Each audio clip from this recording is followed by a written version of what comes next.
Throughout recorded history, mankind has dreamt of building the perfect society, an empire that might somehow satisfy the needs of every man. An ancient legend casts the shadows of one such society that is said to have existed long ago. 2,500 years ago, the Greek philosopher Plato set down a dialogue called the Critias. He recounted the story of an ancient Greek poet and statesman named Solon. Solon had journeyed to Egypt in search of wisdom to help the government of his beloved Greece. The Greeks had been beset with factions and troubles, so Solon took counsel from the priests of the city of Sais.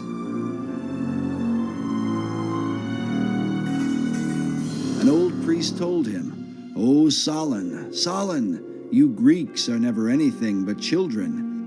There is no old opinion handed down among you, nor any science that is white with age." The old priest then proceeded to tell him the story of the lost city of Atlantis. In the centuries that would follow, scholars and researchers have debated whether Plato's Atlantis was intended to be an account of real history or simply an allegorical myth.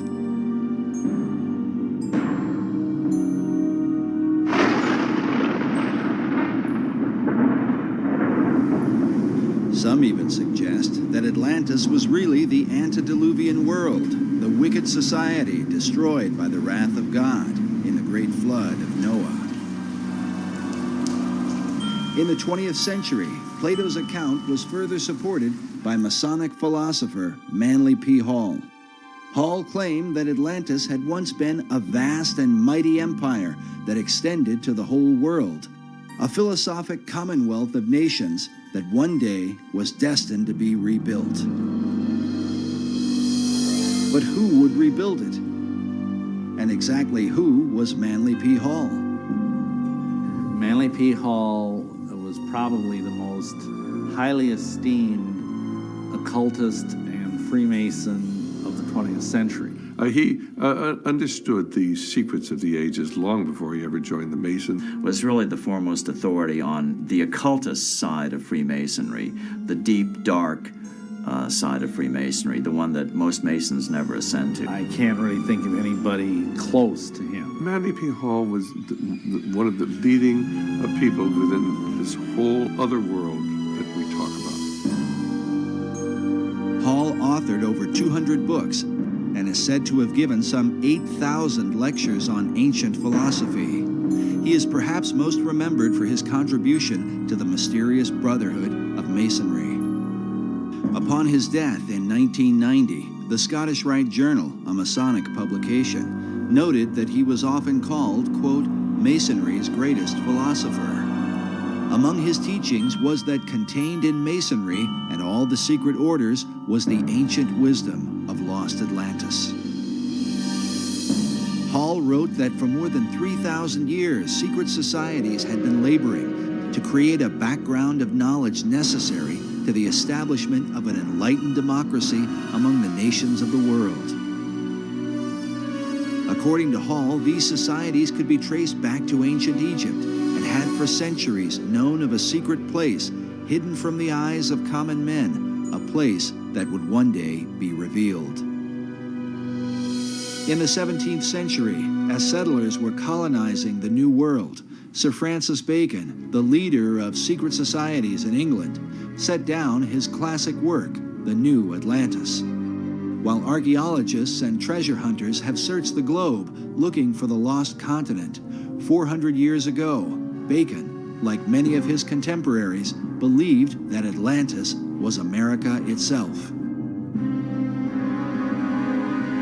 Well, Bacon, to me, was really fundamental in the American colonizational scheme and its connection to the new Atlantis concept. He was trying to lay a foundation for what could be accomplished in the New World. While the Atlantis of Plato was a mighty empire known for the philosophy of its kings, Bacon would write of a nation governed by scientific achievement, filled with marvels and wonders never before seen. Bacon was talking about this new nation, talking about submarines, talking about unimaginable weapons of war, talking about flying machines and tall buildings. How did he come into possession of this knowledge? Did Francis Bacon outline the course of the New World before its time? And if so, by what power was he inspired to do so? While there are no states or cities that bear his name, his mysterious influence has compelled some to call him the real and true founder of America. His founding of America was really through other people who were following his work, following the program he'd laid out. Bacon was the head of Freemasonry and Rosicrucianism. He had a huge influence through being the chief of the Rosicrucian fraternity at the time. He had a huge influence on the birth of modern Freemasonry. And many of those Rosicrucians actually went into Freemasonry at that time to lift it up to its new level. And Freemasonry has a major influence on the founding of America. While many of the early settlers came to work the land for the cause of religious freedom, there were with them secret societies who came to the New World with another agenda. Secret societies came to America shortly after the Pilgrims arrived, and they were sent by a man named Sir Francis Bacon. You get this very strange mixture of people, many of whom understood even then the advantage, spiritually and otherwise, to having secret orders.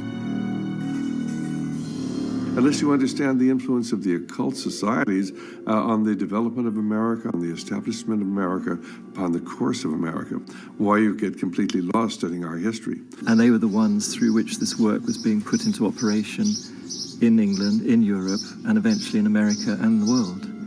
So that America then could be used to lead the world into the philosophic empire.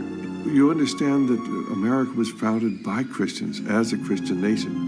However, there were always those people on the other side who wanted to use America, use our military power and our financial power to establish enlightened democracies throughout the world and restore lost Atlantis.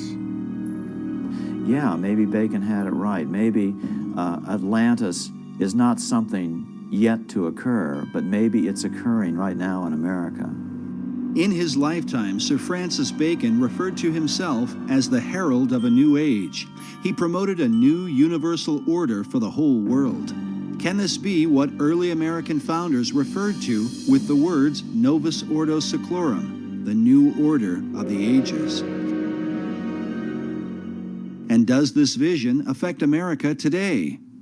When our founders declared a new order of the ages, they were acting on an ancient hope that is meant to be fulfilled.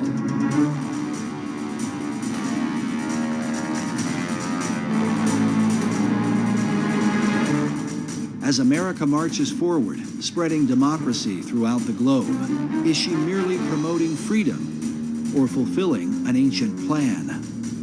Is she following a course planned for centuries by men who believe she is chosen for a secret destiny?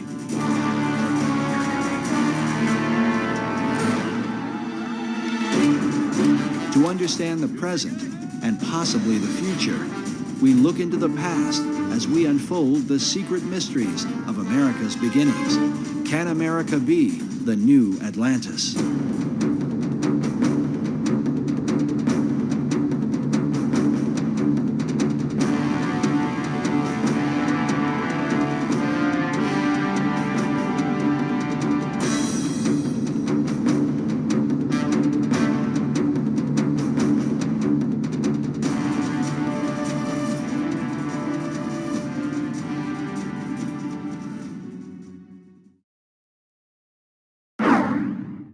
The movie National Treasure revealed to many the role of Freemasons in the founding of America.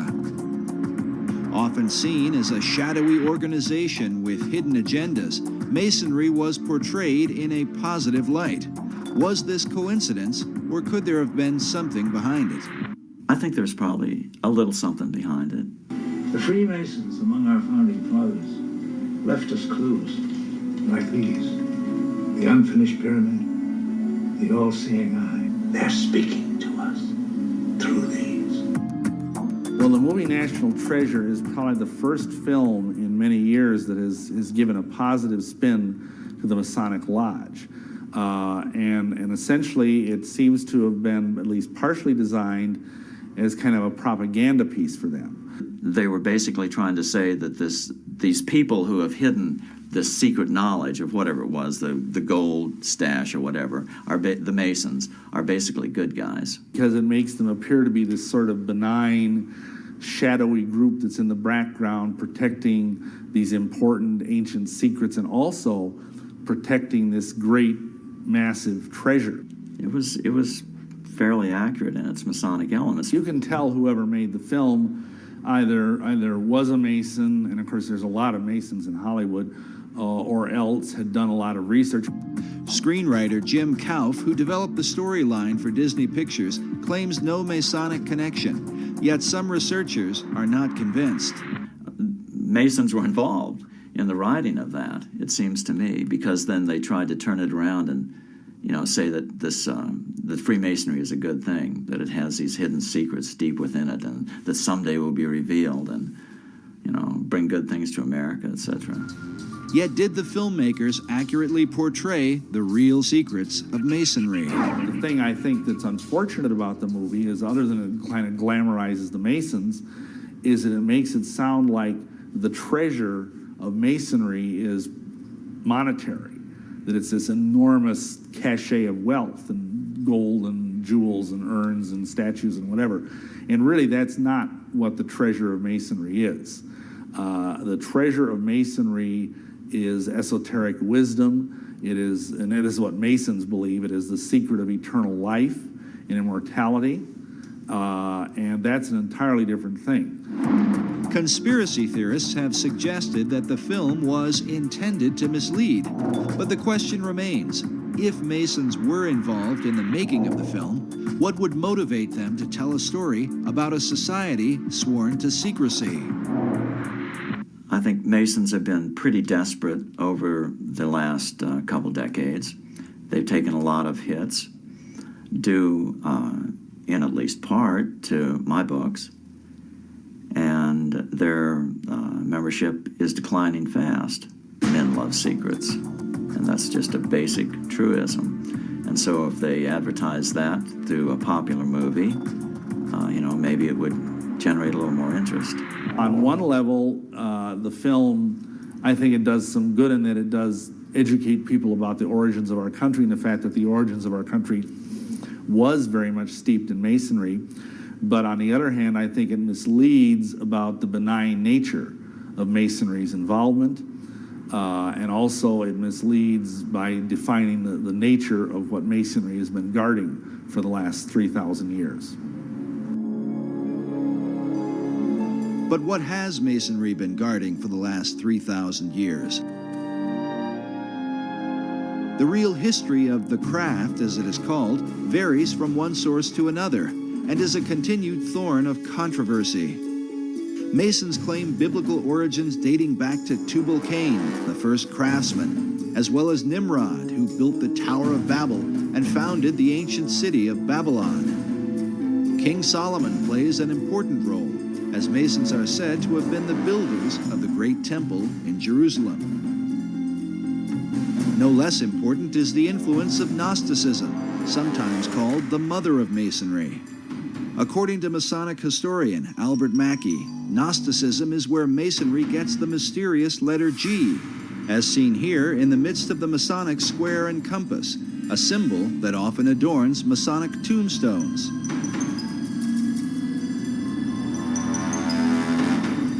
Known for rejecting the biblical Gospels, the Gnostics claimed to be the real Christians, an issue the apostles spoke vehemently against in the New Testament. The Gnostic Gospels have been promoted by writers like Elaine Pagels and celebrities such as Jane Fonda. It was the Gnostic teachings that formed the heart of Dan Brown's blockbuster book, The Da Vinci Code. The Gnostics were known to express a humanistic view of Christ, a view they are said to have exploited for the purpose of justifying their debauchery of women. Hence the tales of Jesus and his alleged relationship with Mary Magdalene, a view often attributed to the Gnostics and repeated in Brown's controversial book.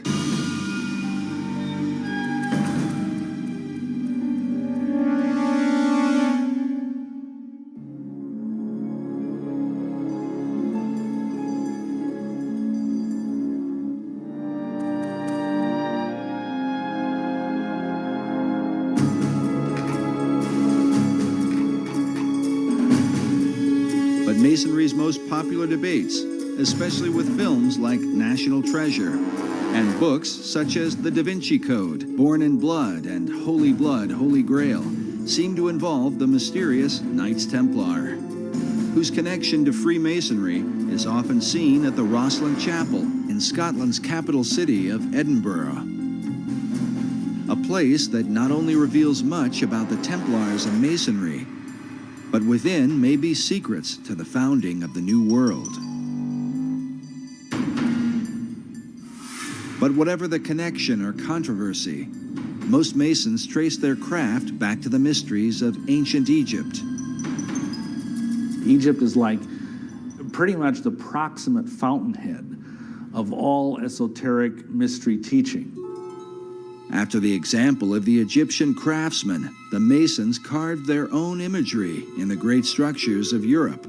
Secret signs and symbols were embedded into their work, the meaning of which was to be hidden from outsiders. These were the craft masons who actually built the temples. If you look at European architecture, you know all those big cathedrals in Europe, Cologne Cathedral in Germany, Notre Dame in Paris, Salisbury Cathedral in England, all those beautiful cathedrals were all built around the 1200s and 1300s. And it was these masons who knew their business, and they wanted to keep their skills secret. All the great cathedrals of Europe were built by stonemasons who had an understanding of esoteric lore, and they're basically riddles in stone.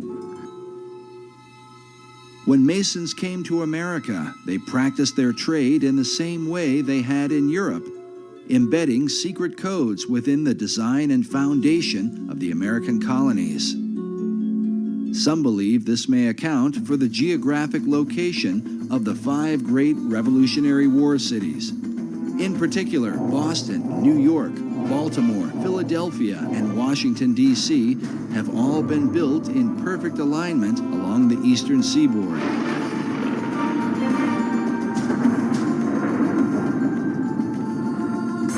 Researcher Jim Allison believes this alignment may be a part of something greater. Let me say this, I think it is very unlikely that the alignment is coincidental. According to Allison, the alignment of cities and ancient sites are part of a series of great circles that encompass the earth. These circles are supposedly like lines of power upon which significant sites are built. The simplest example, the most obvious example of a great circle, though, is the equator, because it runs around the center of the earth. It runs due east-west. Meridians of longitude, which run due north-south through the north and south poles, if you extend it all the way around, those are also great circles because they run through the center of the earth. Allison claims that mystical sites like the pyramids, Easter Island, the Mayan and Aztec cities are all built upon these great circles.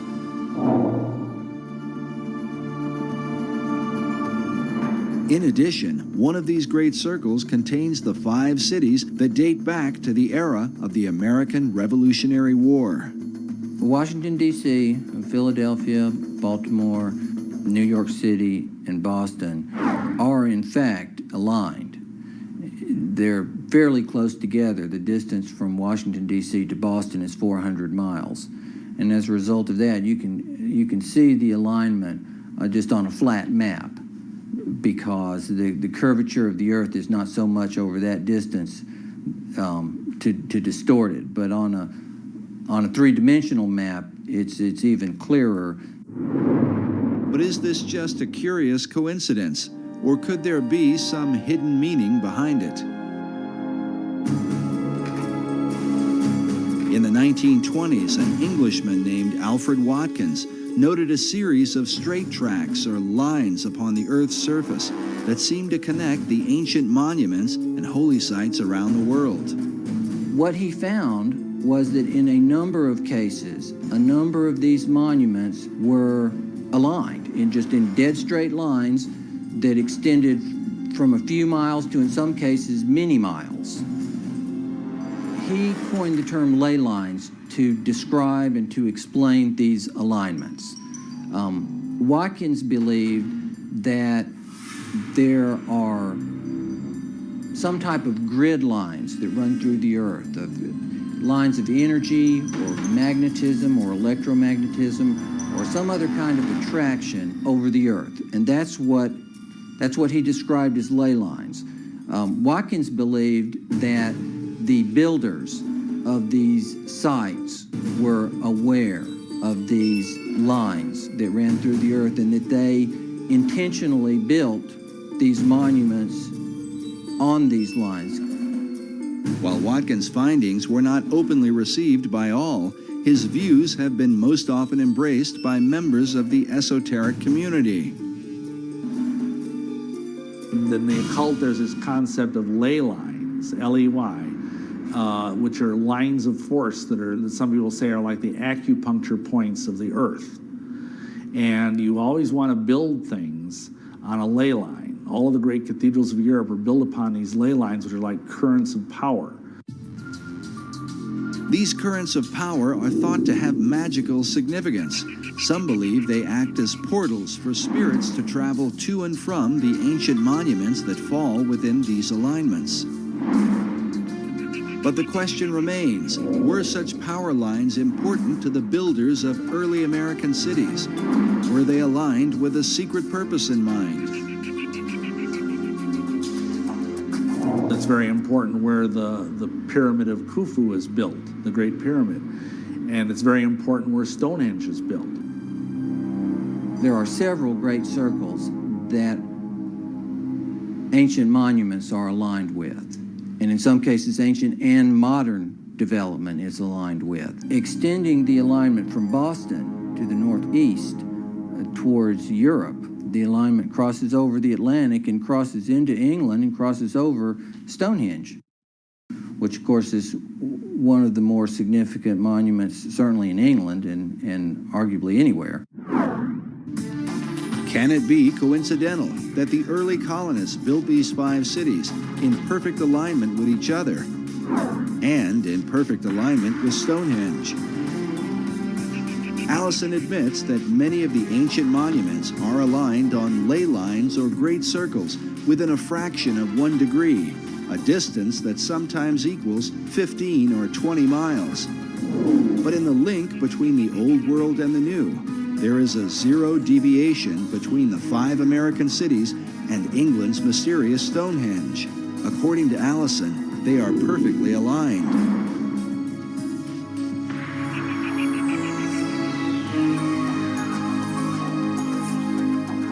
Can such a perfect alignment be unintentional, or the result of some natural attraction of ley lines in the earth? There's some dispute about that amongst people who studied these ley lines as to whether the builders were aware of an attraction and they built it for that reason, or whether there was possibly an attraction that they were unaware of, but nonetheless caused them to build these sites in alignment. But the simple fact is they are aligned. But the evidence continues. America's capital city, Washington, D.C., is said to be positioned on the 77th meridian west, considered a sacred location referred to as God's longitude. In his book, Marking Time, author Duncan Steele argues that the early expedition of Sir Walter Raleigh, known for the lost colony at Roanoke, was not quite the failure it seemed to be. Raleigh's intent, according to Steele, was not really to establish a colony, but rather to capture God's longitude by locating the 77th meridian. The goal of the occultist who understands these concepts is to have things exist within the sacred harmonies of the earth. And if indeed they believe that the 77th meridian was somehow very sacred, then it would be incredibly important for them to plant their flag there. In Washington, D.C. is even found Meridian Hill, said to mark the precise location of the sacred longitude. Raleigh himself was a member of Bacon's secret society in England. Was he sent on a mystical journey so that America might be designed according to esoteric principles from the beginning?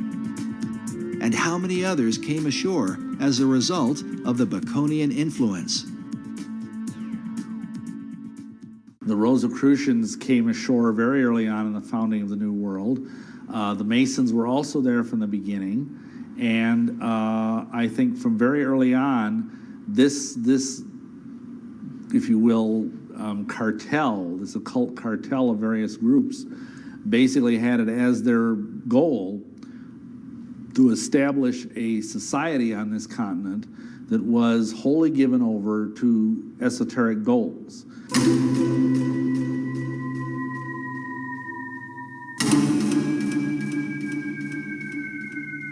The Rosicrucian Order, with its modern headquarters in San Jose, California, has for centuries been linked to Freemasonry.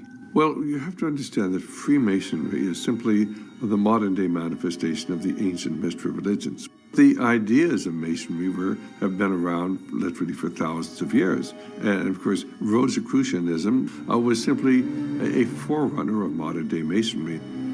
The order takes its name from its primary symbol, the rose and cross. Like Masonry, the Rosicrucians trace their religion to the mysteries of ancient Egypt. Their power base in San Jose centers around an Egyptian museum.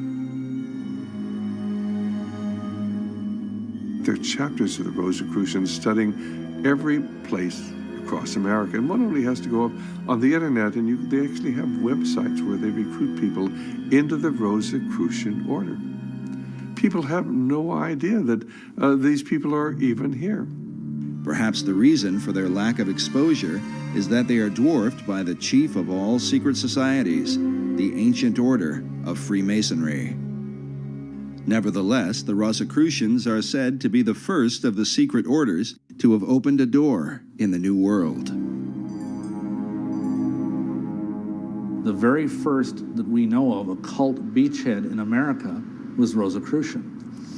I was out on a speaking tour recently, and I had the opportunity to visit the Ephrata Cloister, it's called, in Ephrata, Pennsylvania. And it's where the original Rosicrucian community built its headquarters, right on the east coast of the United States. And that was in the 1600s. And right about the same time that Christianity was establishing its beachhead in America, so was the Rosicrucian order. In the 16th century, Sir Francis Bacon had become the chief of the Rosicrucians in England. Researchers believe that Bacon sent members of this society to America to launch his esoteric empire, the New Atlantis. This 1910 Newfoundland stamp commemorates Bacon's early influence. It reads, Lord Bacon, the guiding spirit in the colonization scheme. I know that Rosicrucianism today holds Bacon in highest esteem as an active transmitter of the secrets. If you go to the AMORC, the Ancient Mystical Order of the Rose and the Cross, the Rosicrucian Order Center in San Jose, Bacon is everywhere. He's a demigod in Rosicrucianism. But Bacon's influence was not confined to Rosicrucianism. He is considered by some to have been the first to formalize the mystery teachings into a system now recognized as modern Masonry. So Freemasonry up to that point had been very, very much involved with just the craft of building buildings. It had been a guild in this country, and each country had their own type of masonry or Freemasonry. There was no sense of it being a worldwide fraternity where religious belief or race did not matter. Before that, it had been very racial and very religious, but Bacon turned it into a truly international society. This international society would also come to the New World. And while Bacon's Rosicrucians would maintain a position of careful anonymity, the Order of Masonry would stretch its hands in America to the very heights of power. Nowhere is the Masonic presence more clearly seen than in the design of America's capital city, Washington, D.C.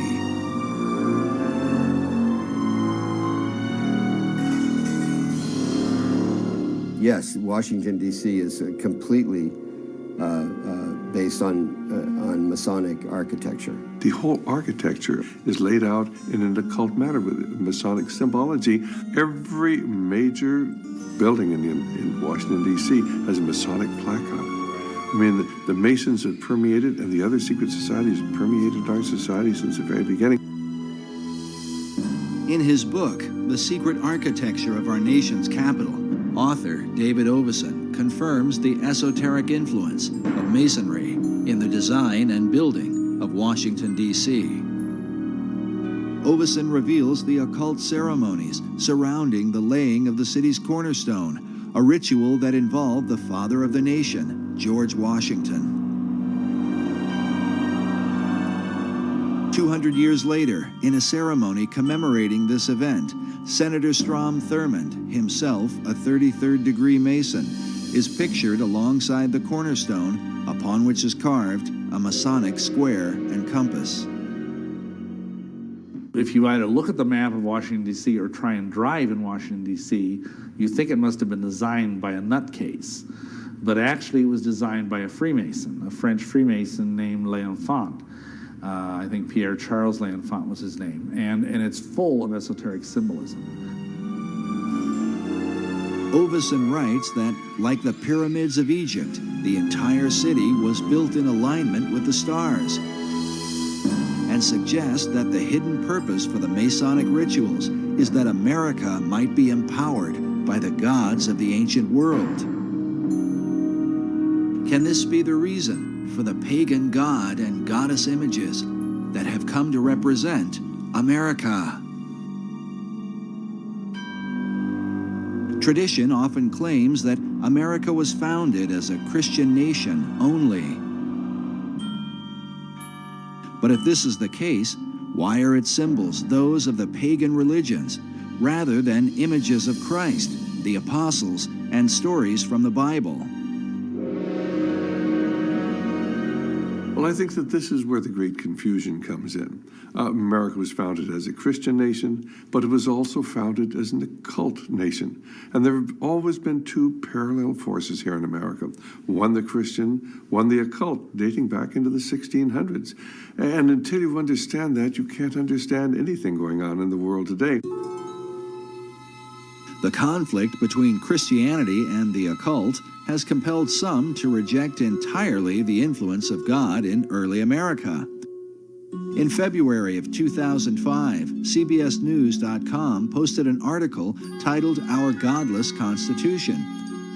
In it, author Brooke Allen wrote that our nation was not founded on Christian principles, but on Enlightenment ones. God only entered the picture as a very minor player, and Jesus Christ was conspicuously absent. A chief issue of debate are the very symbols that define the United States. Where did they come from, and what or who exactly do they represent? For many, the answers lie in the secret societies. I mean, you can see their influence on the back of the Great Seal of the United States, where in 1782, they put on a pyramid capped by an all-seeing eye with a slogan beneath, Novus Ordo Seclorum, the new secular order of the world. That was in 1782. It was put on the back of the Great Seal of the United States, hidden there until about 1935, when it was taken off the back of the Great Seal of the United States and put on the back of the American dollar bill, where it is today, symbolizing the influence of the secret societies on America. And you know, there are some of our Christian ministries that want to tell you that a cult symbol is a Christian symbol. It just goes to show how effectively the Christians have been misled, and they've been misled intentionally by people who've infiltrated the Christian movement and have told them, oh, this is a Christian symbol. Well, where in Christian symbology do you come up with a pyramid? Where in Christian symbology do you come up with a glorified eye light? This is all the symbology that everybody who's involved with the occult understands. The glorified or all-seeing eye is known as the Eye of Horus, one of the most important gods of the Egyptian mysteries. Other pagan icons include the Washington Monument, an obelisk normally dedicated to the Egyptian sun god. Meanwhile, the idea for the Statue of Liberty was taken from the Colossus of Rhodes, one of the 7 wonders of the ancient world, and combined with the imagery of the goddess of ancient Babylon, Queen Semiramis. But what do these esoteric elements tell us about the founding fathers of America? Who were they, and what was the light by which they saw the world and themselves in it? The majority of the people who were in founding fathers were either deists, or else they were free thinkers, or they were Rosicrucians, or they were Masons, or they were all of the above. But the issue is not black and white. Researchers are careful to point out the God-fearing nature of early Americans. If we take the founding of America as the time when the Puritans came over, if that's the time that was taken, and the landing of the Pilgrims, you remember, and that date there, if that was taken as the founding of America, there was no question. These are solid Christians out, and they were looking for freedom. They did not want to be persecuted by either the church in England, which was the Anglican Church. So the Puritans would have been persecuted as dissenters. Nevertheless, so if we take that date, that era, when the Puritans came over, they were coming over seeking freedom, religious freedom. And so they wanted to settle the land and build their little churches and worship the Lord as he told us to do, and in the manner in which he told us to do in the scriptures. That's what they wanted to do. So without question, it was settled in the beginning as a Christian nation, an opportunity to come over freely. Unfortunately, you got other people who wanted to do the same thing, but they weren't necessarily Christians.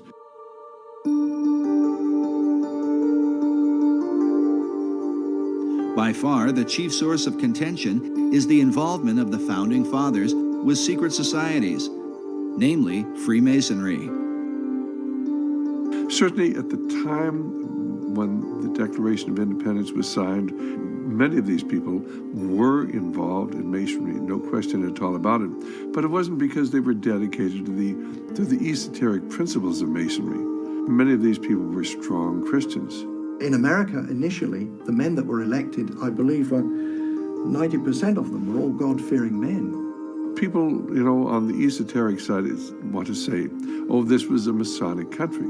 And there's an element of truth in that, because certainly there were many Masons, once America was established, who were working in key positions. I believe the truth is somewhere in between, as it usually is, the two extremes. It's a timeless struggle. Both sides of this power struggle are in full play.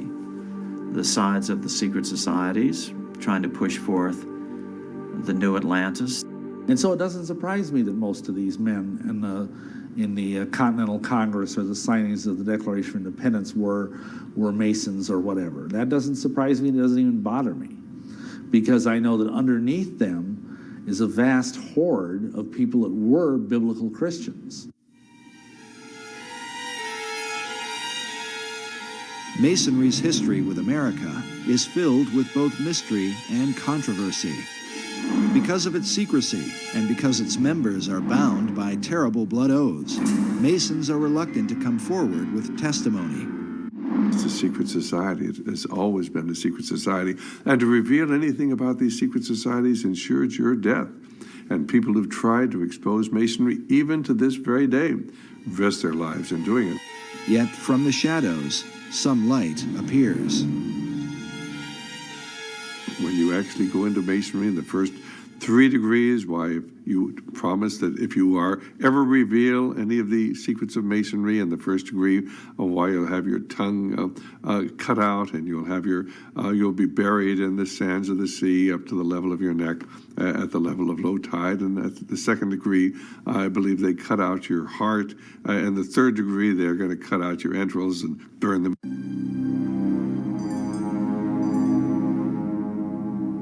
In the 19th century, a man named Captain William Morgan was murdered by a group of Masons who were bound by such blood oaths.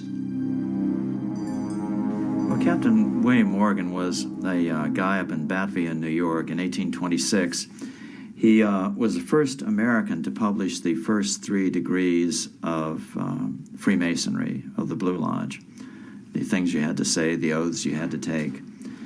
And Masons didn't like that very much. Captain Morgan had violated his oath by writing a book to let people know about the terrible oaths of this terrible society.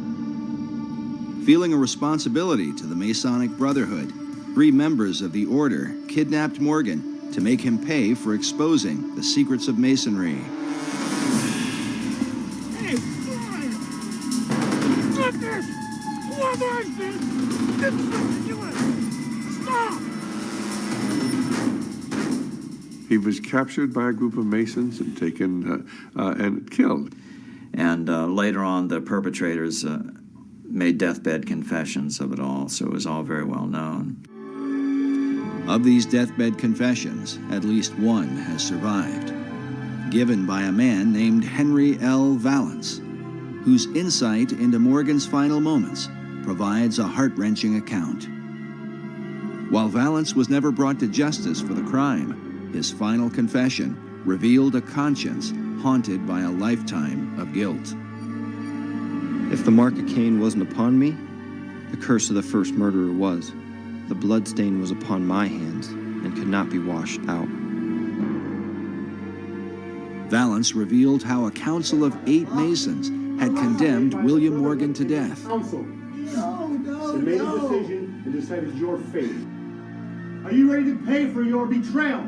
Talk to me, man. I've done what was right. And how Morgan had pleaded for his life on behalf of his wife and children. He commenced wringing his hands and talking of his wife and children, the recollections of whom in that awful hour terribly affected him. Please, my children, my wife. His wife, he had said, was young and inexperienced, and his children were but infants. You should have thought about that before you turned us in, before you wrote the book. May God have mercy on your children, because we will not have mercy on you.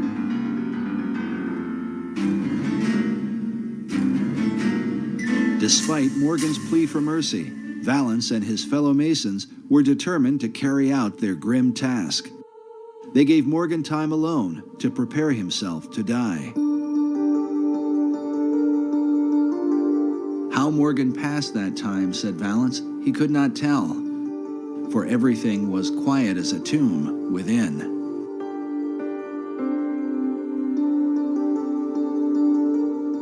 When they returned, they bound his hands and led him away to the awful fate they had prepared for him. The story was he was actually drowned after being mistreated horribly for a period of time. Well, when the word of this got out, and people began to realize this dangerous influence of Masonry within high society, why the membership of the organization fell off dramatically. As one investigator put it, as one writer put it, Freemasonry, which was rampant throughout the country at that time, almost dried up overnight.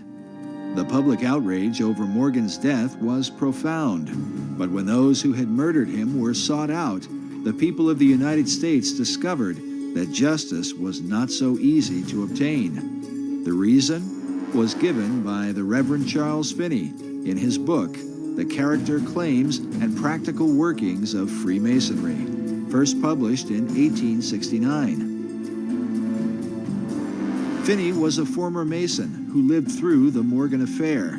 He claimed that justice in the case was impossible because nearly all the civil offices in the country were in the hands of Freemasons.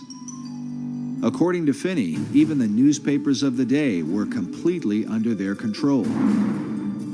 Finney writes that it was found that they could do nothing with the courts, with the sheriffs, with the eyewitnesses, or with the jurors, and all their efforts were for a time entirely impotent.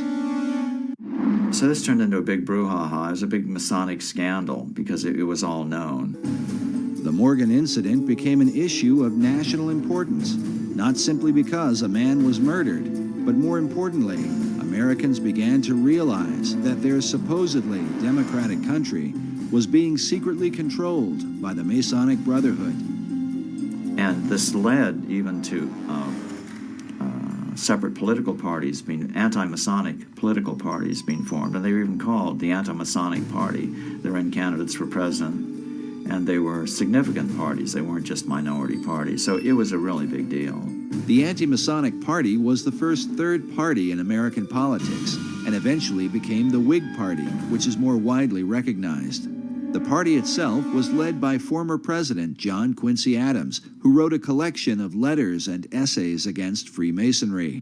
How can you have a free society when you have people who belong to these secret societies and have sworn these terrible blood oaths? You can't have a free society. And that's what John Quincy Adams was writing about. Adams wrote, "I do conscientiously and sincerely believe that the order of Freemasonry, if not the greatest, is one of the greatest moral and political evils." As a result of the Morgan incident, a series of official investigations took place. In 1829, a New York State Senate committee published its findings on Masonry, stating that its members were found in almost every place where power is of any importance. 5 years later, in 1834, a joint committee in Massachusetts reported that Masonry was, quote, "a distinct independent government within our own government and beyond the control of the laws of the land by means of its secrecy." Well, the influence of Masonry has always been here since those days. And of course, within 15 or 20 years, by the membership of Masonry had reconstituted itself. It said they got down to only about 5,000 members there when Masonry was really exposed. But people soon forgot about the terrible things that had happened. And the fact that if you were a Mason, they really would kill you. Most people look upon Masonry as simply a fraternity, and these oaths have no meaning. But tragically, they do. A monument was erected in Batavia, New York, and remains to this day, in remembrance of what happened to William Morgan. The inscription on its base reads, "To the memory of William Morgan, a native of Virginia, a captain in the War of 1812, a respectable citizen of Batavia, and a martyr to the freedom of writing, printing, and speaking the truth. He was abducted from near this spot in the year 1826 by Freemasons and murdered for revealing the secrets of their order." The monument goes on to tell the reader where they can find the historical records that document the Morgan account.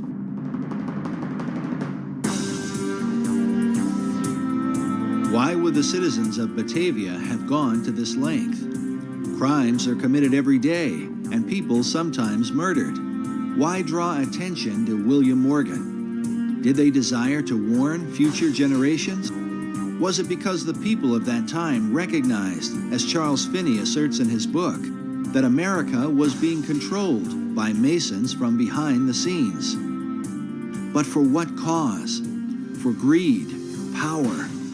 Or is the answer most likely found in the Great Atlantean Plan? In order to bring forth the destiny of America and lead mankind into the vision of Plato and Sir Francis Bacon, the secret societies would have to control the new world and, in time, subdue the old.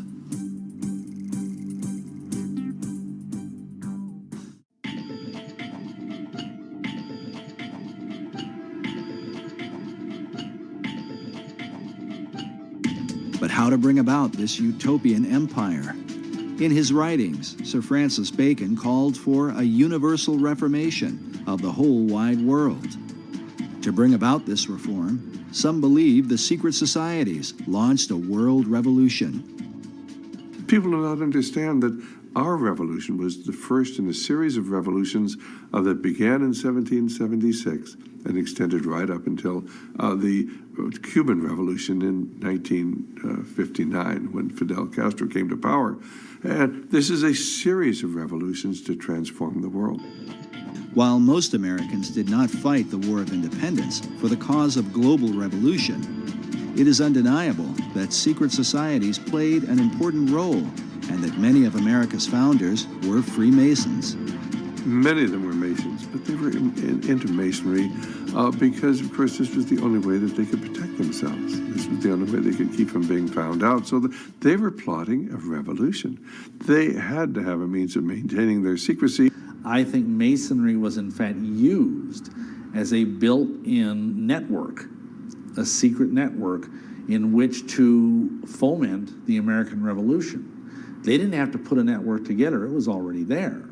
All they had to do was sort of ride on the back of Freemasonry to make the American Revolution work. And work it did with the help of Masonic ingenuity, beginning with the kickoff event, the Boston Tea Party.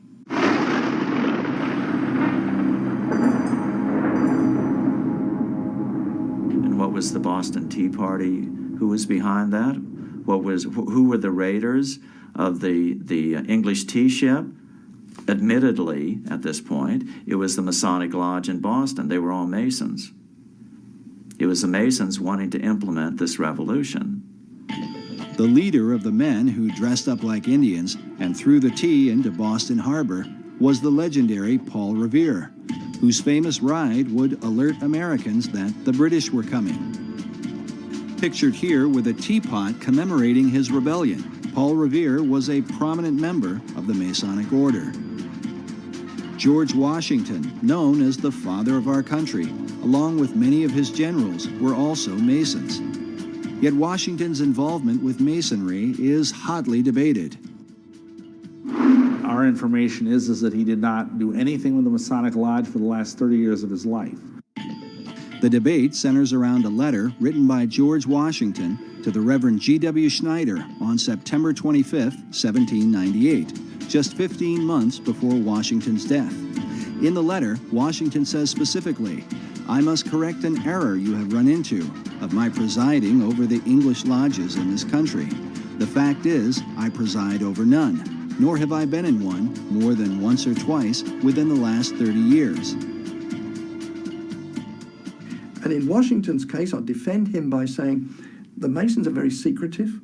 When they approach a man to be a member of their organization, they will not and cannot tell him what it's all about. But what they can do is to say, well, you see, there were all these famous people. They were Freemasons, and they can name off the kings. And today, of course, they can name off Washington. And so the candidate will then argue to himself, well, who am I?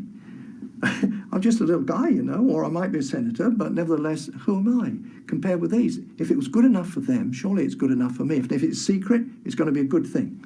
So they get in, and they're not told the whole story. They're not told in the first, second, or even third degree. They're not told the whole story, but little by little, as they acquire more knowledge and as they are deemed to be faithful to the cause, they are told more. And that's just how they get the people in. It is only fair to mention that many Masons continue to insist that Washington was very active in the craft.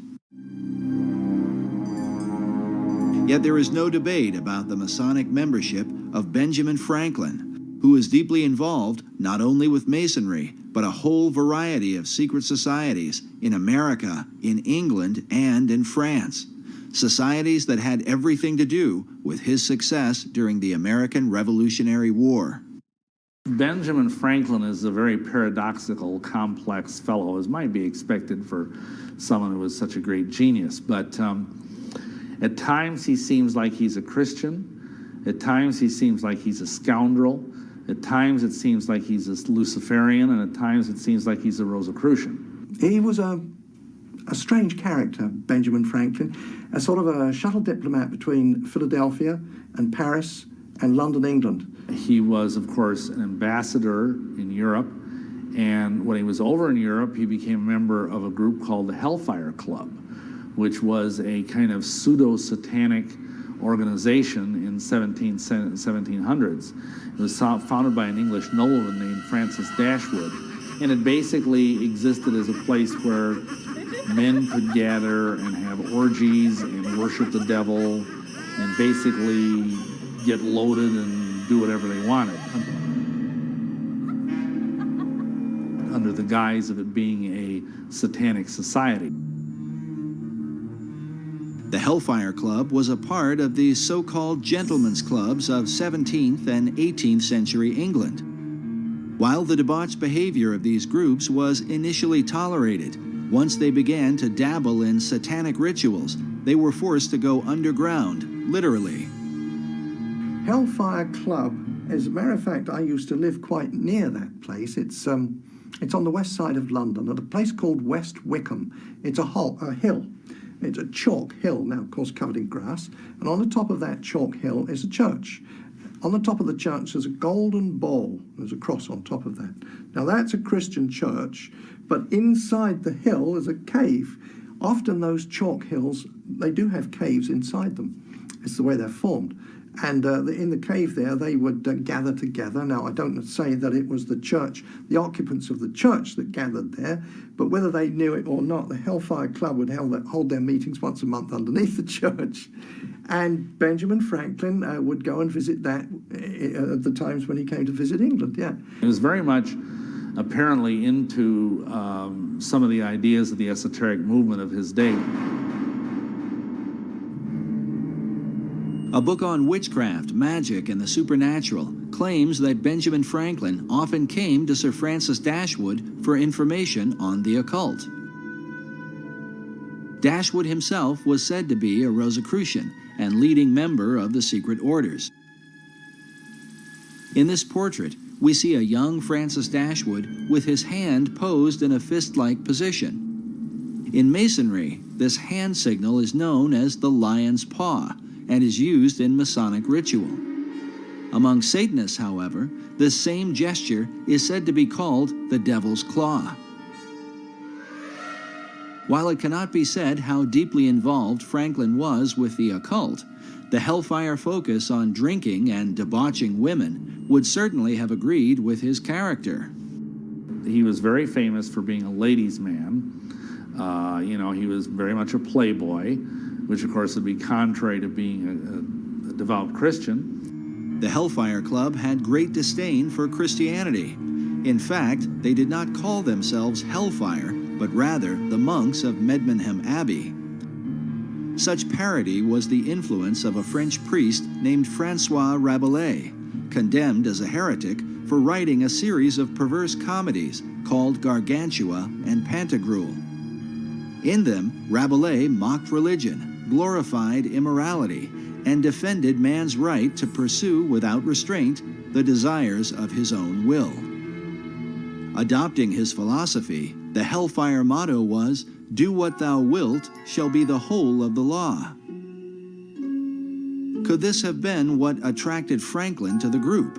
An opportunity to escape the puritanical tendencies of America, while in England to pursue lusty desires that would have been openly condemned by his fellow countrymen, at least at that time. But more than a century later, the Hellfire motto would be adopted by British occultist Aleister Crowley, who was often called the wickedest man in the world. Like Francis Dashwood and the Hellfire members, Crowley took part in satanic rituals, most famously at his Abbey Thelema in Sicily, a name taken from Francois Rabelais' anti-Christian parodies. Crowley's hatred for Christianity was so intense, he often referred to himself as the Beast of the Apocalypse from the Book of Revelation. He was a Freemason and a Rosicrucian who made Do What Thou Wilt famous through the 20th century, with followers like L. Ron Hubbard, the founder of Scientology, Harvard professor and drug guru Timothy Leary, and even Beatles founder John Lennon. Crowley is often credited with sparking the 1960s cultural revolution, the do-your-own-thing mentality dedicated to sex, drugs, and rock and roll. What could be called the modern legacy of men like Franklin, Dashwood, and the Hellfire Club.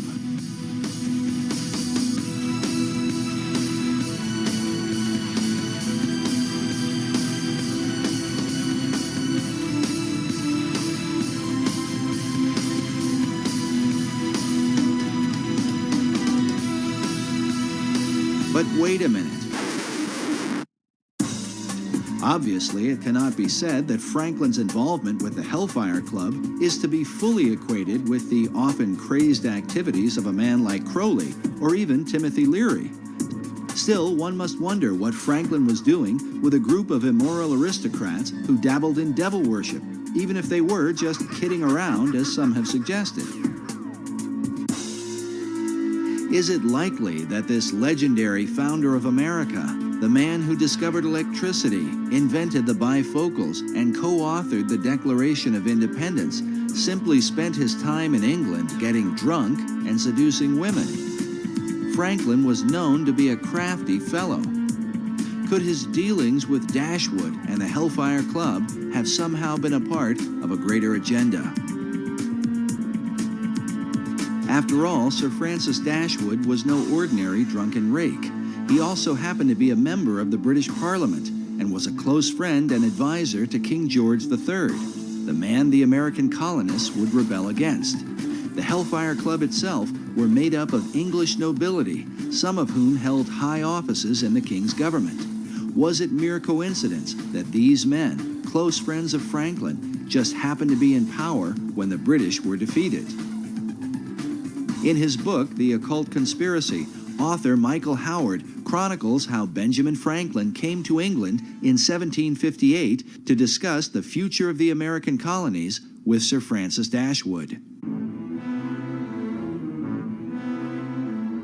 Meanwhile, British historian Richard Deacon, in his History of the British Secret Service, claims that Dashwood's Hellfire Club functioned as a center of English espionage. Because of Franklin's many clandestine activities, some involving a British double agent named Edward Bancroft, Deacon and fellow historian Professor Cecil B. Curry speculate that Ben Franklin may have been a covert spy for the British government, known either as Number 72 or with the code name Moses. But was Franklin working for the British? Or were secret powers within the king's own government working with Franklin for the ancient plan of all secret societies, the New Atlantis? Why would British intelligence refer to Benjamin Franklin as Moses? Normally, enemies are given names like Carlos the Jackal or the Butcher of Baghdad. But Moses? Was the name itself a kind of cipher or secret code? Had they already determined that as Moses led the children of Israel from the bondage of Egypt, so Franklin would lead the American colonies to freedom from King George? Could this be why Benjamin Franklin's initial design for the Great Seal of the United States was that of Moses, standing on the shoreline of the Red Sea as the waters destroyed Pharaoh and his army, with the motto, "Rebellion to tyrants is obedience to God"? Coincidence? Maybe. Yet in his book, America's Secret Destiny, author Robert Hieronymus, whose doctrinal thesis on the reverse of the Great Seal has been used by the White House, the State Department, and the Department of the Interior, makes the comment that Franklin's design for the seal represented, quote, how he viewed America's birth and destiny. Did Franklin really see himself as Moses, defeating King George, the colonial pharaoh, with the help of Dashwood and the Hellfire Club? An alarming theory. But for British intelligence to undermine King George on behalf of a secret agenda should not be terribly surprising, at least not to the modern American. Consider the conflict between President John F. Kennedy and the CIA during the Bay of Pigs invasion. The CIA reportedly lied to the president on behalf of their secret agenda involving an assassination attempt on Fidel Castro, something that would later lead to the Cuban Missile Crisis. JFK was so surprised at their power, believing it to be a threat to the American people, he vowed to shatter the CIA into 1,000 pieces. Or what about the Iran-Contra affair, where President Ronald Reagan stated emphatically that the U.S. was not providing arms to Iran in exchange for hostages being held by pro-Iranian terror groups? In spite of the wildly speculative and false stories about arms for hostages and alleged ransom payments, we did not, repeat, did not trade weapons or anything else for hostages. But Reagan soon returned with an apology once he learned that, yes, the U.S. was illegally selling arms to Iran, an enemy country. The profits from the sales were then being used to finance a secret CIA operation involving the Contras in Nicaragua. As with JFK, Reagan claimed that he had been manipulated and lied to by secret powers within the intelligence community.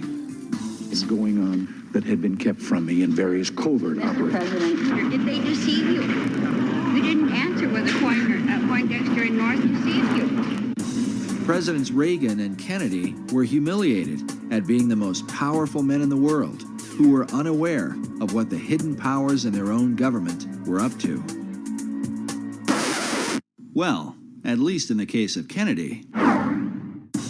It was later revealed that President Reagan knew more about the covert actions of the intelligence community than he had let on. After all, his vice president, George Bush Sr., was the former head of the CIA and a member of an elite secret society known as the Skull and Bones. Some find it interesting that while in office, President Reagan was made an honorary 33rd degree Mason. Since then, America's presidents have all been members of secret orders, including Skull and Bonesman George W. Bush, whose war on terror is said by some to have sparked the beginnings of World War III. Bush claimed it was the CIA who provided the information about weapons of mass destruction that ultimately led to the war in Iraq. As of the making of this documentary, that information has turned out to be false. An intelligence error? Maybe. Or perhaps the same powers that were working in the days of Benjamin Franklin have never really ceased to function. Is it just a coincidence that the war on terror has provided the opportunity to spread democracy to all the world? And this is what people don't understand, as our president talks about how we want to bring democracy to all these countries of the world. Well, why doesn't he want to bring a republic to these countries? We were a republic. We were never a democracy. It is only the people from the mystery religions and the secret societies who are pushing this idea of world democracy, or this combination of enlightened nations, enlightened democracies to rule the world. As incredible as it may seem, there are really people who believe that. They're working full-time to accomplish that goal. And until you understand that they are the primary force behind the wars of this last century and World War III, which we are entering into today, unless they understand that the whole idea is to create this reestablishment of what they believe is lost Atlantis, this wonderful utopian society that they believe existed eons ago. Anybody who studied the history of America knows we were not established as a democracy. Our founding fathers didn't believe in democracy. They wanted a republic, a government of law, not the democracy, which is what the secret societies have been working for well over 3,000 years. Could this be the secret behind what's happening in the world today? And was this the underlying motive in the war for American independence? To wrestle the new world from the power of the old, that it might in time be used to bring forth the great Atlantean plan envisioned by Sir Francis Bacon. Benjamin Franklin certainly knew the works of Francis Bacon and all the ethics and things that he was trying to establish.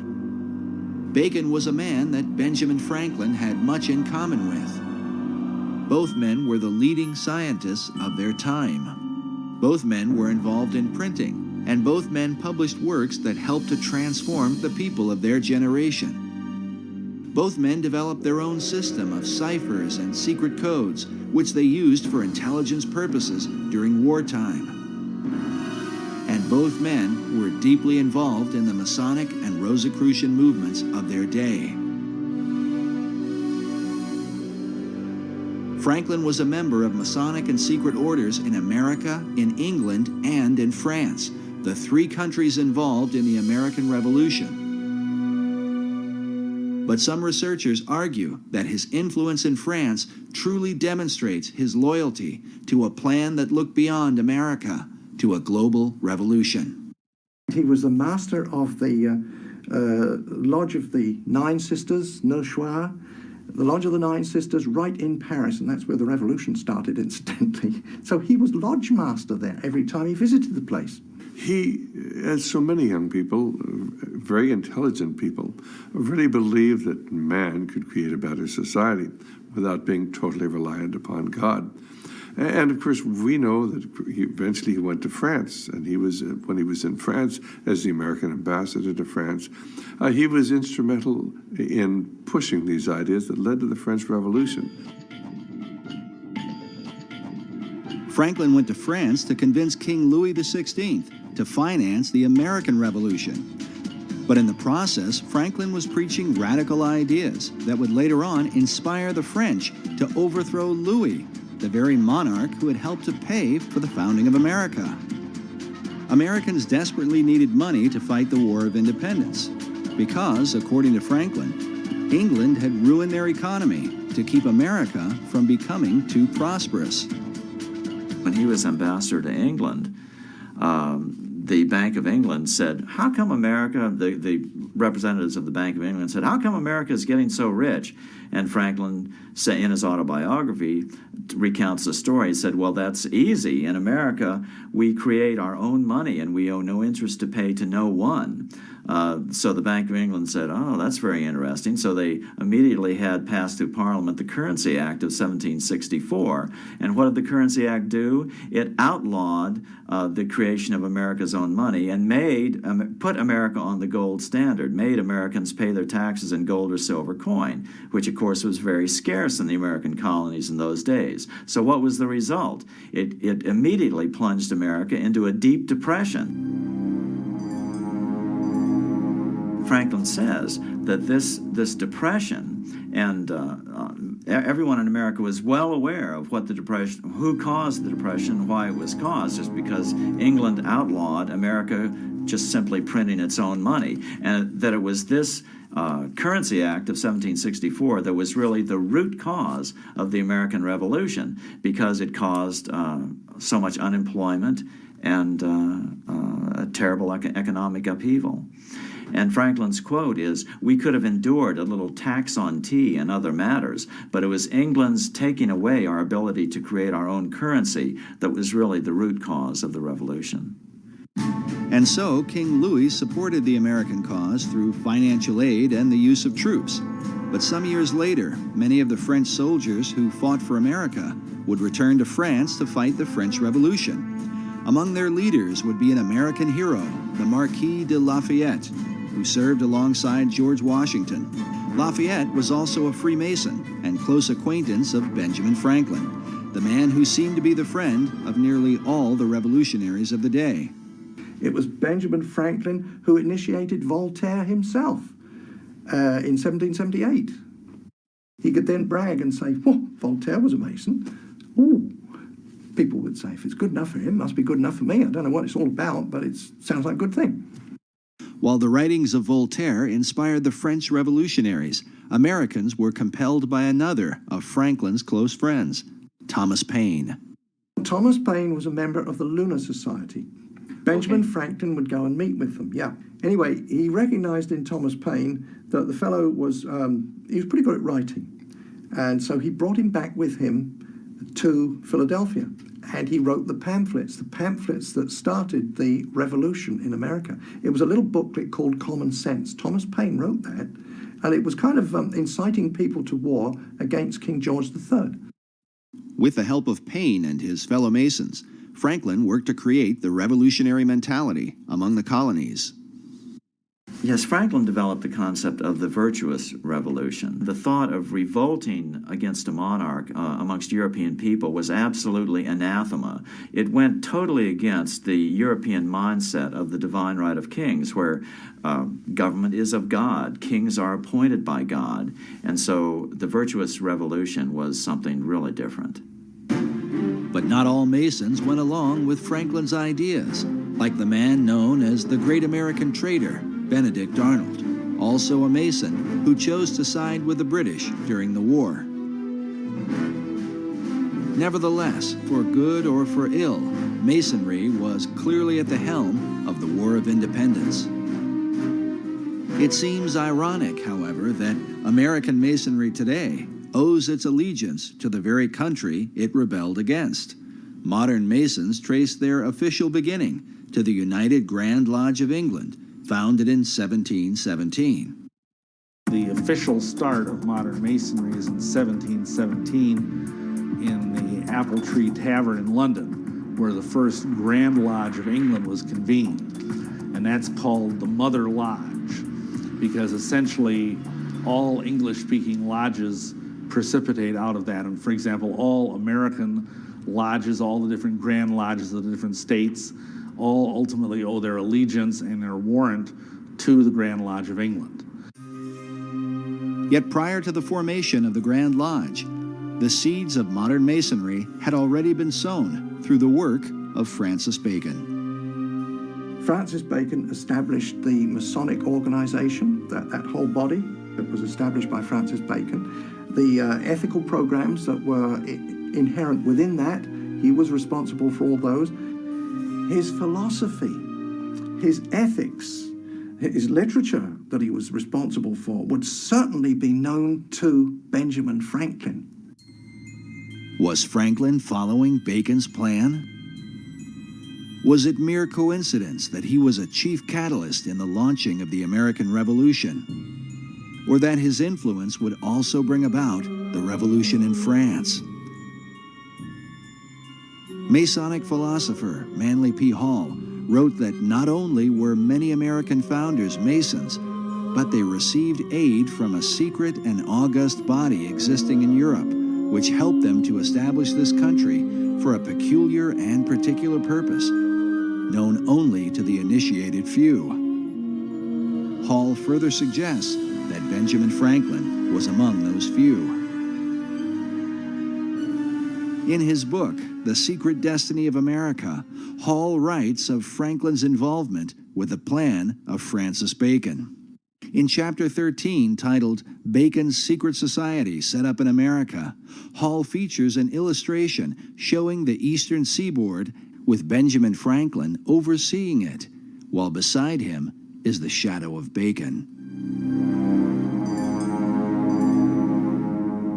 Hall claims that Franklin spoke for the secret societies and that most of the men who worked with him in the early days of the American Revolution were also members. He says, quote, "The plan was working out. The new Atlantis was coming into being in accordance with the program laid down by Francis Bacon."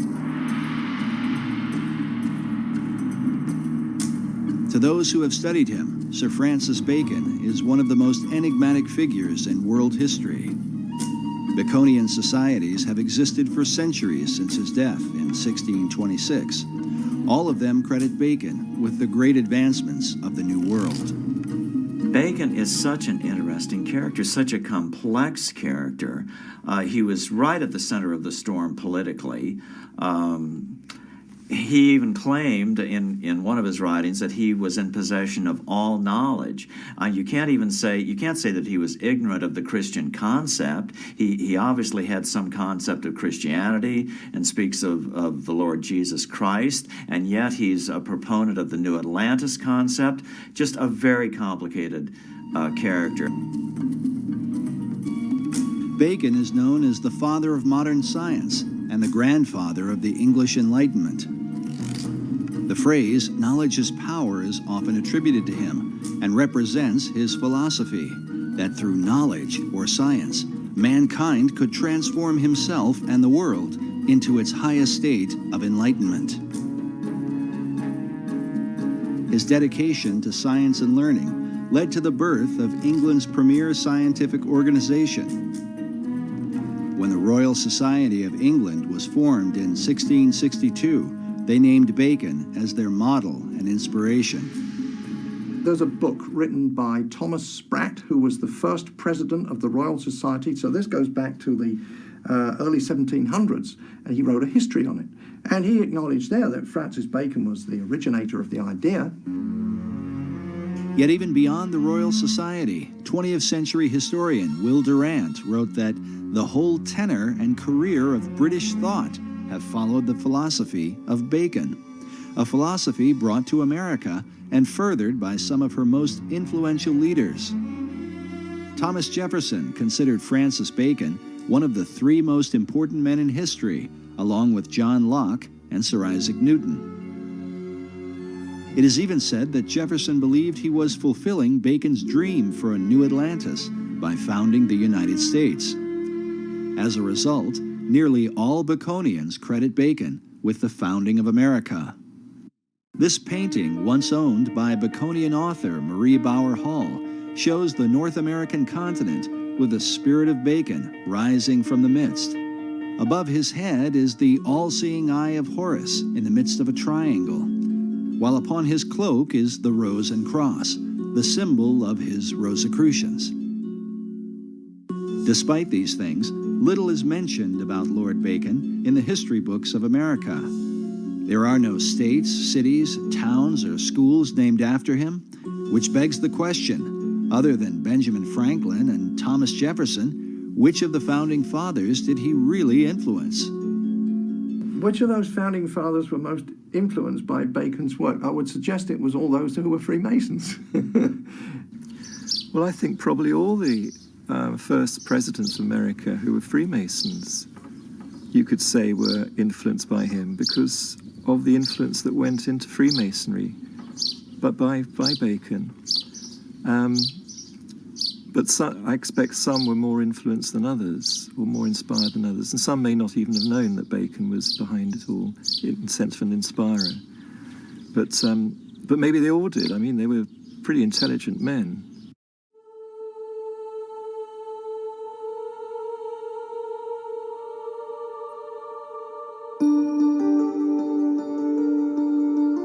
Bacon is considered by some to be the first Grand Master of modern Freemasonry.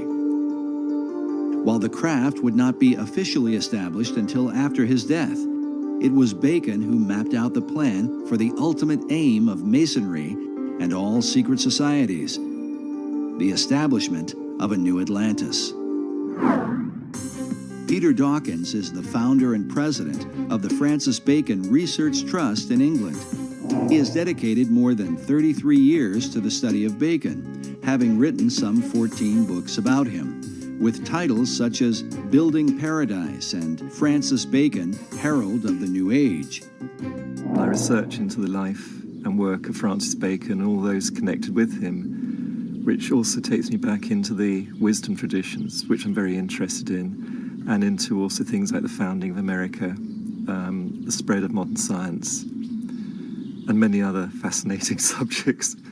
It's like a gateway into a huge wealth of information and knowledge for today.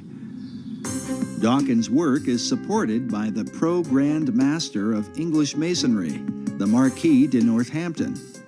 The Grand Master in England is Prince Edward, the Duke of Kent. Because he is a member of the royal family, Masonry allows Prince Edward to appoint someone to act in his place. As such, the Pro-Grand Master, Lord Northampton, is the acting head of all British Freemasonry. While he declined to be interviewed for this documentary, in his correspondence with our producer, he made it clear that he supports Dawkins' research and considers him an expert on Sir Francis Bacon. This is significant because the Northampton legacy dates back to the time of Bacon and Queen Elizabeth I. Today, Lord Northampton holds authority over Canonbury Tower, where Francis Bacon lived in his lifetime and where he is said to have met with his secret societies. It's a fascinating building, and quite a lot of it's still left. It was once a big mansion house, and there's one wing of it left, and also a tower, which was at the end of another wing, which has disappeared. And this tower is known as Canonbury Tower. And the whole mansion itself was was enlarged and decorated by a man called Sir John Spencer in Queen Elizabeth's time, and he'd had a year as Lord Mayor. He was quite an important guy in the City of London, and very, very wealthy merchant. And he had a home in London itself, and he also had Canonbury Mansion as his country home, because then it was in the country. You know, now it's just surrounded by London, you know, part of London, but then it was in the country, up on a hill, and a wonderful place to go to get the country air and good for your health. And Sir John Spencer was clearly involved with Freemasonry and the early Rosicrucian group, and he embellished all the rooms of the house with special carvings on the oak panelling, which have Masonic and Rosicrucian themes.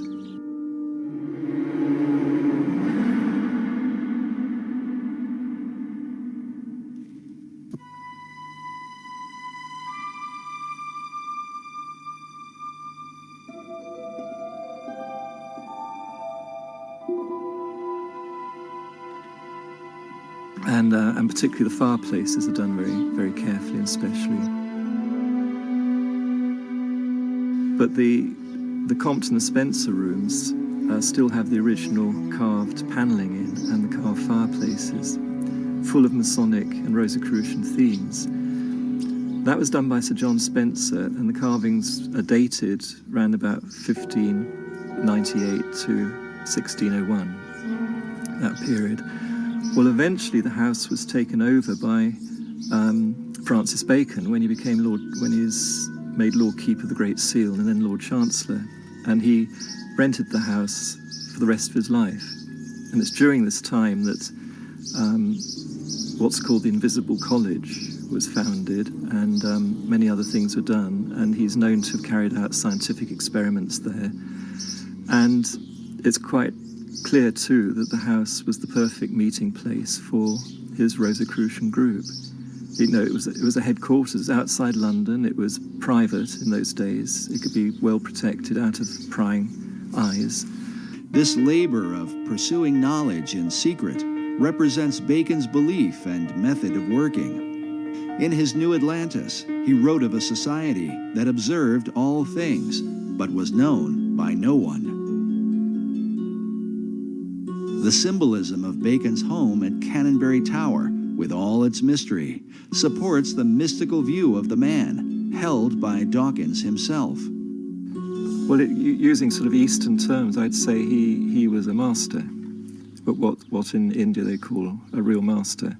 But he was here in Europe, in the UK, or in England at that time. And he was just an extraordinary being. I actually think that he was the one that Paracelsus made the prophecy about, called Elias the Artist, referring to Elijah. And in tradition, Elijah is said to come again and again to prepare people for the coming of the Messiah, or coming of the Christ, which has many different interpretations.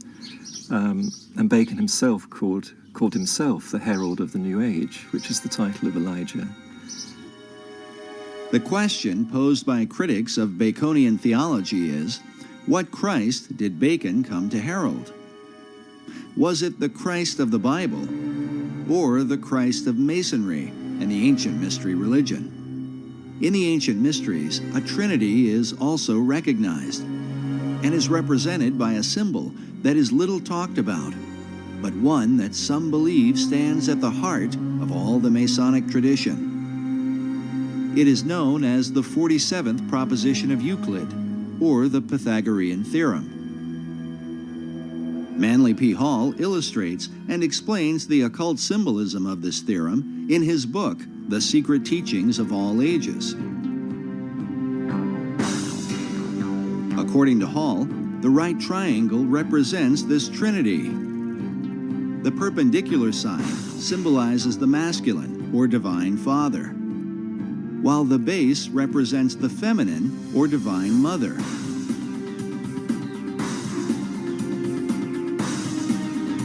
Finally, the hypotenuse is looked upon as the offspring of them both, the divine child, who is sometimes called the Masonic Christ.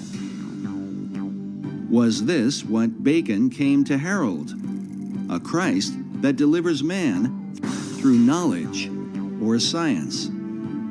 According to Peter Dawkins, Bacon's desire was to deliver mankind from the fall he had suffered in the Garden of Eden, to restore him to paradise through what he called the 6 days' work. So he always believed that as man was made in the image of God, as the Bible says, therefore we should imitate what God does. All his work imitates what he's learned from the Bible and from the interpretations of the Bible. And so the 6 days' work of creation is how to create paradise, because that's in the Bible what's created as a result of the 6 days' work. So he calls his great instauration also the 6 days' work, 6 days' work of creation. And it's all planned out according to what he understood about what those 6 days or stages of creation can mean when interpreted into the human role, what human beings can do. While Bacon based his understanding on the Bible, Dawkins admits that his approach was not through traditional Christian doctrine, but rather a mystical view based in the teachings of Kabbalah. He worked like a Kabbalist. He was a master of the Kabbalah, and particularly the Christian Kabbalah. The Kabbalah goes back through the Hebrews, through Moses, to ancient Egypt, and before that it's said to Enoch, who was the great initiate and king of Atlantis. And it said all the teachings come from Enoch, including this Kabbalah. And Bacon was a great master of Kabbalah. His whole work is based on Kabbalistic principles. While explaining Kabbalah could go on indefinitely, it might be generally called the Jewish version of the ancient mystery religion. In the modern world, Kabbalah has gained popularity among celebrities and is practiced by Barbra Streisand, Mick Jagger, Roseanne Barr, Britney Spears, Jeff Goldblum, Elizabeth Taylor, Paris Hilton, Demi Moore, Winona Ryder, and of course, Madonna, who has become a principal spokesman, much to the objection of some traditional Jews. In short, Kabbalah is designed to lead mankind to perfection, where man becomes a godlike being. It is a system that goes hand in hand with the concept of building paradise on earth. Sir Francis Bacon, the great Kabbalist, believed that the pursuit of science, or knowledge, was the way to achieve this great work. Most schoolboys used to know who Francis Bacon was and what he contributed to our knowledge today, and it was the method of science. Well, his first most public and fundamental effect he had was to form the basis of modern science, which is the experimental method. So he promoted what Socrates had also promoted, which was to not just think in your mind and argue, through arguments and so on, which is an Aristotelian method, but actually go out and look what is there in reality, in nature, and study nature and derive your thoughts and ideas from that and base experiments on that to see if they work. Then if they work and if they're useful and they're proved useful over a length of time, then you might consider you've got perhaps a bit of truth. And then you build on that. Well, up to Bacon's time, most of what one could call science, which was not really properly existing as such, except in the mystery schools, in all university, academia and so on, was just producing arguments after arguments. You see, up until Bacon's day, it was the church that was in control. And in fact, the church was in control up until about the 1800s. So the church was in control, but the church hierarchy wasn't necessarily pure Christian. There was a lot of people that were there because they could handle 3 or 4 languages and they had great intellect, but were they Christians? Real Christians? No, likely they were not. They knew their scripture, of course, but they were operating by the world system, and so the world system corrupted them. This corruption extended to their powers of discernment. While the Bible teaches that men should prove all things, many church academics in the Middle Ages trusted in an unsound method of deductive reasoning. based upon a faulty understanding of the Scriptures. And typically it would go this way, to give an example. They would take from the book of Acts where it says, and the gospel was preached to the whole world. That's one statement. Now the common statement that goes with that is, but the disciples and the apostles never went to the whole world. And therefore you could deduce from those two statements that, well, there were no people on the other side of the world to preach to. You see? Well, obviously were, because the explorers found there were people in Australia and Tasmania. Years later, they found that. So there were other people on the other side of the world. So you see, they got the wrong deduction using that method of deduction. And that's what Francis Bacon pointed out. He said, there's so much nonsense. And so Bacon set out to establish a scientific method, one by which mankind might achieve all knowledge. Through this method, Bacon sought to bring forth a light that would eventually disclose and bring into sight all that is most hidden and secret in the universe. But first, he would have to find a way to overcome the stubborn traditions employed by the academics of his day, who would rather debate than examine. Bacon gives a great example in exasperation. When he was at university, he saw that there were professors and students spent 3 or 4 years debating how many teeth a horse has. Nobody went out to actually count them, They just wasted all that time debating how many teeth a horse has. So he saw that as fruitless, wasn't producing anything good or useful, and humanity just was not evolving, and there's so many people in poverty and sickness. So he wanted to relieve that poverty and sickness and get us towards a future paradise, a world paradise, not just for the England, but for the world. So he really started the whole principles of modern science, which is this experimental method. And then he had a formula to start with the basics, the physical world, which is physics, physical laws, and then work upwards towards metaphysics and so on. He couldn't talk too openly when it got to metaphysics because it landed him in trouble with the religions of the time, who were at war with each other. So he had to do that in a more careful way, more veiled way. But write about it he did.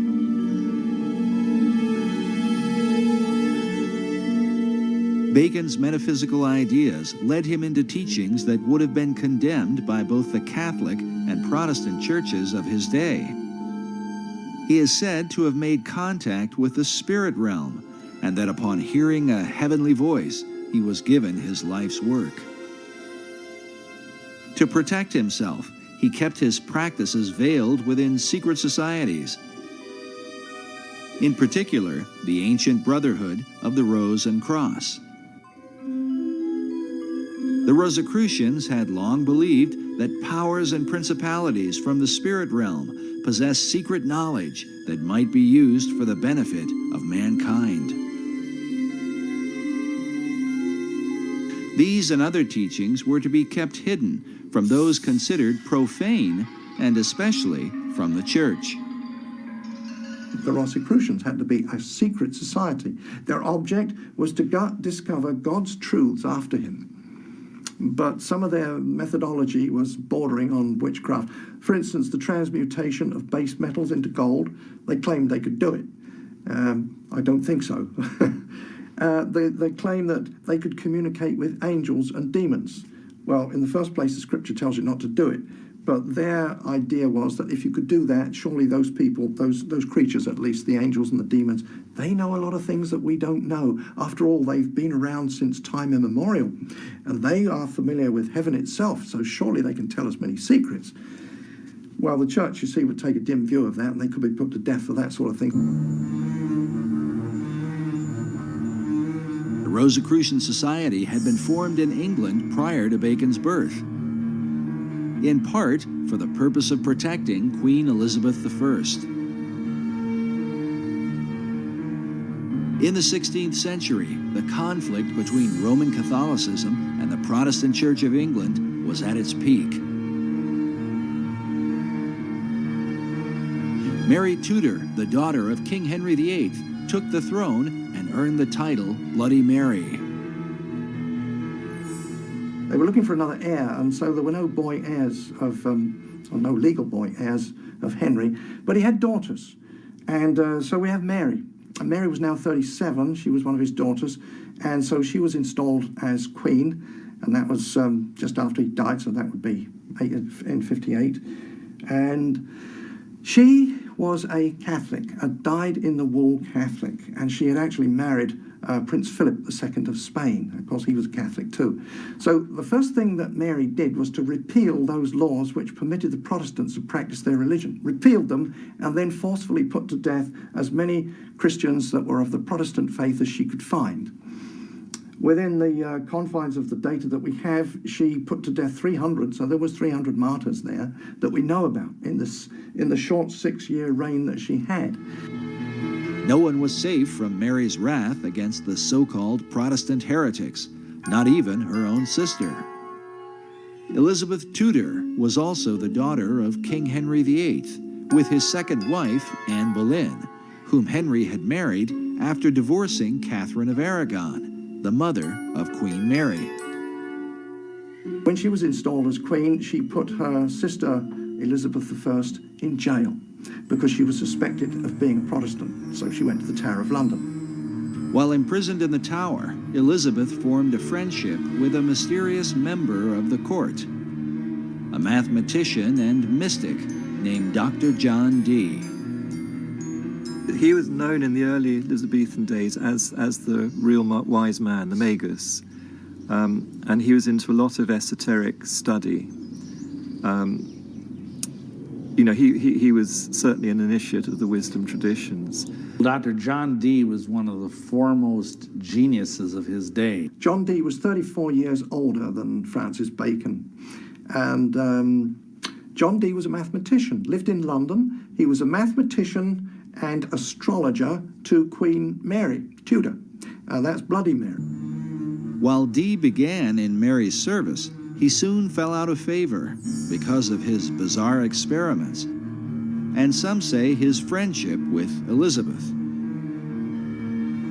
In any case, Dee was imprisoned under suspicion of sorcery, an accusation that would follow him throughout his life, and one that seems not unfounded, considering his system of magic is still practiced by many occultists to this day. One thing that he is most noted for today among occultists is that he and a fellow named Edward Kelly, who was a medium, did magical invocations related to the Book of Enoch to produce an entire, what today is called, the Enochian system of magic. And it's this incredibly complex language and alphabet and cubes and magic squares, and it's extremely complex, and it's very, very powerful. In his quest for knowledge, Dee tapped into the powers of the beyond, hoping to learn secrets from the spirit realm. But that's not to say he wasn't trying to communicate with angels. He did. And they can be contacted and talked with. Roughly, it means messengers of God. So that's what Dee was trying to do in his own way. But he obviously was too open about it. So in the end, he got persecuted for this. But not everyone saw Dee's dabbling as communicating with angels of God. Dee once wrote that he was looked upon as a companion of hellhounds, a caller and a conjurer of wicked and damned spirits. Yet like Bacon, he practiced much of his craft in secret as an active member of the Rosicrucians in England. Some even credit Dee with founding the modern Rosicrucian movement. As such, communing with angelic beings that provide scientific knowledge was a familiar practice. Now, there was a pretty very brief and shady dividing line between what they called scientific knowledge and what we might call outright witchcraft today. It was the demarcation there was very shadowy. This shadowy line was one that Dee crossed many times. Yet for a while, he flourished under the reign of Queen Elizabeth. During this era, some believe that he was a kind of mentor to Sir Francis Bacon. Well, we know from Dee's diary that Bacon made one visit, at least, to Dr. John Dee's home at Mortlake. And when these visits were recorded, Dee was, meaning people had come to talk with Dee and discuss esoteric matters with him and to use his library and so on like that. So we know that's a historical record we have. Otherwise, it's circumstantial evidence. Bacon clearly knew Dr. John Dee because he was an important person in Queen Elizabeth's court, and Francis Bacon was a courtier. Perhaps the reason for the lack of records in Bacon's relationship with John Dee is that their work was done behind the veil of secret societies. There's always been these secret societies trying to promote learning and raise the level of people's thought and culture to a kinder level and higher level. But mostly they've worked in secret because the church, most of the different churches have been so, well, not very kind. The problem we're dealing with here is that Europeans discovered an awful lot of information, and very important, good, solid information of sciences that had been, developed richly elsewhere and that were brought into Europe and were so threatening to Christianity that they had to be suppressed. We know what happened to Galileo, and we know what happened to endless numbers of Giordano Bruno and so many others in science. They had to go underground. So the process of forcing knowledge and wisdom underground created a lot of coding and a lot of buzzwords and a lot of secret gestures and terms that still aren't understood to this day. So Dee is amongst that group. While men such as Galileo were persecuted for representing scientific knowledge, the secret societies of the Elizabethan era were in danger not for the knowledge they possessed, but how they obtained it through occult practices of summoning spirits and conjuring demons. They were, nevertheless, determined to continue for the cause of science and learning. Dr. John Dee led the way in this arena. His method became known as angel magic because of his contact with spirits that Dee believed were sometimes good and sometimes evil. At one point, Dee's angels compelled him to visit the Holy Roman Emperor, Rudolph II, and tell him that he was wicked and that if he did not repent, God would throw him down. Incredibly, Dee obeyed the angels, visited the emperor, and established a friendship that would help to protect him from persecution later on. In his experiments, Dee worked with a medium named Edward Kelly. Kelly was the one who often made contact with the spirits Dee communed with. In a diary entry of June 8, 1584, Dee records a startling account. He claims that Kelly was greatly troubled when the angels tried to persuade him that Jesus was not God, and that no prayers ought to be made to him. They further claimed that sin did not really exist, and that man's soul simply moves from one body to another, in what sounds like reincarnation. Upon hearing this, Kelly was apparently distraught, and believed they had contacted evil spirits. Nevertheless, the angels provided Dr. Dee with gifts of knowledge.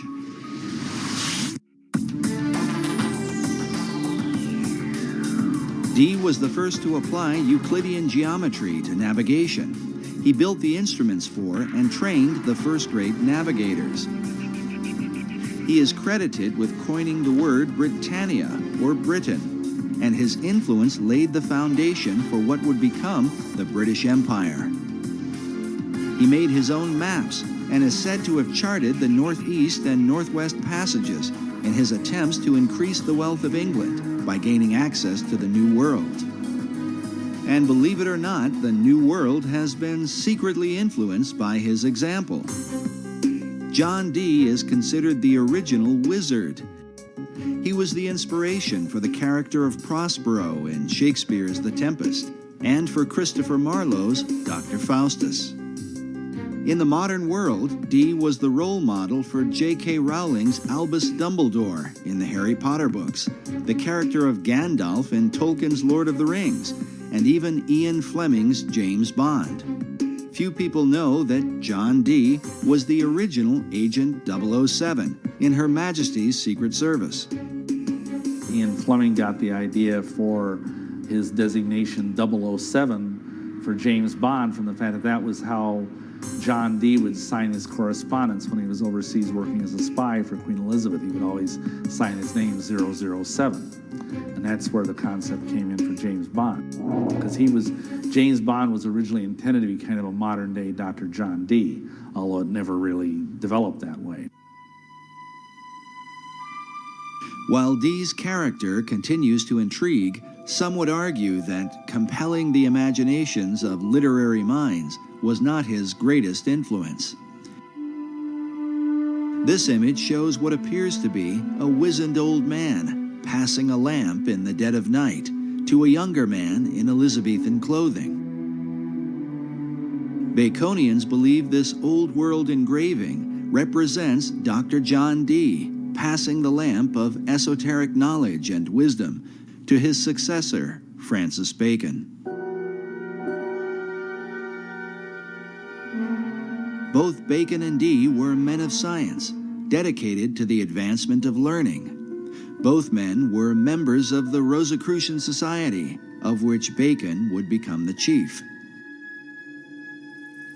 Like Bacon, John Dee believed that America was indeed the lost continent of Atlantis.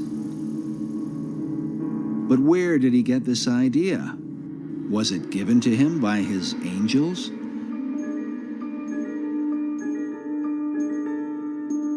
And did he pass this concept on to Francis Bacon? We can only speculate. But when Queen Elizabeth took the throne, the dream of colonizing this new Atlantis would come closer to being a reality. When Bloody Mary, as she was called, this was Mary Tudor, who had been now on the throne and persecuting the Christians, and she died, perhaps ironically, with a false pregnancy. And so when she died in 1558, then after that, Elizabeth I came in as queen. And so there were questions of what day should be chosen for Elizabeth's coronation. The coronation of a new ruler was an important event, the timing of which, it was believed, could determine the success or failure of a monarch's reign. To ensure her good fortune, Elizabeth called upon her old friend, Dr. John Dee. He was the Queen's astrologer, too. He computed the date for her to be crowned. Astrology in those days didn't mean necessarily what we understand it to mean today. There were some odd things about it, but there was a study of the stars that we would call today astronomy. So they had to know about the movements of the stars and the planets, and they were pretty knowledgeable about that. So it was a strange mixture of astrology and astronomy. So that's what he was doing. It's debatable how the efforts of Dee's astrology impacted the course of England. But when the new queen took the throne, it marked the beginning of an unprecedented era in English history. During this time, the language of the New World would be transformed, ancient knowledge would unfold, and the course of the philosophic empire would be established. The modern world would be changed forever, largely because of Queen Elizabeth I. And she was bright. This was Queen Elizabeth of England, one of the brightest queens that England has ever had. Whether she was a true Christian or not was perhaps doubtful, but at least she did support the Protestant cause and not the Catholic one.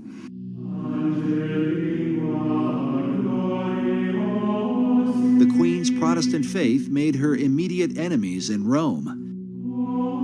In April of 1570, Pope Pius V issued a papal bull excommunicating her from, quote, the unity of the body of Christ. Well, that meant that the Pope was saying to all the Catholic kings of Europe, go and invade England, kill the Queen, take over the country, make it Catholic, and I'll give you my blessing. So that was a huge threat to England and the Queen. So the English, who didn't like that, didn't like that idea, they formed a close-knit protection around the Queen and their country. To answer the threat of spies and assassins from Rome, the English set up an intelligence network under the leadership of Sir Francis Walsingham, known as the Queen's Spy Master.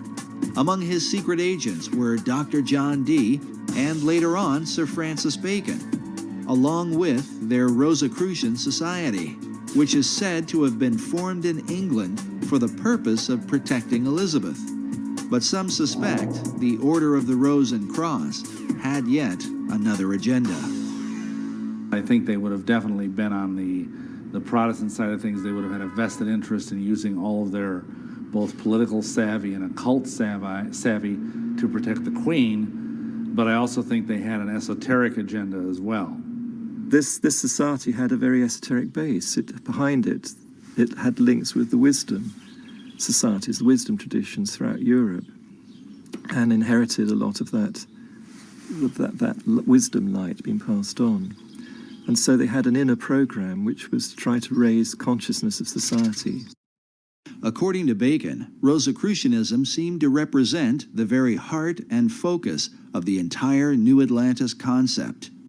Francis Bacon's last book that he was writing at the time when he allegedly died, that was 1626, but his last book was called The New Atlantis, and the subtitle was The Land of the Rosicrucians. Why the land of the Rosicrucians, or Rosicrucians? Why did Bacon deem their influence to be so important?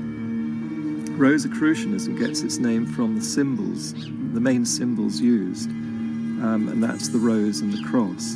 But these are very ancient symbols. They go back long way in time, and being used by different societies for thousands of years. In the hands of different societies, the symbol has been interpreted in a variety of ways. There is the decipherment of the rose that received much attention in Dan Brown's Da Vinci Code. The rose is a symbol of secrecy, and the term in Latin that characterized the relationship of the rose to secrecy was sub rosa, meaning under the rose. So secret orders world round, when they swear to secrecy, swear sub rosa. The secrecy of the rose represents the hidden knowledge of the ancient mystery religion, while the cross symbolizes Christianity.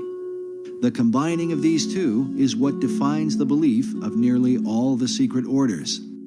The symbology there is the infusion of all this Eastern Persian spirituality into Christianity. Was this fusion of beliefs a part of Bacon's plan? And what sort of impact could it have?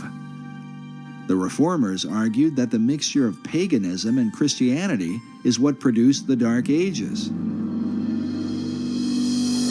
Would Bacon's program of the Rose and Cross be a blessing or a curse? And how would this whole thing be carried out?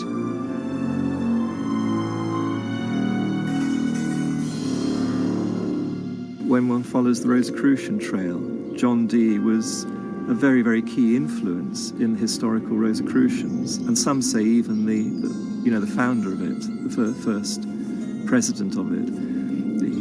But at some point, the presidency was given over to Francis Bacon, and he was in charge of the Rosicrucians, not just in England, but it spread right through Europe,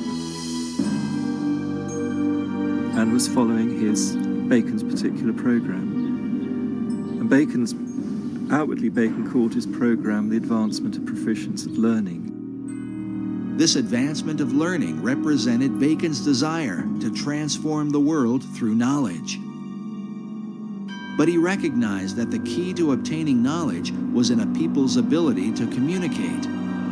As such, Bacon worked to reform the English language in ways never before realized. And it is a bit strange that the English language, as crude as it was in the time of Bacon's youth, by the time he died, it was becoming one of the most refined languages. But in England at that time, the English was dreadful. It was garbled with all kinds of different dialects, because if you think about it, England was made up of the Saxons, the Danes, the Gauls who had invaded, they were the Frenchmen, and they had a whole mixture of languages. So very often one Englishman could not communicate with another. To address the problem, Bacon surrounded himself with writers and poets who were like-minded. All these people, these kind of intellectual people, they all read and wrote in Latin, but they said, look, we need an English language. We're going to be a great country. So they needed a language and literature. So how to develop that skill. And that's what, I think that's principally what Bacon did.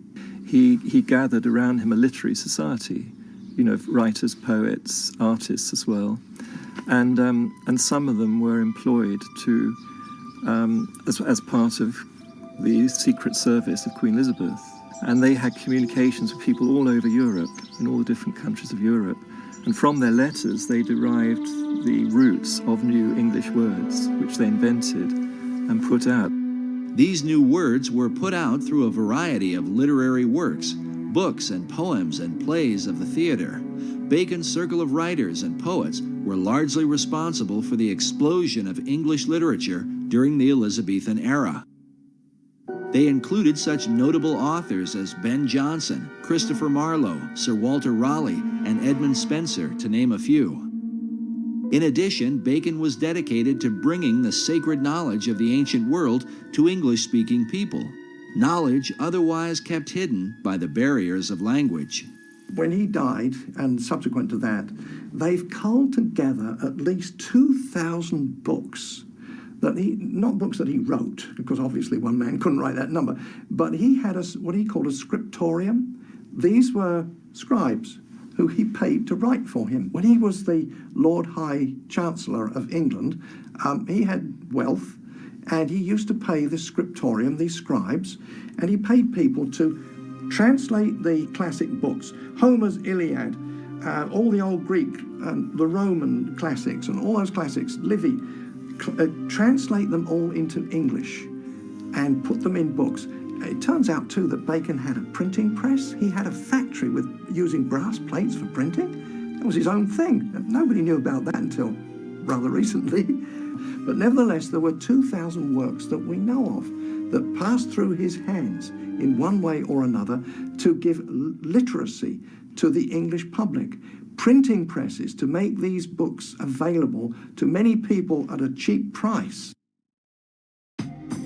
But Bacon's purpose and that of his literary society was to prepare the people of the Old World to colonize the land of the New. As the term colonization scheme suggests, the launching of Bacon's plan for America was not by chance, but by design. It could be said that his great scheme began at an early age, perhaps when he was sent by Queen Elizabeth I to the court of France, where he was inspired by the example of the French poets.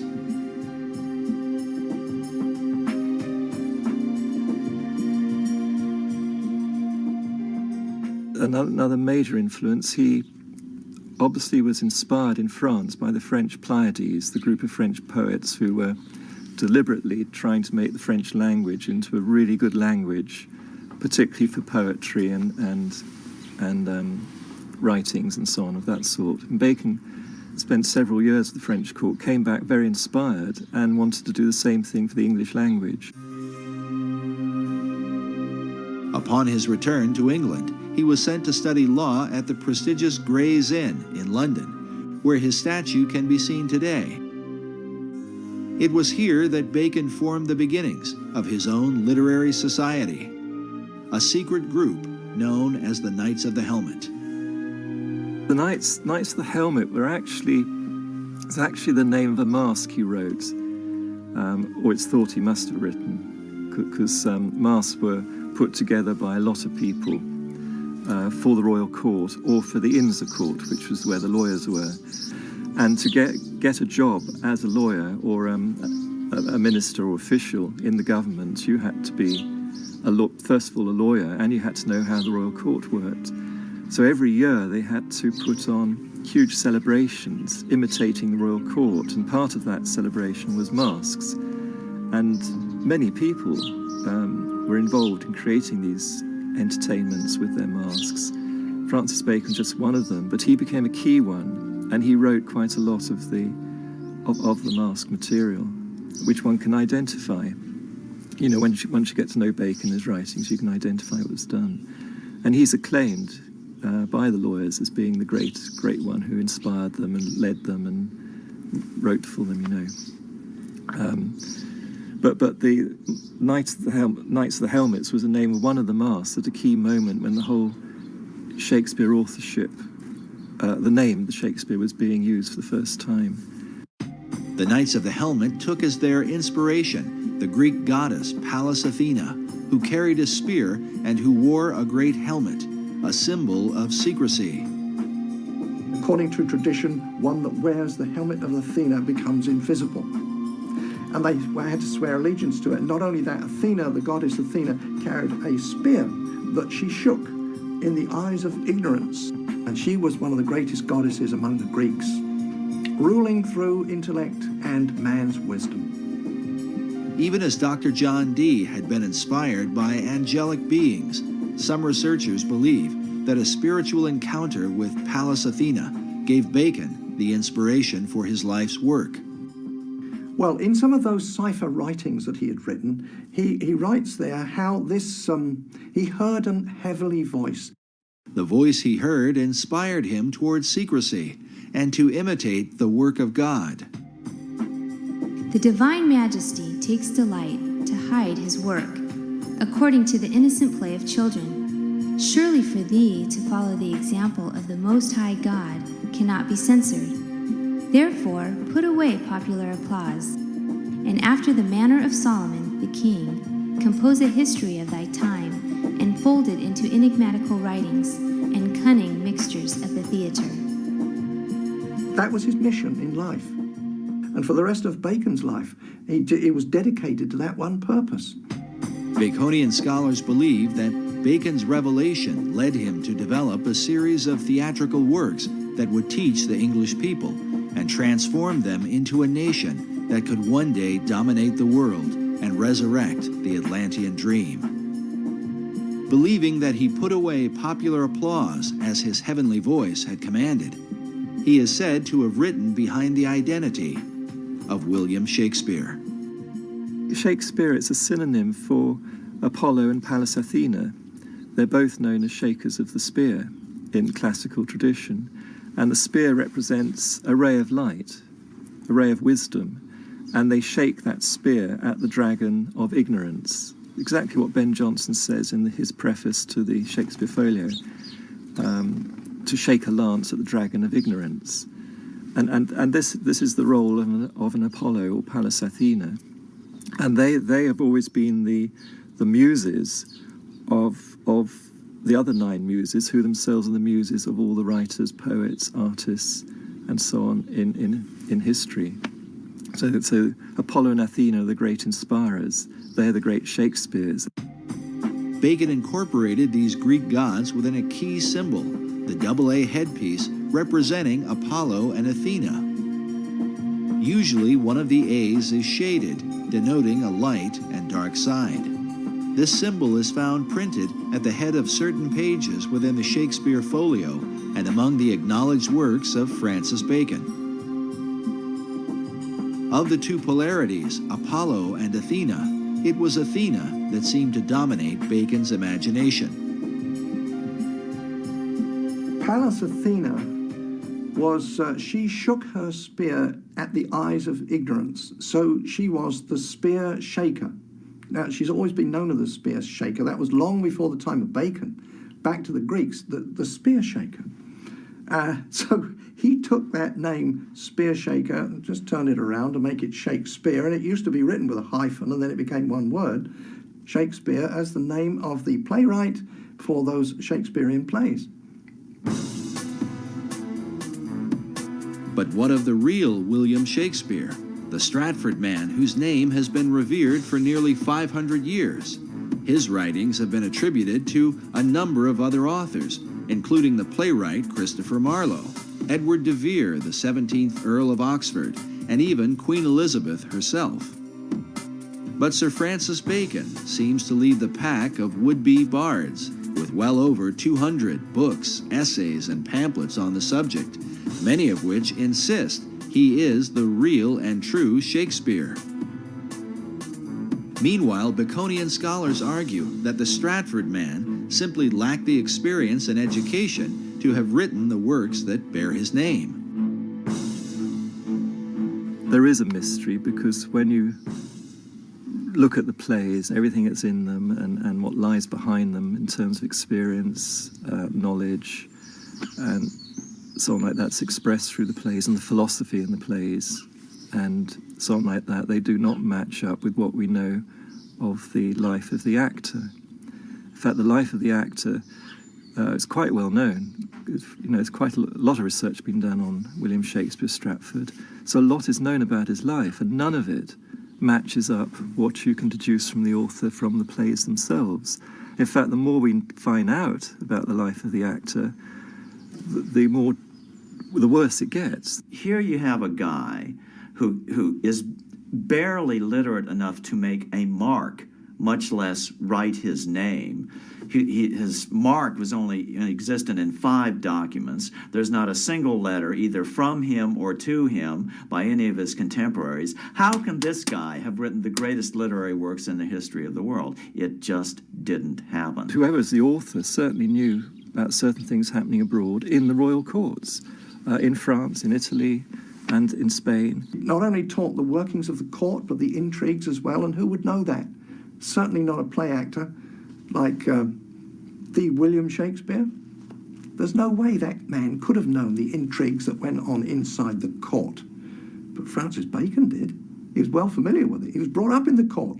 You can't just say, oh, genius did it all. It's impossible for genius alone to do that. You've got to have all that background experience, knowledge, and so on, to get something like the Shakespeare plays. There's even a quote from one of the justices, one of the English justices, that it's clear that from the Shakespeare writings that the author had to be an attorney because there is not a single legal error contained in any of them. He writes, the author writes naturally as if he's a lawyer. You know, it doesn't just put in legal terms here and there just to suit the story. It just legal terms and whole legal jargon just rolls off him absolutely naturally as if he's used to living in that environment all the time. Well, that doesn't fit the actor from Stratford. There's just no way the historic William Shakespeare could have written these plays. There's only one person who could possibly be the author of those plays, which is Francis Bacon. Yet wouldn't the colossal size of all the plays, poems, and sonnets be too much for Bacon himself to complete, especially while becoming a lawyer, launching modern science, and writing the many other works attributed to him?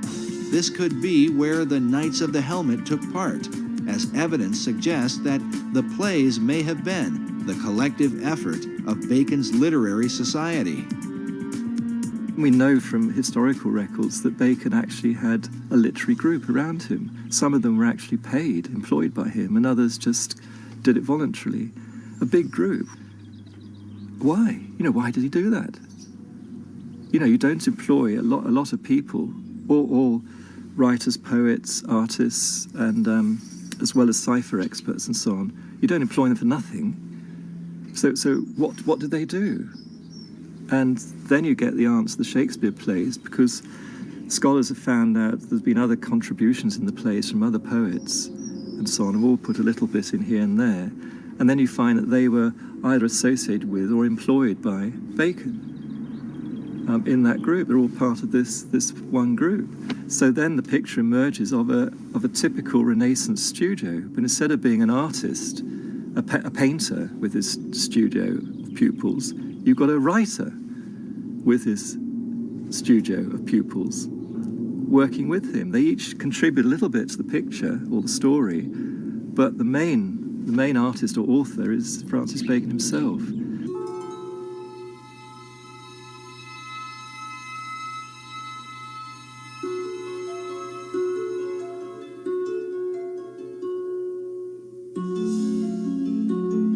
But in the town of Stratford-upon-Avon, people come from all over the world to view the birthplace of the man considered to be the greatest literary mind of all time. In Stratford, they hold a strong view against the suggestion that Shakespeare was anyone but himself.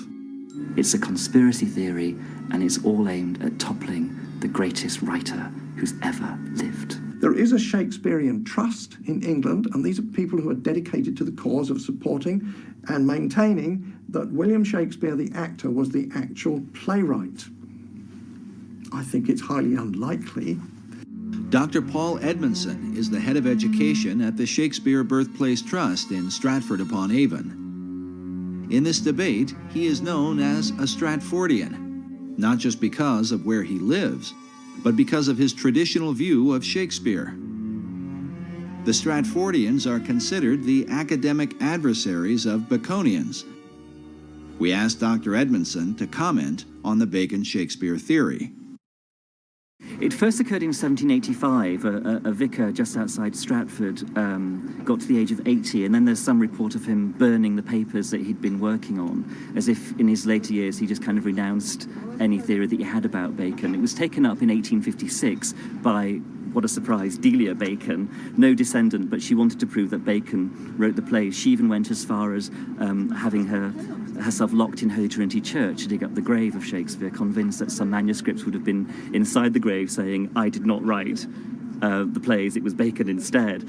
And she didn't get as far as digging up the corpse of Shakespeare, and later she went mad after the publication of her book. But her book was groundbreaking. She had good support from Nathaniel Hawthorne, Mark Twain. She knew literary figures in the States. Mark Twain was certainly convinced that the historic William Shakespeare did not write the Shakespeare plays. And this is a guy, how can you deny his conclusions? He had the money to investigate it. He had the time to investigate it. He's not known as a crackpot in any other venue. In 1909, Twain took up the Bacon-Shakespeare controversy with his own book titled Is Shakespeare Dead?, in which he questions the reputation of the Stratford actor in his lifetime. He's saying that in Shakespeare's own life, no one regarded him as being important or famous or a brilliant playwright or anything like that. It was only 2 or 3 generations after his death that suddenly the historic William Shakespeare became a big deal. So however, the plays enjoyed immediate success and immediate prominence. So how do you explain that? That's simply not true. There's all sorts of evidence that he died and that he was remembered after his death. First of all, there's the very significant memorial bust in Holy Trinity Church, which not only is an early likeness of Shakespeare to give us a sense of what the man actually looked like, but it also mentions him as a great writer. On the inscription of the monument, "See living art," but paid to serve his wit. I'm paraphrasing there, but it mentions living art and looking at the page rather than the monument, which is an echo of, or prefigures possibly, the commendatory verse of Ben Jonson, Shakespeare's friend and contemporary playwright, at the front of the first folio. The first folio is the first time Shakespeare's works are gathered together after his death by his friends. That's crucial. What is equally crucial is that the 2 tributes mentioned by Dr. Edmondson did not come about until years after Shakespeare's death. Other great writers of the time, like poet Ben Jonson, were given more immediate recognition within months of their passing. Just as importantly, the great folio assembled by Shakespeare's friends 7 years after his death contains what many believe to be some important clues. 19th century author W.F.C. Wigston referred to William Shakespeare as Phantom Captain Shakespeare, the Rosicrucian Mask. This may have been partly due to the world-famous Droeshout portrait that appears on the front of the original Great Folio of 1623. Note the presence of a line extending from the jawline of Shakespeare to the bottom of his left ear, as if to suggest the face were simply a mask. If this seems far-fetched, consider the dedication which appears beside it, written by poet Ben Jonson, a friend of both Shakespeare and Sir Francis Bacon. With a rather mysterious twist, Johnson concludes with the words, "Reader, look not on his picture, but his book." Why would Ben Jonson point the reader away from the face of Shakespeare and compel men to look upon the book instead? A dedication that seems to parallel the monument at Holy Trinity Church.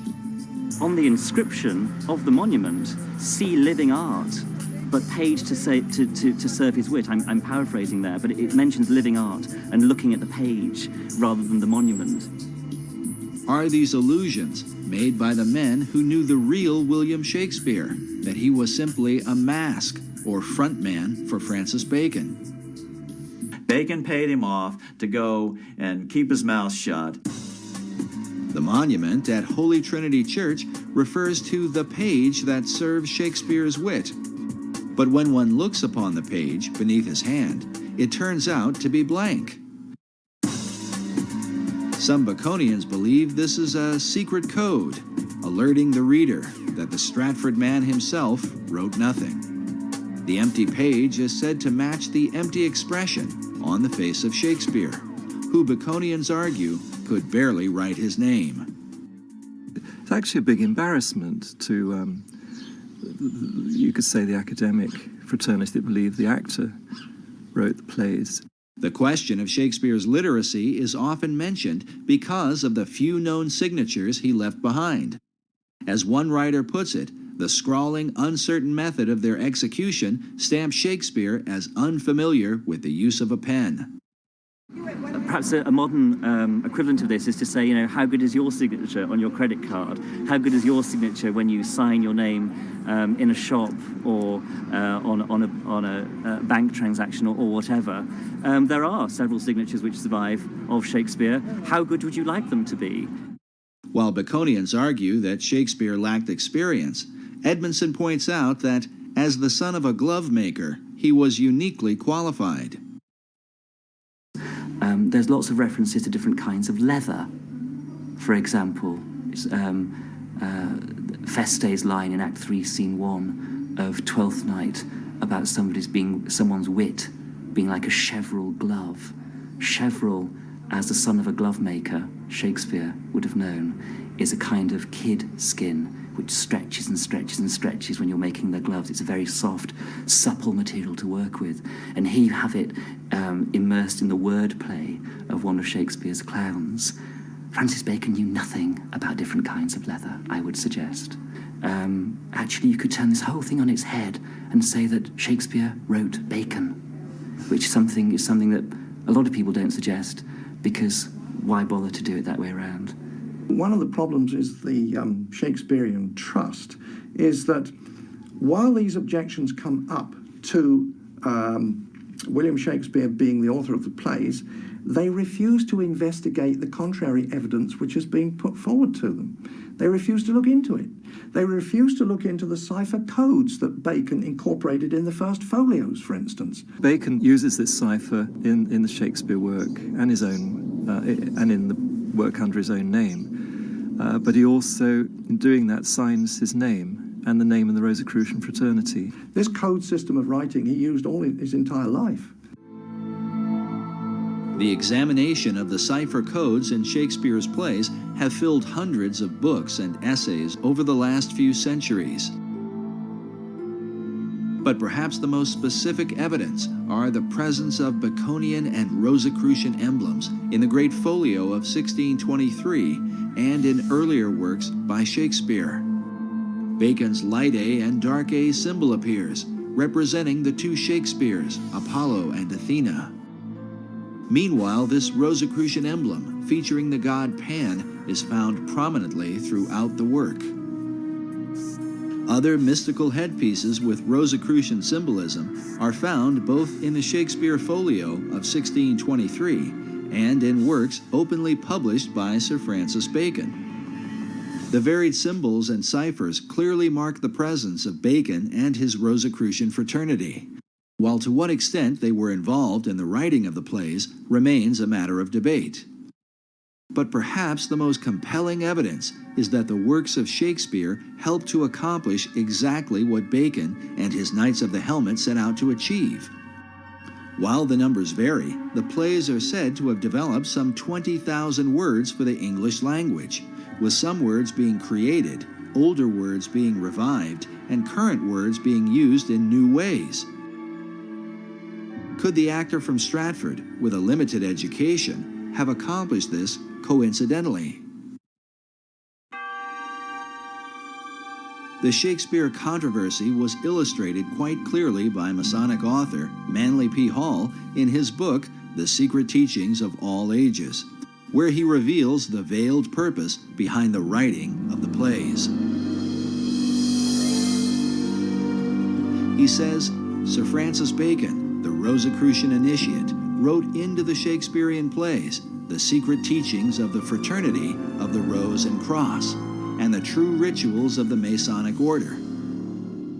The Bacon-Shakespeare controversy involves the most profound aspects of science, religion, and ethics. He who solves its mystery may yet find therein the key to the supposedly lost wisdom of antiquity. The lost wisdom that Hall refers to is said to have begun in ancient Atlantis.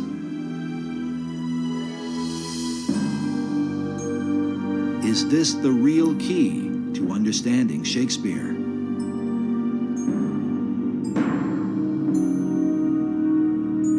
Incredibly, it may be said that the plays themselves represent the whole confusion of America's foundation. For while Shakespeare contains a clear representation of Christianity, with some 1,200 biblical references, along with them are plays with openly pagan and magical themes. Like the symbol of the Rose and Cross, the plays combine the teachings of Christianity with the wisdom of the mystery religion.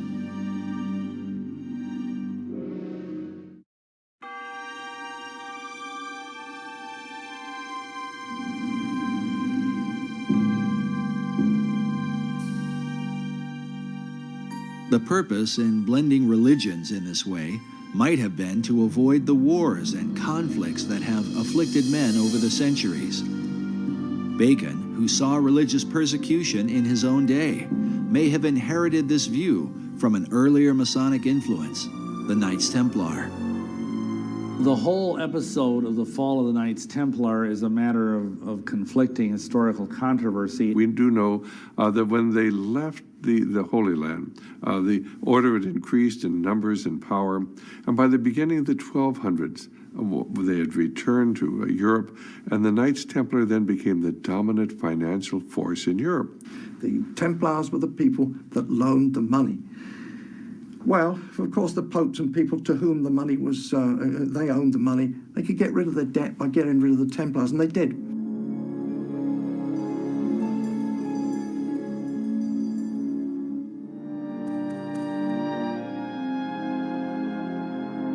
But in addition to the issue of debt, the Templars were accused for embracing certain religious doctrines they had picked up during their time in the Holy Land. It is said they began to combine the teachings of Christianity with the influence of Islam and Judaism, as well as spin-off cults known as the Yazidi and the Hashashin. What people did not understand is they had adopted the teachings of the ancient esoteric religions. And they were decreed by the Pope in 1308 in Europe and 1309 in England that the Templars should be disbanded, if not hunted down and killed. Many Templars were tortured under the Inquisition and even burned at the stake for heresy. But some of them escaped. And a lot of them, I think, went underground, because by no means did the dragnet, if you will, capture all of them. A lot of them fled to Scotland. They had to go into hiding. And one of the places they found to hide was the Masonic Lodge. There's no question but that the Knights Templar are the real fulcrum of the latter development of Freemasonry.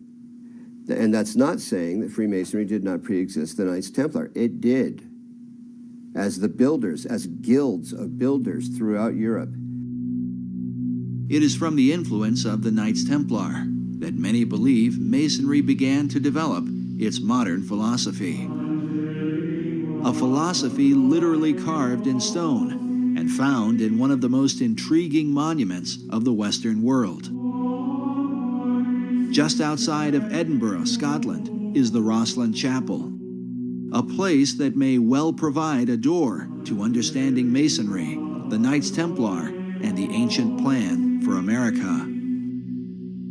It very conclusively demonstrates a profound relationship between Scotland and the Templars and the Freemasons, which is not really any big revelation. But of course, the whole idea is that the three things go together.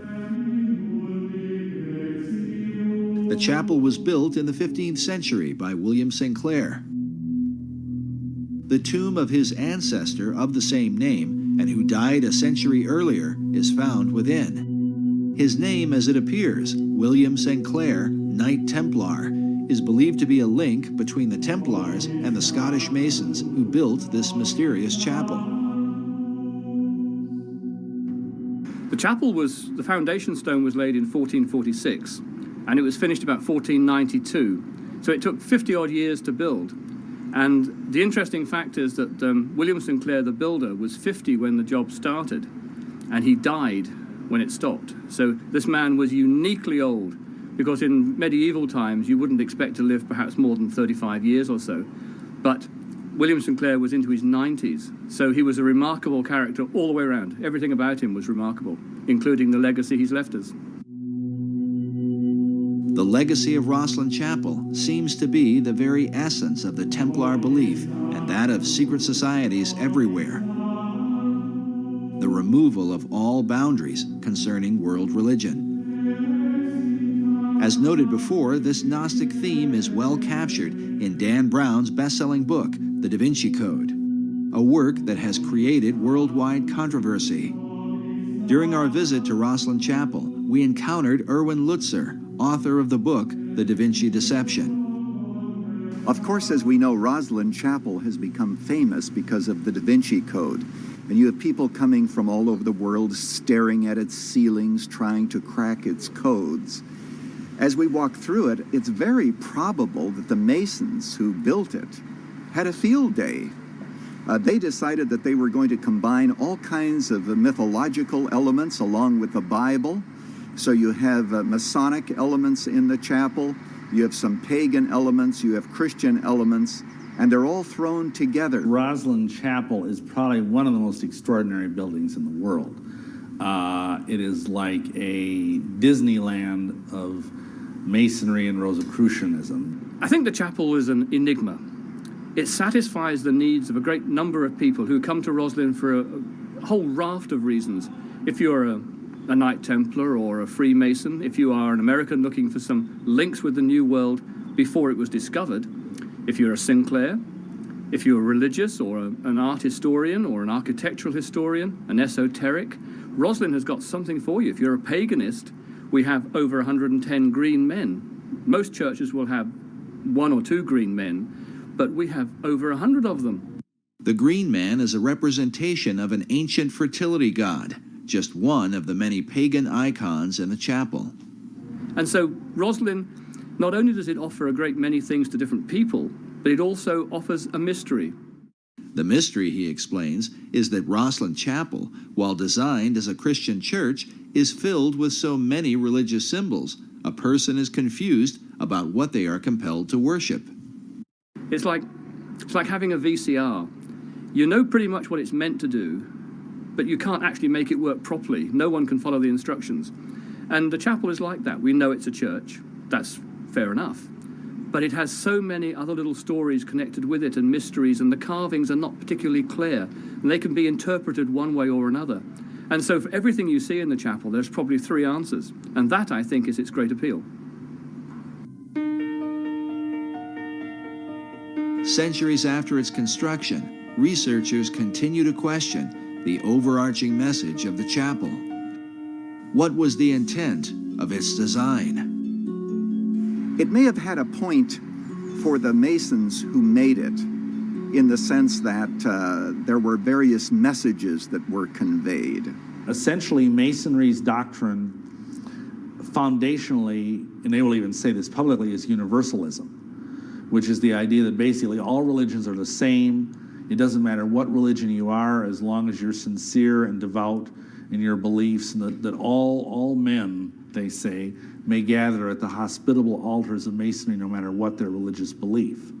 So in that sense, they're very much part of pushing toward a one world religion, and to view biblical Christianity as basically the enemy.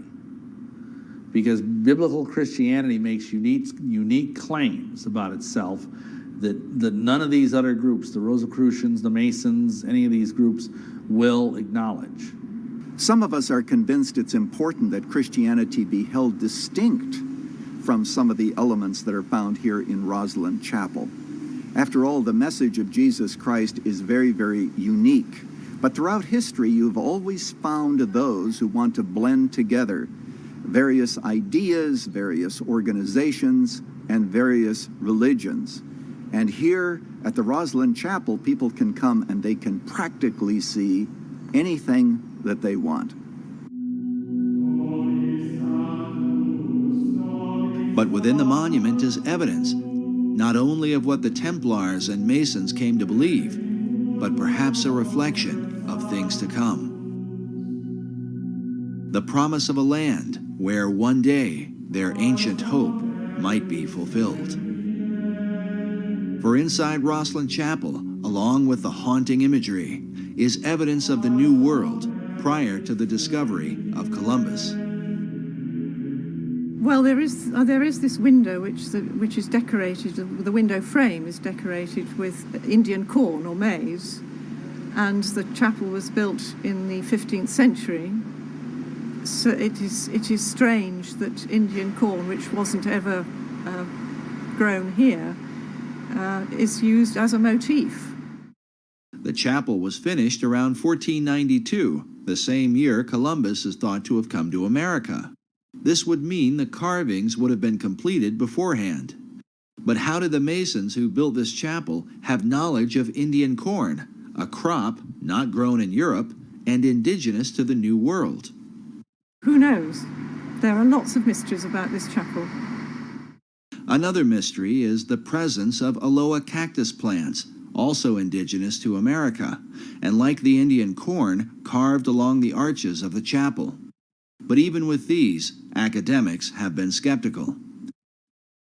Yet a third carving, a trefoil plant or type of clover, is said by Rosslyn Chapel director Stuart Beattie to have convinced one skeptic in particular. The trefoil plant is quite interesting. Rosslyn Chapel does have carvings of plants that we believe came from the New World before Columbus discovered America. We've had these plants investigated, and a botanist from the university had a good look at them, and he wasn't particularly convinced, as academics need to be. He wasn't 100% sure that these plants were in fact Aloha cactus and sweet corn. And I think his logic was that the people who went to the New World and recorded these images on parchment brought those images back. They would have been translated to wood and then subsequently translated to stone. And it's that process which removes them from the original 2 or 3 times, which means that there are discrepancies that can build in. And so, being an academic, he was uncomfortable with these images. And when looking around the chapel, he suddenly, his eyes lit up, and he came and got me, and he said, whilst I was fairly unsure about the sweet corn and Aloha cactus as being honestly genuine, I have found a trefoil plant on what would have been the outside of the chapel at the time, but is now the baptistry, that would only have been found in the New World. Therefore, I am much more comfortable to say that the other plants are also honest and true.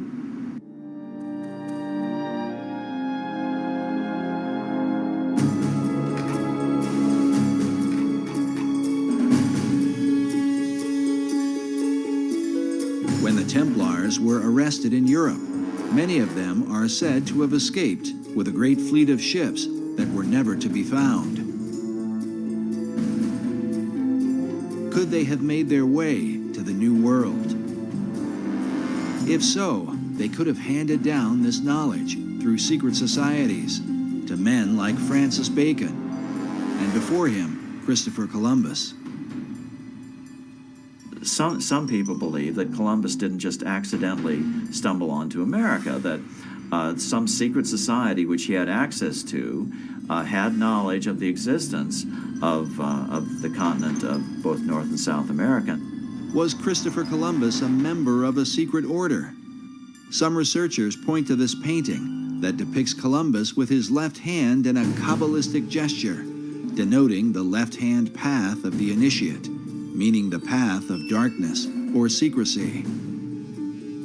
In addition, the ships of Columbus sailed to the New World adorned with red crosses on a white background, the symbol of the Knights Templar. Columbus's wife was the daughter of a famous Knights Templar line that passed along what are called portolans and cartographs that Columbus had direct access to. And we know that he robbed the Portuguese and brought all of those portolans to Isabella and Ferdinand. What I'm suggesting is that people knew about this new Atlantis. They knew at the time of Columbus and before the time of Columbus. But did the secret societies involved view the New World as Atlantis of old?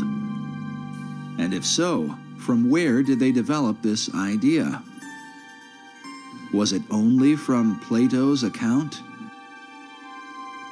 Or from a belief more deeply rooted in America's secret history? In his groundbreaking book, America BC, Harvard professor Barry Fell reveals the presence of ancient Europeans in New England and the American Midwest as far back as 800 BC. The author uncovers evidence of ancient Celts and Druids with travelers from Spain, Libya, Carthage, Rome, and Egypt, all of whom came to the New World centuries prior to its so-called discovery by Columbus. His research exposes that the all-seeing eye was present in places like Vermont and New Hampshire long before the new order of the ages was declared. Does this stand as proof that America was indeed known by the ancients and that its destiny has been the plan of secret societies from long ago? Sir Francis Bacon believed it was his mission to reform the world in preparation for building paradise on earth, to lead mankind into a new age.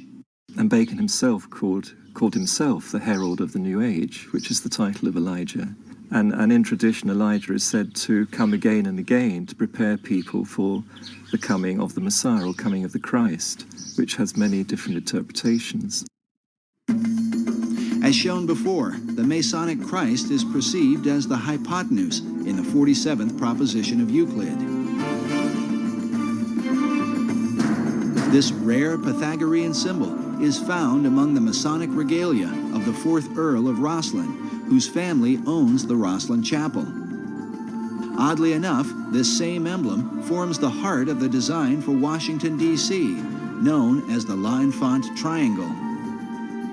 Masonic author David Oveson claims that the entire city of Washington is based around this Pythagorean theorem. If so, America's capital might stand as the ultimate dedication to Bacon's great plan, a city designed symbolically to represent the Masonic Christ that Bacon came to herald.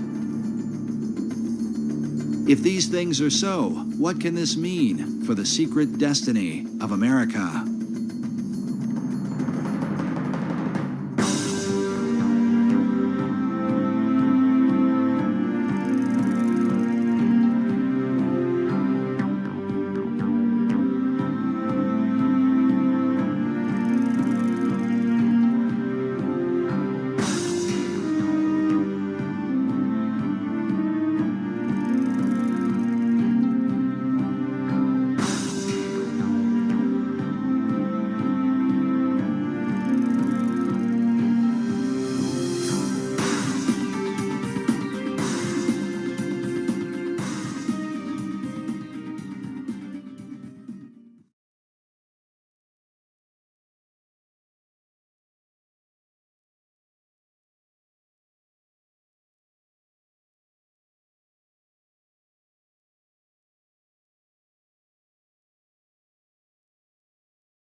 We have a unique nation, a republic, like no others.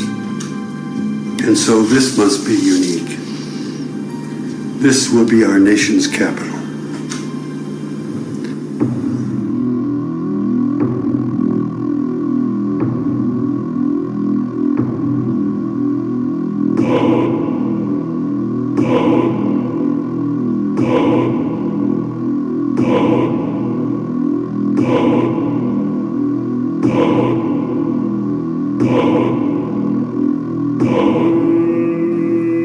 Clearly, a lot of the designers and architects of Washington, D.C.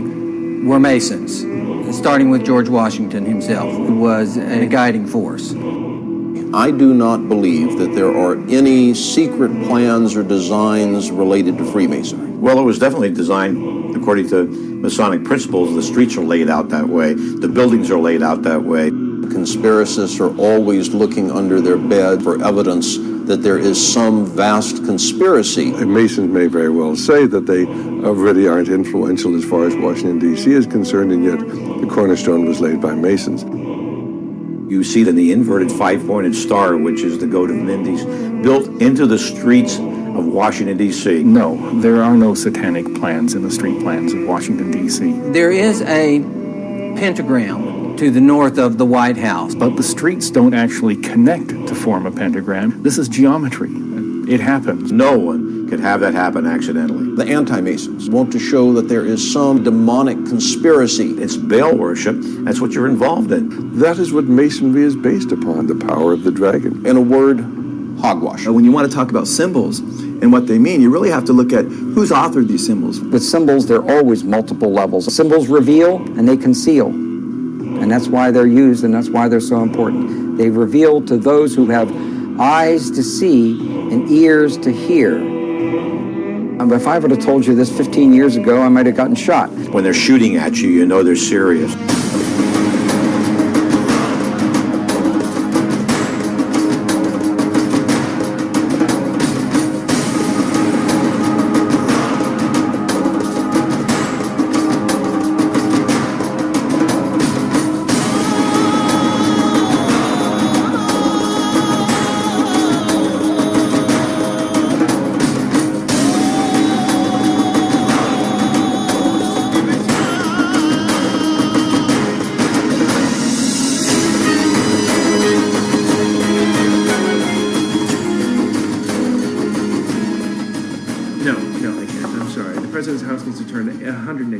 It's just 180 degrees. Absolutely. There's absolutely no way we can compromise. Throw the entire thing out. Oh, happily. That this area I here, beg your this pardon. is not going to work. This is not going to work. Absolutely. You're absolutely right. You have had enough. Goodbye. Thank you. From its beginning, the design for Washington, D.C. has been a source of conflict and heated debate. George Washington, Thomas Jefferson, a temperamental French architect, a famous African American, and a mysterious surveyor would set in motion a project that would span the next 150 years, with no end of controversy in sight. But beyond debates at an internal level, the very layout of the city is continually under suspicion. Arcane symbols and mythological designs, both inside and outside government buildings, have caused many to wonder if the city somehow represents a hidden agenda.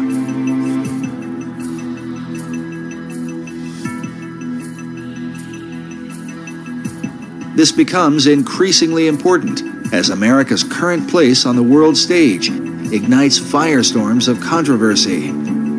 As the United States is the most powerful nation on earth, many have wondered, what is America up to? Could the purpose of operations currently carried out by the U.S. government somehow be reflected in the design of its capital city? At the center of controversy are secret societies. Many of America's leaders have belonged to them right from the nation's beginning.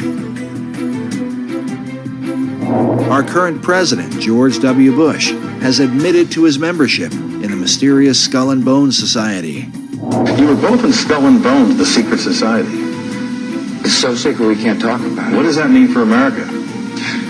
The conspiracy theorists are going to go on. I'm sure they are. I don't know. I haven't seen the web. Number 322? Skull and Bones has to be the most powerful, one of the darkest of all secret societies that exists on this planet. It is about greed and it is about power.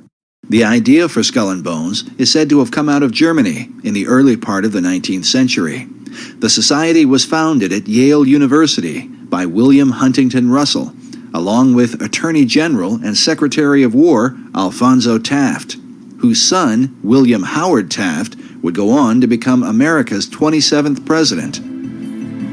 Some believe the Society's foundation demonstrates a clear link with what may be the oldest society of all, Freemasonry. The Society is shown here in 1993, reenacting the laying of the cornerstone for the United States Capitol on the 200th anniversary of the event. Know all of you who hear me, we proclaim ourselves free and lawful Masons, true to the laws of our country, professing to revere God and to confer benefits upon mankind. This is the ceremony in which Senator Strom Thurmond, himself a 33rd degree Mason, took part. Senator Thurmond, we would like you to join in this. Since the William Morgan incident in 1826, when Americans uncovered a secret cabal working inside the government, the presence of Masonry in places of power has always sparked debate. But their influence in American government is undeniable. This is the same Bible upon which Presidents Clinton, Bush, Carter, and George Washington were inaugurated president. Of America's 43 presidents, at least 15 are confirmed Masons, though some say the number is even greater. In addition to the Capitol, the Freemasons have laid the cornerstone for every major building in Washington, D.C.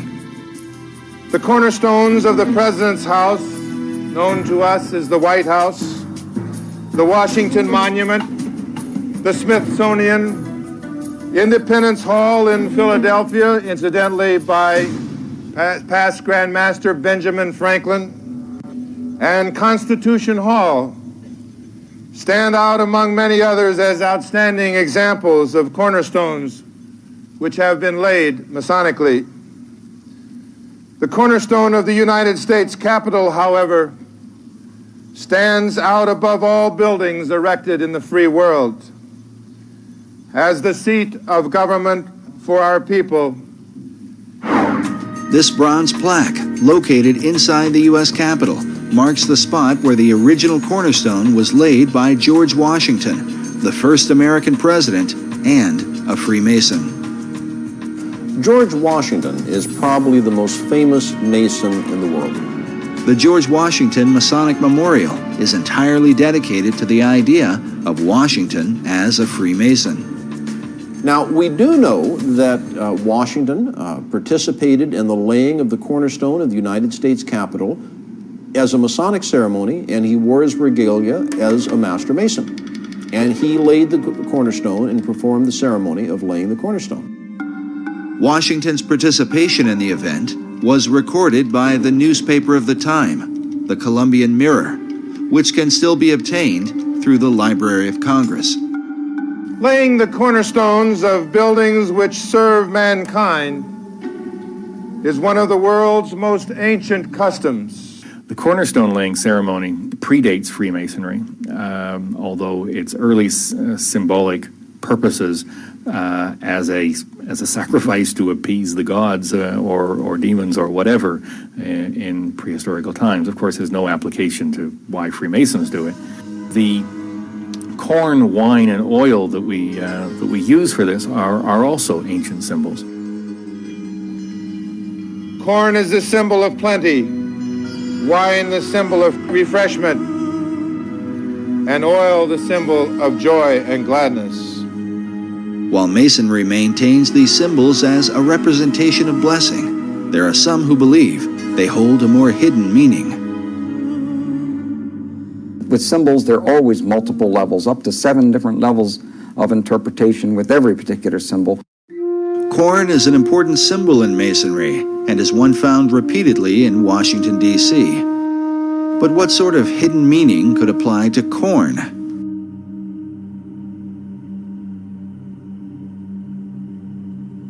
In Hebrew, the word for corn is Dagan, which became the name of a Babylonian god. Some believe the same god was adopted by the Phoenicians under the name Dagon. While Dagon was often worshipped as the fish god, he was also the god of corn. His son was known as Baal, who was often called the son of Dagan or the son of corn. Now, corn, of course, if we're talking about pre-New World times, would be any grain or wheat. To complicate matters further, in the Old Testament, we find the children of Israel offering corn and wine and oil to Yahweh, the God of the Bible.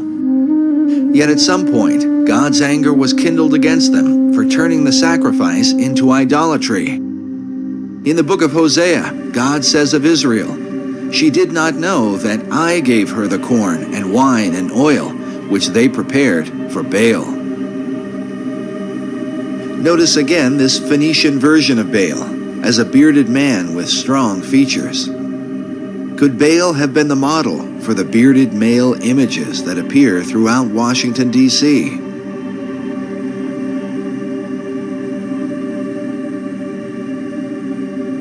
Take note of this image, with ears of corn carved into the hair.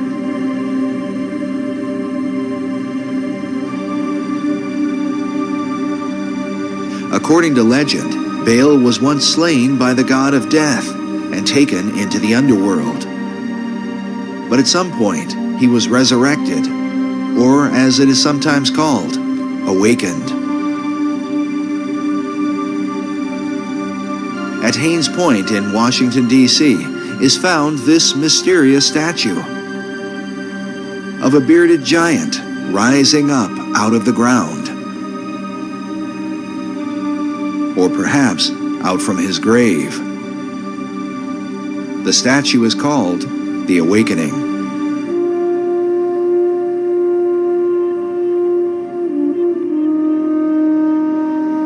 According to the Masonic Encyclopedia, another symbol for resurrection is the Egyptian obelisk, which is the shape of the Washington Monument.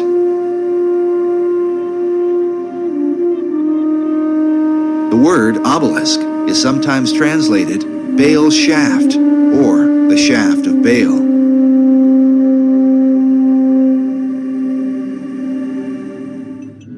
As a result, critics of Masonry argue that Baal, not Yahweh, is the real God to whom Masons perform their ceremony. It's not until you get to the Royal Arts degree that all of a sudden you realize who God is, or what the name of God is. It's hidden for a long time. In fact, you're told that there's this hidden word you're supposed to search for. But it's not until you finally get to that degree that you realize that his name is revealed. It's believed that at the higher levels, the Masons secretly worship Baal under a hidden and unusual name. As you go higher up in the Masonry, you learn the secret name of God, which is a secret and the lost word that the Masons in the Blue Lodge seek. They already know it. It's Jobulon. It's a combination of Jehovah, Baal, and Osiris. It's a deity that is not the God of Abraham, Isaac, and Jacob. But nowhere in that Scottish Rite degree, and I have to stress that this is an additional degree, this is not a part of regular craft Freemasonry, nowhere in that additional degree is there ever any suggestion that Jubelon is the name of a god. What it is a amalgam of 3 different words, which in ancient languages was the word for God. Coyle's Encyclopedia of Freemasonry, he admits on page 516 that Jebulon is basically a composite of 3 different names of different gods. Je, meaning Jehovah, or the Syriac name of God, as he says. And then Baal, or he says Bel, B-E-L, or Baal, he spells it B-A-A-L, how the Bible spells Baal or Baal, it's pronounced in Hebrew, which is the Canaanite god. And then he gives on for the Egyptian god, referencing, many Masons reference Osiris. And it's interesting because when you look at what he's said there, he's admitting that the Masonic name for God includes Baal or Baal. It's not intended to represent a god.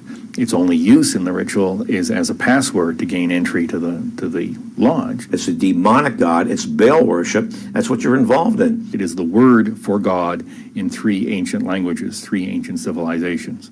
And that's all it is. The Mason is actually worshiping Baal, Jebulon, Je-Baal-on, and Osiris, and just using the name of Jehovah, which is also wrong because God warns not to use his name in vain. Freemasonry is often attacked and accused of being a religion simply because it promotes a belief in God. But nowhere in the teachings of Freemasonry does it promote any specific attributes of God. See, belief in God is faith. Belief about God is religion. From a biblical Christian standpoint, and as a Christian, I have to really take issue with this because there are many scriptures from Genesis to Revelation that condemn idolatry and worshiping other gods. In Freemasonry, to make it easy for men of all faiths to meet together, we use the expression great architect of the universe. Now, that's not a name, that's a description. Much the same as grand geometrician is a description of an attribute of God. Grand geometrician or great architect refers to his attribute as the great creator. But men of all faiths can accept that description of their God. God warns about an admixture or a synergism or a synchronistic view of mixing different gods with his name. And that's something he's very clear about that we're not to do. In fact, it's interesting, Baal or Baal is depicted in the New Testament by the Jews as well as Jesus. He's called the ruler of demons. It's another name for Satan. Most scholars agree that Baal became synonymous with the devil.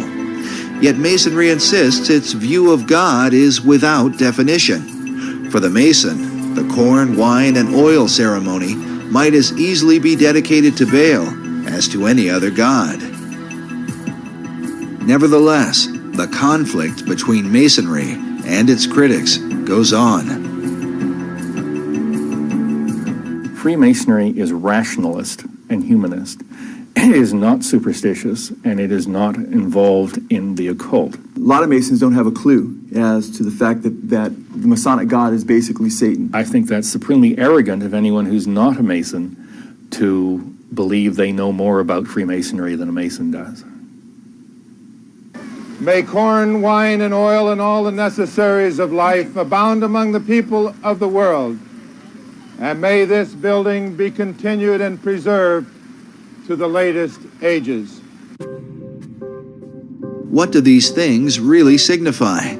Could it be an occult ceremony representing some sort of demonic conspiracy, as some suggest? Or is it merely a harmless practice to honor an ancient tradition? To investigate these things, we first review the beliefs of the secret societies that came to America. It is clear that the arcane symbolism in Washington, D.C. begins with them. When you want to talk about symbols and what they mean, you really have to look at who's authored these symbols. What was their intentions? Well, I think it's obvious that anybody who has the eyes to see can see that Washington, D.C., and indeed many other state capitals are festooned with occult symbols. Because these symbols come from the esoteric realm, it is important to define them according to the thinking of occult philosophers. Symbols reveal and they conceal. And that's why they're used and that's why they're so important. They reveal to those who have eyes to see and ears to hear. And they conceal from those who do not have the eyes to see or ears to hear. In the book, Masonic and Occult Symbols Illustrated, we find this quote from Masonic author Charles G. Berger, who says that symbols came to have two meanings, the esoteric and the exoteric. The esoteric meaning was the true or original meaning, understood only by a few and closely guarded by them. The exoteric meaning was the invented or modified explanation intended for the many. This practice dates back to ancient Egypt and is explained by Dr. Robert Hieronymus, a member of a secret society called Co-Masonry, and author of the book Founding Fathers, Secret Societies. As with all secret societies, you have levels, and if you're on the lower levels, you don't even know they're upper levels. They don't even tell you. You bump into it by accident, or someone comes along. Now, in Scottish Rite, that's something different, because they know that there's a. But before then, and basically secret societies, such as, let's go to ancient Egypt. To the ancient Egyptians, the priest would tell the serfs, the guys that tilled the land, they would say, the sun is God, okay? And so they accepted that very low-level interpretation, all physical. That's not what the priest believed. What the priest believed, there was a second level. The priest believed that, nope, the physical sun is not the supreme being. It's the spirit which flows through the physical sun that is the supreme deity. However, there was another level, and the priests didn't even know it.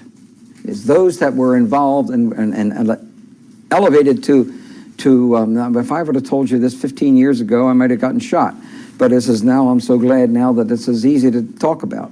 The third level, which is a higher level of understanding, said, nope, it's not, that's not the sun. The sun is not the supreme deity. Nope, yes, spiritual energies come through the sun. That's not what we're talking about. What we're talking about is the star Sirius.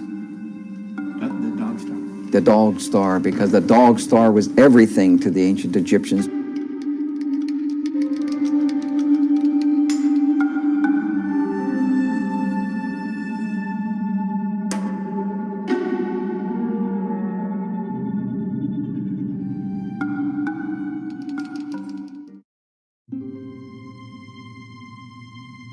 Sirius is said to have been the most important star in the ancient world.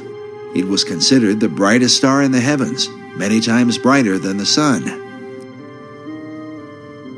The Great Pyramid was built to synchronize with Sirius, so that the light of this star would shine into the Queen's chamber, supposedly to cast a beam upon an initiate during a ritual.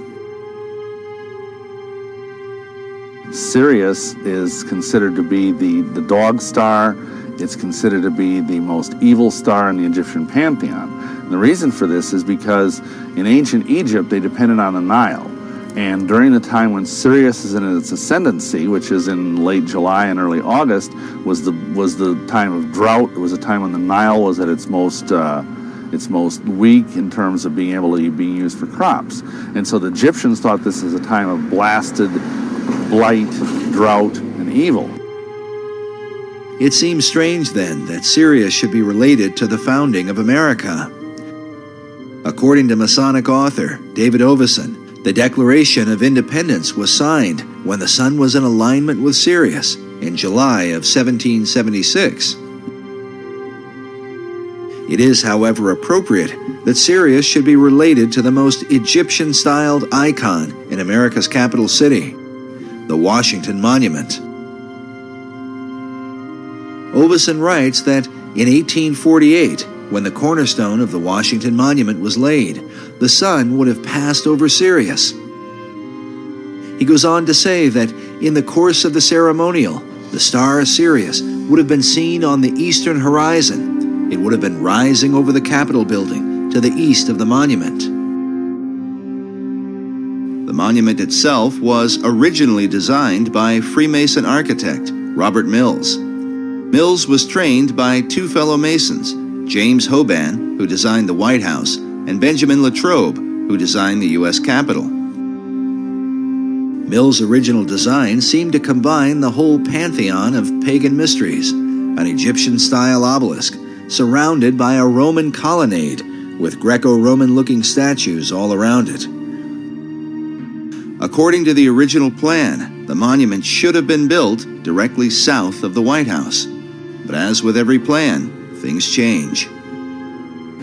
When they went to build it, and when they calculated what the weight of the monument was going to be, they determined that that precise spot that the foundations and the bedrock at that precise location would not safely support the weight of the monument. As a result, the monument was shifted slightly to the east. While it is not in a perfect alignment with the White House, it would end up in a perfect north-south alignment with the Masonic House of the Temple, which was built some years later. The construction for the Washington Monument began on July 4, 1848, with the laying of the monument's cornerstone by Freemasonic President James K. Polk. The project itself would take over 30 years to complete, during which time funding for the project would be scarce, the American Civil War would take place, and many ideas about the monument would develop. When the aluminum capstone was finally set on December 6, 1884, the end result would be a much simpler and more Egyptian figure than was first envisioned. The shift in design was the influence of George Perkins Marsh, the man considered the father of the modern environmentalist movement. In 1876, Marsh was the U.S. minister to Italy. While there, he spent years studying the many obelisks which had been brought from Egypt. It was he who realized that the height of a traditional Egyptian obelisk was approximately 10 times the base, causing the plan for the Washington Monument to be reduced from 600 feet to 555 feet. As for the colonnade and statues planned by Mills, Marsh wrote, "Throw out all the gingerbread of the Mills design and keep only the obelisk." While a true obelisk is fashioned from a single block of stone, the Washington Monument is made up of many stones. The hope of the Washington Monument Society was that the structure would reflect the idea of, out of many, one.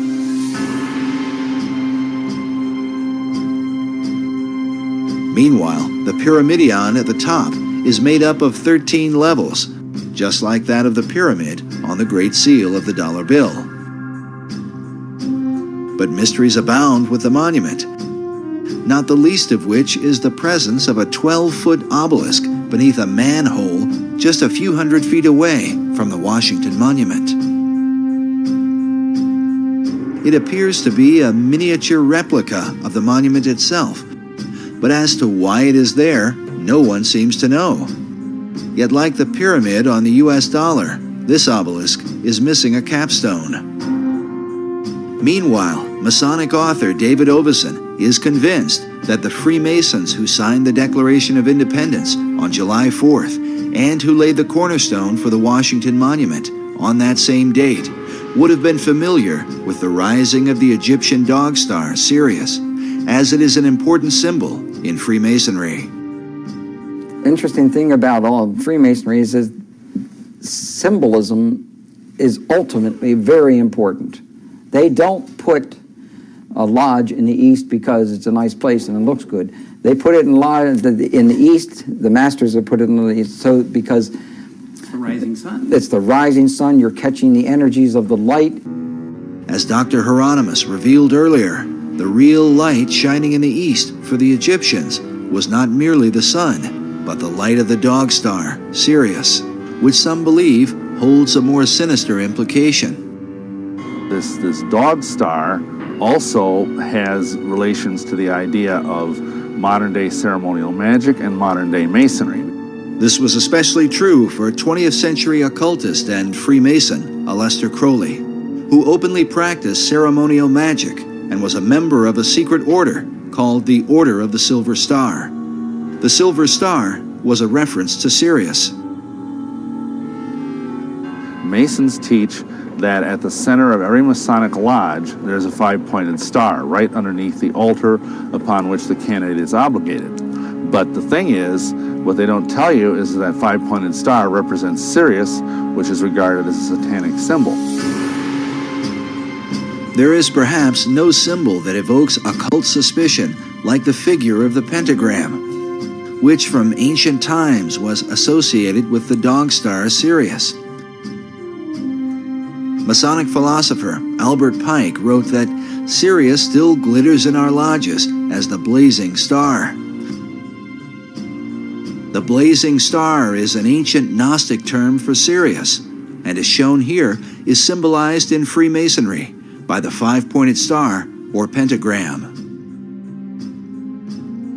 According to Pike, this symbol in Masonry dates back to the pentalpha of the Greek philosopher Pythagoras. The pentalpha gets its name for the 5 alphas or Greek letter A's which make up its composition. Typically in Freemasonry, you see the five-pointed star with the nose point down. Now, there's even a division in Masonry which considers this the evil side of Freemasonry as opposed to the non-evil side. For example, Freemasonic lodges in New York do not use the nose side down star. They turn it around so the nose is pointing up, and they consider that a good variety of Freemasonry. Here is an upright Masonic star, which is another type of the blazing star mentioned earlier. Some believe this representation of Sirius may be the origin of the five-pointed stars which adorn the American flag, as well as the stars that adorn the Statue of Freedom on top of the U.S. Capitol. Incredibly, these same five-pointed stars were carved by Freemasons into the ceiling of Rosslyn Chapel in Scotland more than 500 years ago. Because Sirius is said to arise in the east, it also became known as the Eastern Star. To the Egyptians, Sirius was identified with the dog god Anubis, which is where the name Dog Star comes from. Anubis was said to have guarded the gates of death and was the protector of mysteries. Meanwhile, the Romans recognized Sirius as Janitor Letheus, or the Keeper of Hell. These dark associations may be the reason for the sometimes grim view of Sirius and the five-pointed star that represents it.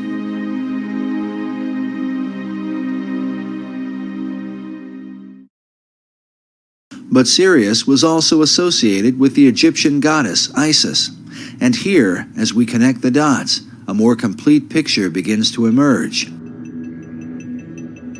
For the Egyptians, the rising of Sirius in the east preceded the annual flooding of the Nile River, which for them was a magical event. It was also the time that the goddess Isis would appear and give birth to Horus, the divine child of the Egyptian Trinity.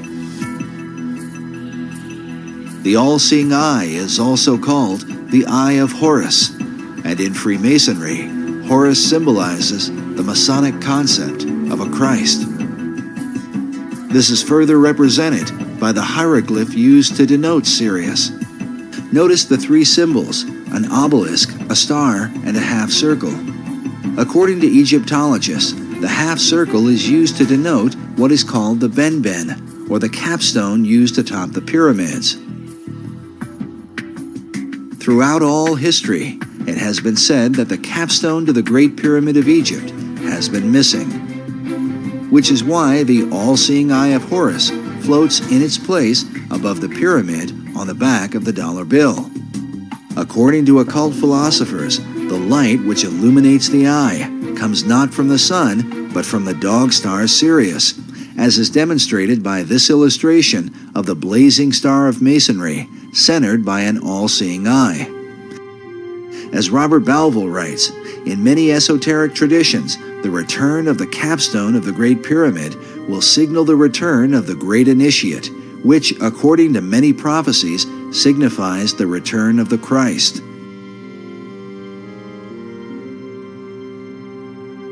Albert Pike describes the Masonic Trinity as expressed through Sirius and the symbols that are seen in most all Masonic halls. Notice this image with the sun on one side and the moon on the other, while the all-seeing eye sits in between with light blazing behind it. Pike writes that the sun and moon represent the two grand principles, the male and the female. Both shed their light upon their offspring, the blazing star, or Horus.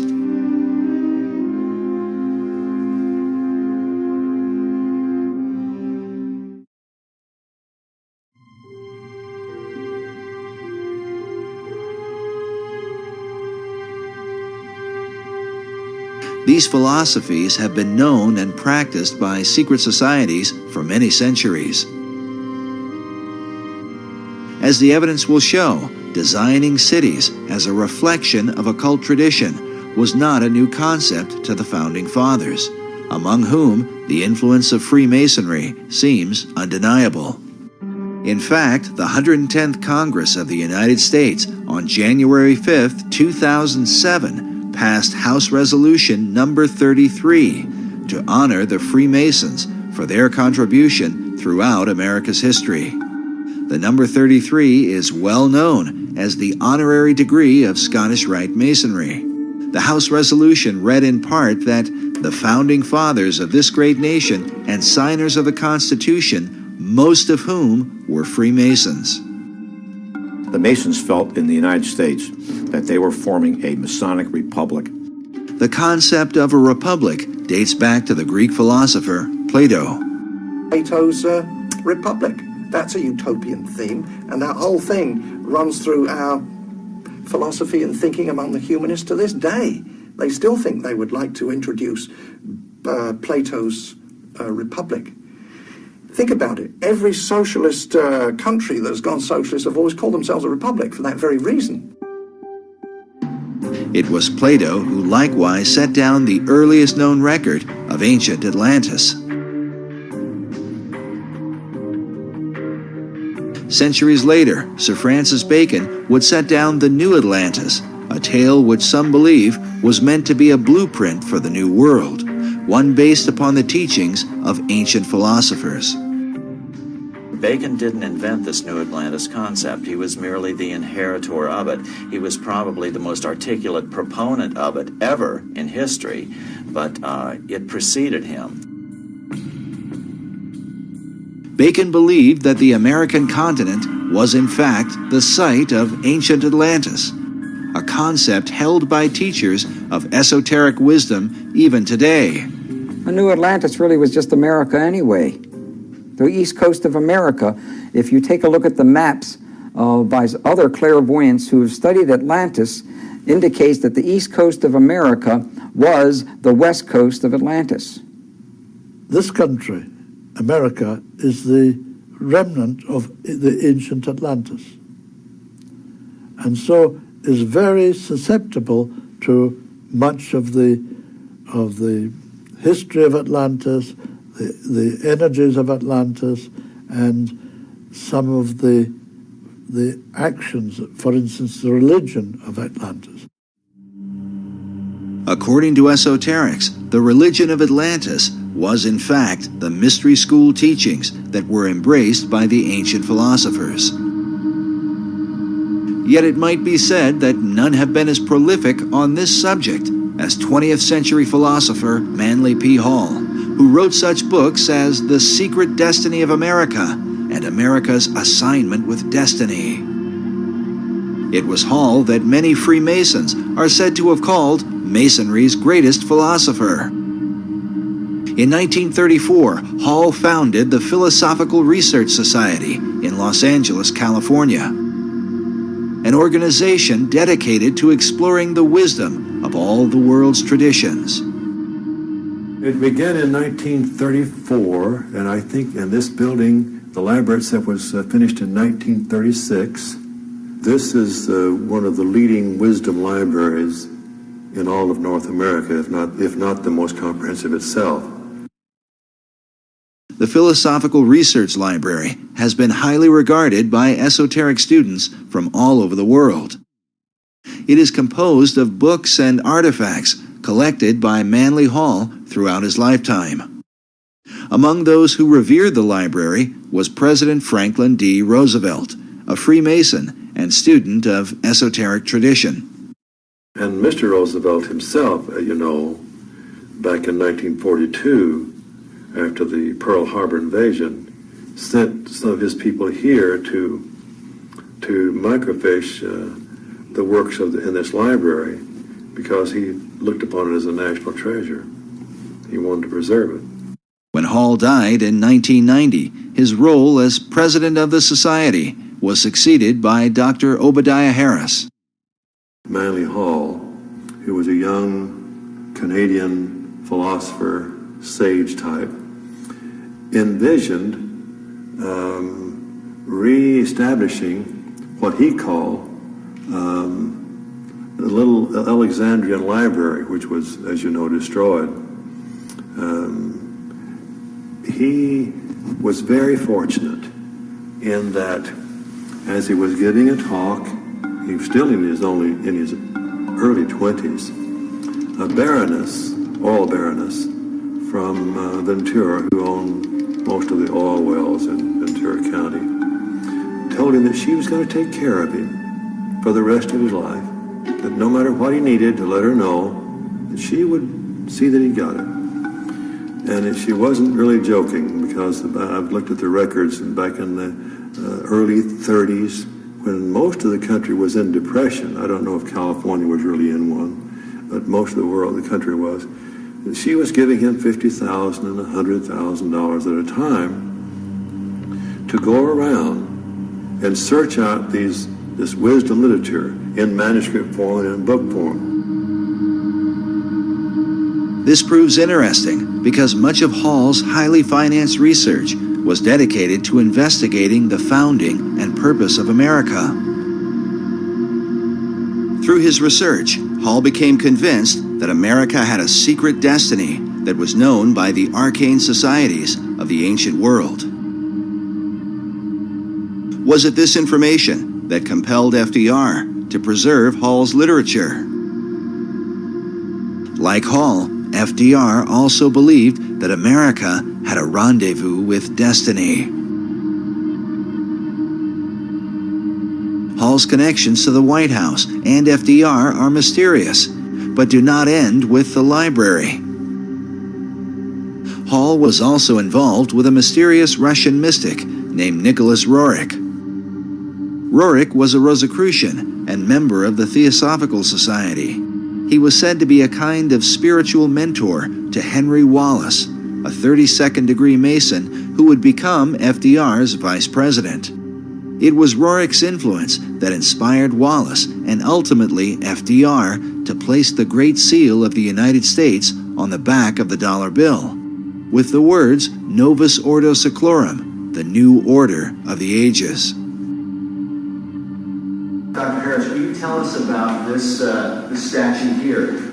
Oh well, this would be a very favorite thing to Manly Hall. This is Nicholas Roerich. Today, a statuette of Nicholas Roerich can be found at the PRS Library. Well, actually, he lived even in the 20th century up until now. What impact could the beliefs of men like Roerich and Manly P. Hall have had on the highest levels of America's government? They jumped a few decades from the New Deal, because the Novus Ordo Seclorum can be translated to the New Deal in English as easily and readily as to the New Order or the New World Order. I truly believe FDR believed that he was creating a New World Order out of the Depression, and that he had with him and had, encircled himself by people who would facilitate that dream. These visions of New World Order or New World, the world of democracy, that's a part of the very soul that gave birth to this country. As the United States was born, the design for its capital city would begin under the leadership of President George Washington, who was himself a master mason. 150 years later, the fulfillment of its major construction, with such buildings as the Jefferson Memorial, the National Archives, and the Pentagon, would be completed under the leadership of another Masonic president, Franklin Delano Roosevelt. But was the city erected to represent the country's concept of liberty, or to reflect an ancient belief in America's destiny? According to Hall, Freemasonry plays a pivotal role in bringing forth this ancient plan. Manly P. Hall was a Freemason, wasn't he? Right, he was a 33rd degree Mason. He was really important as far as trying to figure out what the goals of Freemasonry are in this age. He gives you hints, just incredibly important hints at what they're all about at the root level, what it is they're really striving for, what is their core inner doctrine, which they really don't like much revealing to the rest of the world. According to Hall, one of the chief secrets of Masonry, handed down through the centuries, was the concept of democracy, which was said to be a threat to the kings and monarchs of the ancient world, who ruled by divine right. Yes, it had to be secret because the idea of democracy was worse than heresy. It was treason. Nevertheless, these societies were determined to bring forth their great plan, no matter what the cost. In his book, The Secret Destiny of America, Manly P. Hall wrote that world democracy was the secret dream of the great classical philosophers, saying that the brilliant plan of the ancients has survived to our time, and it will continue to function until the great work is accomplished. Many researchers believe this great work is the secret behind the wars and rumors of war America has been involved in through the 20th century, right up to the present day. Could this plan of the ancients to establish a world democracy be the real hidden agenda of secret societies? And was this ancient plan echoed in the 2005 inaugural address given by President Bush? When our founders declared a new order of the ages, they were acting on an ancient hope that is meant to be fulfilled. The occult is working at the highest levels of our society, using the military and financial power of the United States to bring about this one world state. And the president has spoken openly about it, how the purpose of the United States is to bring democracy to the nations of the world. Where did this become the function of our nation, to bring democracy to the world? You only need to read the writings of Manly P. Hall, where he tells you that for 3,000 years, secret societies have been working to bring democracy to the world. You read President Bush's speech, before the Association on Democracy, the National Association on Democracy. He tells you for 2,500 years, people have been working to bring democracy to the world.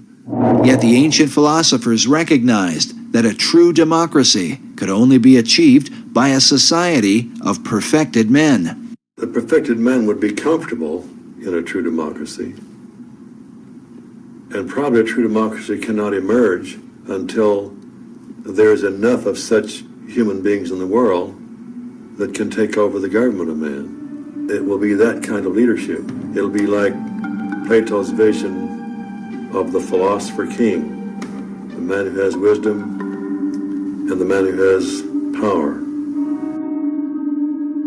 Democracy has the occult promise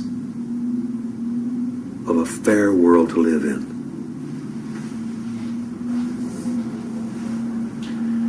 Now, you mentioned the occult promise. How would you define a term like that for an audience who's... Well, probably define that term by saying that promise is explain the word occult. Well, it's obscure. It's hidden, not visible to the normal eye. So an occult promise is something that is inherent, but only visible to those who have that inner vision. So a fair world is a kind of occult promise at the heart of democracy. But is this occult promise part of America's Christian heritage? And if not, could this account for why the many symbols that adorn America's capital city come not from the Bible, but from the ancient mystery religion? And if America were really, truly a Christian nation, what would all of these mythological characters be in our city? Certainly the Christian influence was very strong. From the Christian point of view, we were formed as a Christian nation. But from the occultist point of view, and those associated with astrology and the ancient mystery religions, America was, of course, and Washington, D.C. was to represent their position. So you've had the two forces, in America ever since its formation. While it seems that most of America's leaders have upheld Christian ideals, their reason for doing so is often questioned. If they were Christians, why would they erect monuments to pagan gods and goddesses? And if they were pagans, why confess to Christian ideals?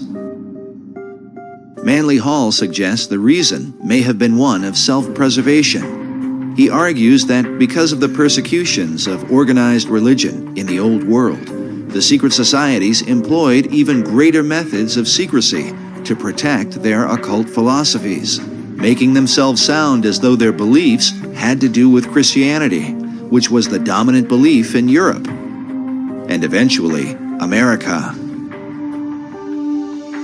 He says the pagan intellectuals reclothed their original ideas in a garment of Christian phraseology, but bestowed the keys of the symbolism only upon those duly initiated and bound to secrecy.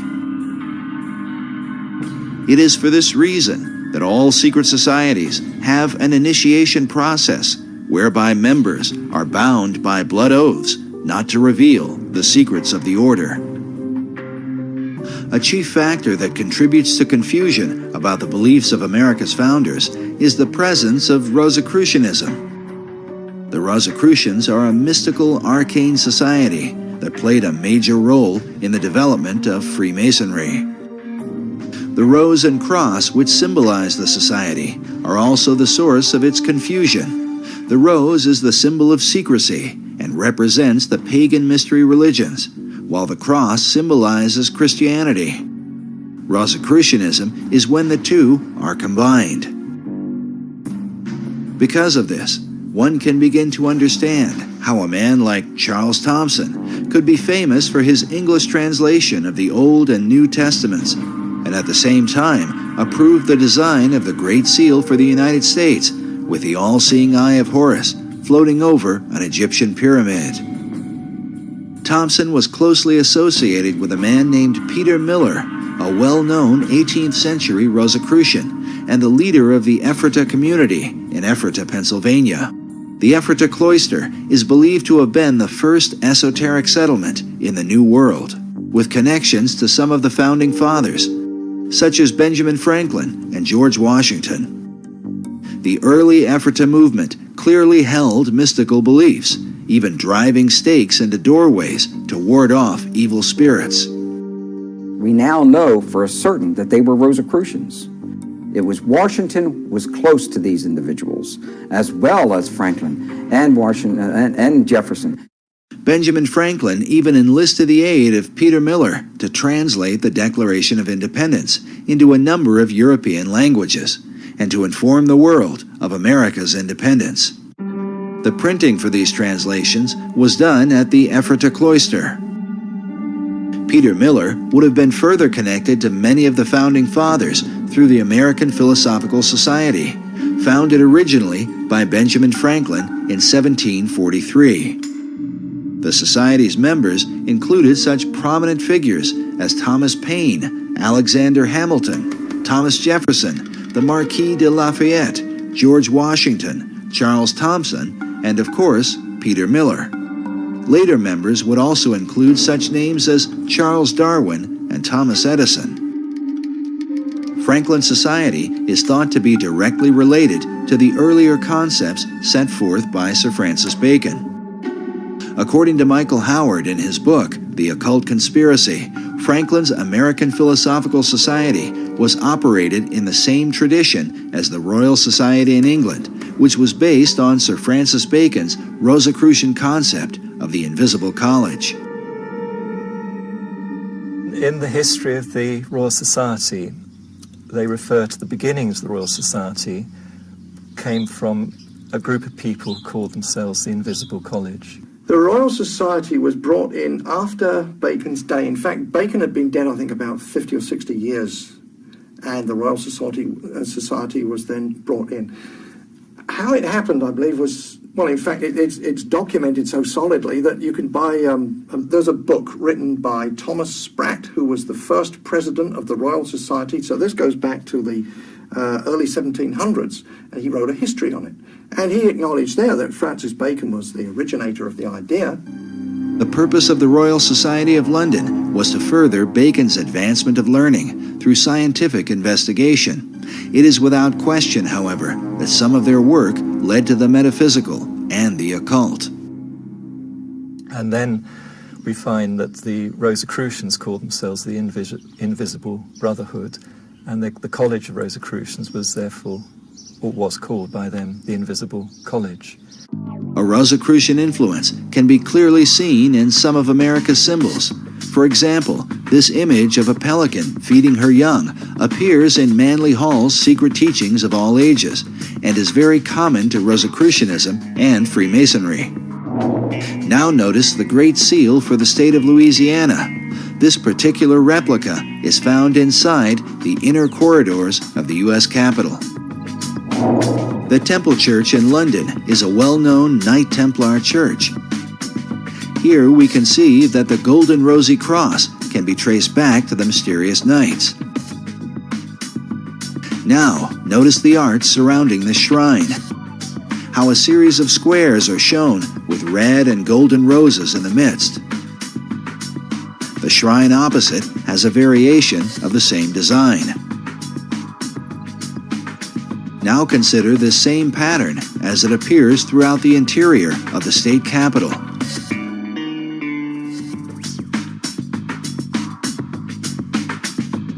Inside the old Supreme Court room, and in various forms throughout the Library of Congress.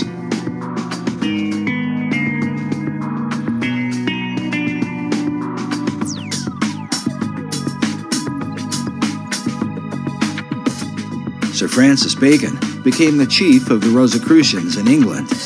His famous saying, "Knowledge is power," is found written inside the Library of Congress, while a statue of Bacon can be seen on the upper level.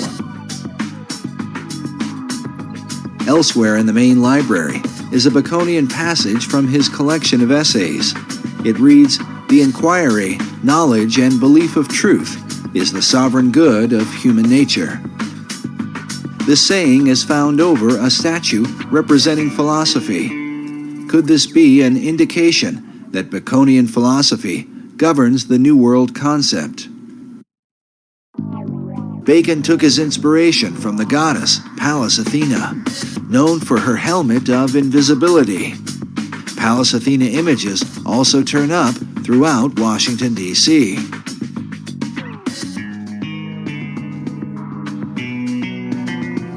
The Virginia State Seal bears the image of Athena, with her foot upon a fallen king whose crown is cast aside. The word Sic Semper Tyrannis, thus always to tyrants, written beneath. To the Romans, Athena was called Minerva. This painting of Minerva can be found in the Great Hall of the Library of Congress. At 15.5 feet high, it is the most imposing image in the room. Notice she holds a spear that comes like a ray of light from the sun, with a traditional helmet of Athena at her feet. This particular work was done by 19th century artist Elihu Vedder. Vedder was known as a symbolist painter whose style was part of a movement that can be traced to France during the 19th century and an art house called the Salon de la Rose Croix. Yes, they were a group of Rosicrucian artists known for promoting symbolic and often bizarre imagery. Some of which, like the image of this satyr, seems to be repeated inside the Library of Congress.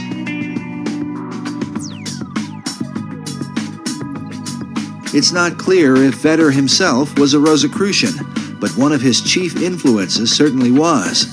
William Butler Yeats was a prominent member of the Golden Dawn, a Rosicrucian secret society. Yeats, along with Irish mystic William Blake, are said to be two of Vedder's leading inspirations. Vedder's own occult themes are filled with haunting, esoteric imagery, like this work, which is called The Cup of Death. In addition to Minerva, Vedder was commissioned to do a series of paintings illustrating government, which can be found at the east end of the Great Hall in the Library of Congress. Now let's look again at this image from the Salon de la Rose-Croix. It pictures Leonardo da Vinci on the right, dressed like Joseph of Arimathea, whom occultists believe was the original cupbearer for the Holy Grail. Beside him is Dante Alighieri, dressed as a Knight Templar. By now, most people are familiar with Da Vinci's arcane background thanks to Dan Brown's Da Vinci Code. Most are also familiar with Dante's Inferno, representing the many circles of hell. But according to Michael Howard, Dante was no ordinary writer. He was in fact a Rosicrucian Grand Master who wove Rosicrucian philosophies into his writings. Masonic philosopher Albert Pike wrote that it was Dante who first publicly expounded the symbol of the Rose Cross. Something partly seen in William Blake's sketch of Dante's Paradise, with a cross in the center. But now look at this drawing done by famed artist Gustave Doré. The title of Doré's illustration is, quote, "The saintly throng in the form of a rose." This statue of Dante, holding a copy of his Divine Comedy, is found in Meridian Hill Park in Washington, D.C. This is the same park that is said to have marked the sacred 77th meridian upon which Washington, D.C. was built.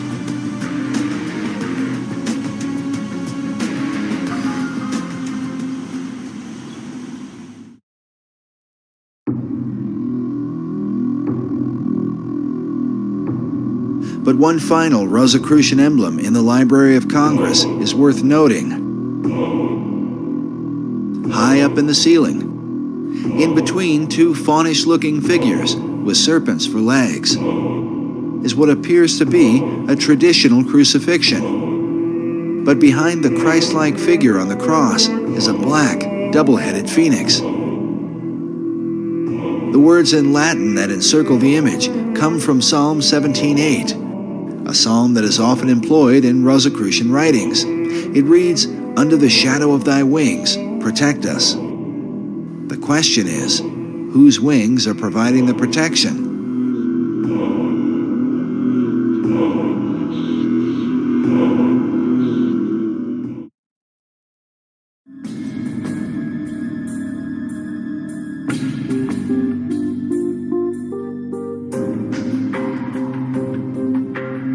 The Rosicrucians, like the Freemasons, follow a particular philosophy known as Hermeticism, which is directly related to how and why Washington, D.C. was built.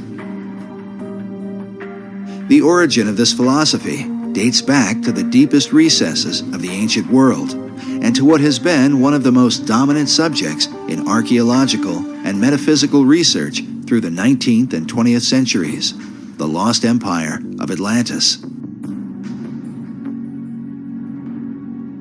In Plato's dialogue, the entire authority of the Atlantis tale is based on the reputation of Solon, the Greek poet and lawgiver. Plato cited Solon as his source of information concerning the Atlantis story. And Solon said that he got his information about the Atlantis story from the priesthood of ancient Egypt during his time there, which was extensive. He is featured prominently in the Hall of the Lawgivers in the Capitol building. And he is also featured prominently on the pediment on the back of the Supreme Court building. The pediment above the east entrance of the Supreme Court building features Moses holding the two tablets of the Ten Commandments. To his right is Confucius, the ancient Chinese philosopher, while on his left is the Athenian lawgiver, Solon. Solon, was one of those 7 wise men of Greece, seemed to be very realistic about what he knew, which we knew where he got what he knew entirely, but he passed it on to Plato.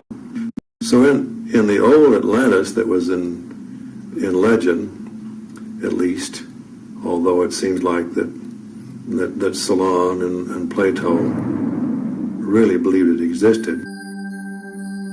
Atlantis is significant to understanding the secret societies, as it is said that all the mysteries believed by them have their beginning in this ancient empire.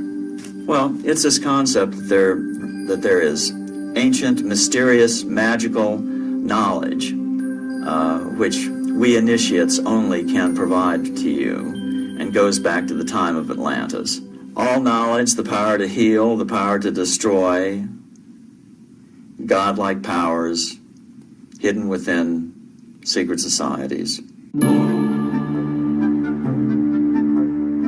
The ancient mystery religion is said to have been carried in secret to preserve the teachings through the Dark Ages.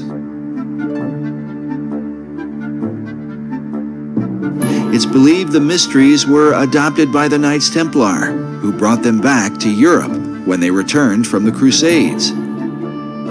Templars came over to the Holy Land, and this is where the Templars got a lot of their kind of outre heretical ideas that later on got them in a lot of trouble. In England, the mysteries were adopted by men like Dr. John Dee, and later by Sir Francis Bacon. When Bacon sent his secret societies to the New World, the mysteries came with them. In short, the ancient mysteries represent the pagan beliefs of Rome, Greece, Babylon, and Egypt. And before that, it's said to Enoch, who was the great initiate and king of Atlantis. And it said all the teachings come from Enoch. Enoch is mentioned in the book of Genesis, where it says that Enoch walked with God, and he was not, for God took him. The biblical Enoch was then adopted by the ancient occult philosophers, who transformed him into a synthesis of various pagan gods and wise men. According to Masonic historians, Enoch was later known as Hermes to the Greeks and Mercury to the Romans. Among the Egyptians, he was called Thoth, and the Book of Thoth is said to be a collection of his wisdom. Enough cannot be said about the esoteric version of Enoch. When Dr. John Dee made contact with angelic beings, they supposedly communicated a system of magic to him based on the Book of Enoch. Today, this system is widely practiced and is known as Enochian magic. Yet it is Enoch's identity as Hermes that seems most prevalent in the mysteries. And hence the term Hermetic. And supposedly there was this great, awesome teacher of occult lore who was known as Hermes Trismegistus, which means thrice greatest Hermes. And he produced this book that's called the Divine Poimander. And this is kind of like, if you will, a Bible of ancient occult lore. It was Hermes who was said to be the first to discover the zodiac and invented the art of communicating knowledge to the world. More importantly, Hermes taught men the craft of building cities. In the Divine Poimander is revealed the Hermetic maxim, as above, so below, as pictured by this tarot card of a magician with one hand up and the other hand down. As above, so below, but after a different manner. And what that means is that in esoteric thought, in everything that is above is reflected down below. So for example, a human being is a certain shape and form, but the universe itself is a giant version of the human body. And that everything that is down here has a supernal, macrocosmic, if you will, origin. And that's one of the essential concepts in the occult. As above, so below is repeatedly symbolized in esoteric art and a variety of symbols. the most basic of which is a triangle pointing upward or above. This is accompanied by a second triangle pointing downward below. When combined, they form a hexagram, commonly recognized as the Star of David, one of the most dominant symbols in the occult. Removing the base of the triangles, one can see the outline for the square and compass of Freemasonry.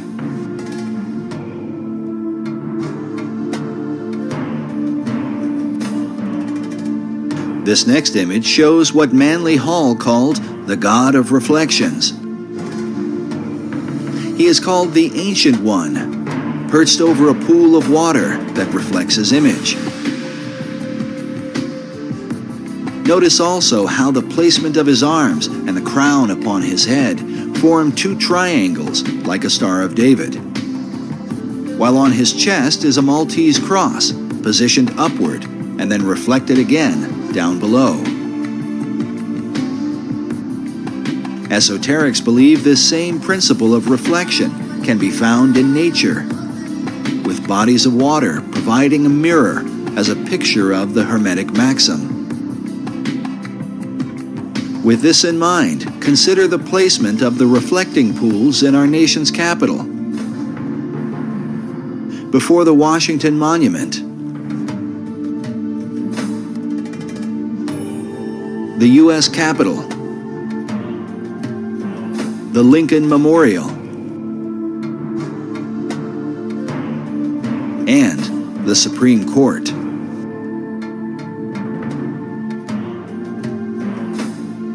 As above, so below is the philosophy that guided ancient cultures into building their cities and sacred monuments in alignment with the stars.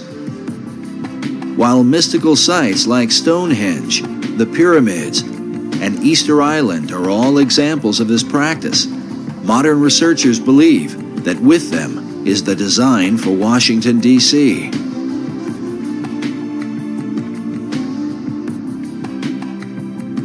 As above, so below. All those individuals that were involved in any type of architecture to the ancients, that philosophy, that dictum, especially in Freemasonry, was as above, so below. What you have in the heavens should reflect, at a certain period of time, that which is on the earth. So Washington, D.C., in my opinion, has some very strong, powerful spiritual energies because of the lining up of these buildings to various stars. These spiritual energies are referred to by Masonic author David Oveson. He writes that in the years following the American Revolution, the Masonic fraternities held ceremonial layings for government buildings. Such buildings were aligned with the stars and with the spiritual beings who ruled the stars. The debates over the design for Washington, D.C. usually begin with the designers themselves. Were these the sort of men to employ esoteric philosophy into the building of America's capital city? There's a distinction we have to make between the street plan of Washington, D.C. and the architecture that adorns it.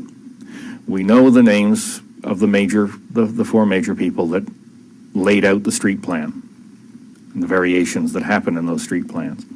And then there are any number of architects that worked on the various buildings that went up over the years. Nevertheless, at every major level, the influence of Freemasonry is said to have played a pivotal role. So much so that many researchers claim to see a Masonic square and compass in the street design itself. Clearly, a lot of the designers and architects of Washington, D.C. were Masons. Starting with George Washington himself, who was a high-ranking Mason and who was a leading force and a guiding force for both the location of the city and the layout of the city. Washington's authority as the father of a new nation would set the course for America's capital city, beginning with its designer.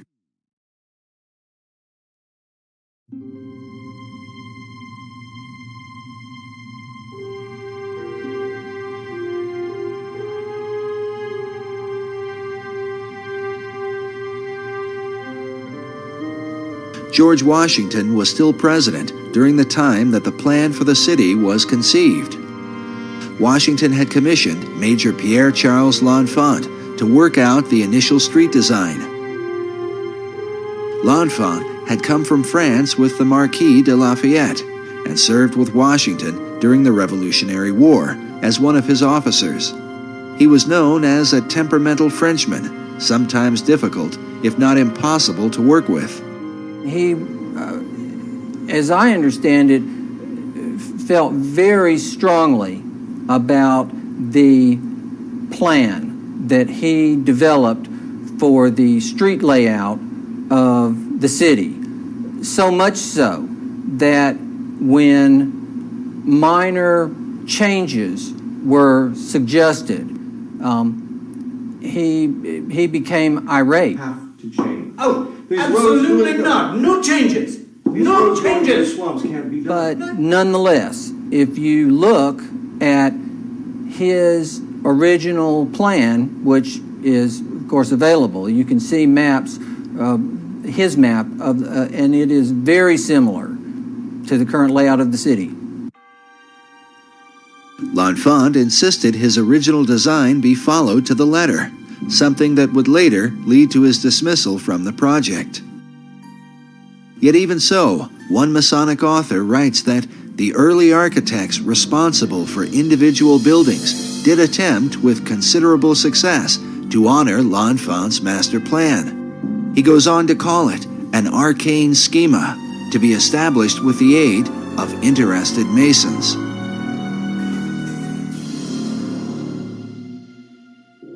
Yet in the planning stages, L'Enfant was particularly at odds with Thomas Jefferson. These guys had a terrible, they just did not get along. Jefferson, of course, was a very important part of the designing of Washington, D.C. Jefferson himself, along with Benjamin Franklin, was said to be deeply involved in astronomy. Jefferson spent 5 years as the American ambassador to France. When he returned, he brought with him the influence of European architecture. Along with Washington, Jefferson, and L'Enfant was Andrew Ellicott, the surveyor for the city, and Benjamin Banneker, his assistant. Banneker has been called the man who loved the stars. He was a free-born African-American who published a famous almanac on astronomy. His influence on the design of Washington, D.C. has been greatly disputed. Some believe that when Pierre L'Enfant was fired from the project, he took his designs with him. Good day, sir. L'Enfant. And that Benjamin Banneker was able to recreate the plan from his photographic memory later on. Others argue that copies of L'Enfant's design were still available, and that the unfinished elements were then added by the surveyor, Andrew Ellicott, a little-known figure who some believe was a Freemason. While mysteries abound about the specifics, one thing all of the designers and surveyors seemed to have in common was an interest in the esoteric elements that would compose Washington, D.C. Ultimately, when the final design was presented, George Washington chose to call it the L'Enfant Plan. Perhaps the most influential researcher into the L'Enfant Plan and the mysterious, arcane elements of Washington, D.C. has been David Oveson, who wrote the book, The Secret Architecture of Our Nation's Capital. In his book, Oveson argues that the real mystery of Washington, D.C. is to be found in Federal Triangle. What Oveson felt was that Federal Triangle was basically reflected from the stars. Oveson's research, more than any other, confirms the idea that Washington, D.C. was built according to Hermetic principles, as above, so below. It was laid out to reflect what was going on in the stars, where you had a right-angled triangle surrounding the constellation of Virgo. The right-angled triangle surrounding Virgo is partly reflected in the layout of Federal Triangle and symbolizes the Pythagorean theorem. The theorem simply states that the base of a right triangle squared and the perpendicular side of a right triangle squared are equal to the third side, known as the hypotenuse. This theorem is said to be of unique and mysterious importance in Freemasonry. It's interesting that in the third degree of Masonry, the Master Mason candidate is given several lectures. And one of the lectures, he is told to meditate upon the 47th problem of Euclid, which is also the 47th theorem of Pythagoras. And it's also known as the Pythagorean theorem, which is the sum of the square of the hypotenuse is equal to the sum of the square of the other two sides in a right triangle. And of course, everybody goes, huh? You know, what's that got to do with anything? But it sounds really impressive. And of course, it's never explained. You have to go and look it up. You have to take the initiative and go into a Masonic library or a Scottish Rite library. Fortunately, there was a huge one in Milwaukee where I lived. And then you learn what they're being told. What they're being told is that, again, symbols have different levels of meaning. And, for example, the upright part of a right triangle symbolizes Baal. The horizontal part of the right triangle symbolizes the female, who is, of course, prostrate and passive. And the hypotenuse, which connects the two, that symbolizes the divine child that the Baal and the goddess create. Baal and Astarte, Isis and Osiris, pick the name, they're all the same thing. They're trying to evoke the trinity, the pagan trinity of Baal or Osiris and Isis and Horus.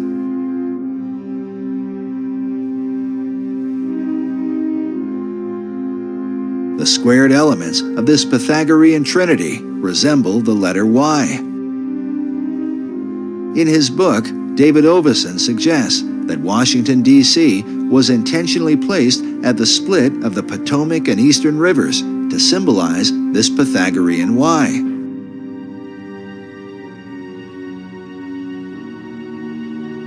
It was George Washington who outlined the 10-square-mile parameter for the city, according to the cardinal directions.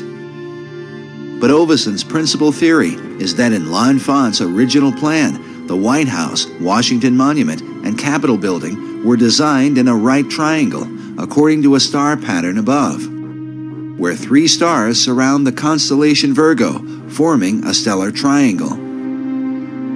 According to Oveson, the Federal Triangle actually exists within this greater triangle, but with the same purpose. This Hermetic symbolism, above and below, is intended to draw upon the spiritual energies associated with Virgo. But for what purpose? Could it be that as Isis brings forth Horus, so the energies of the Virgin are intended to bring forth the divine child? Oveson refers to Pennsylvania Avenue as the spiritual center of Washington, D.C., partly because it forms a direct line between the Capitol Building and the White House, but also because Pennsylvania Avenue is the hypotenuse of the Federal Triangle and symbolizes the divine offspring of the pagan Trinity.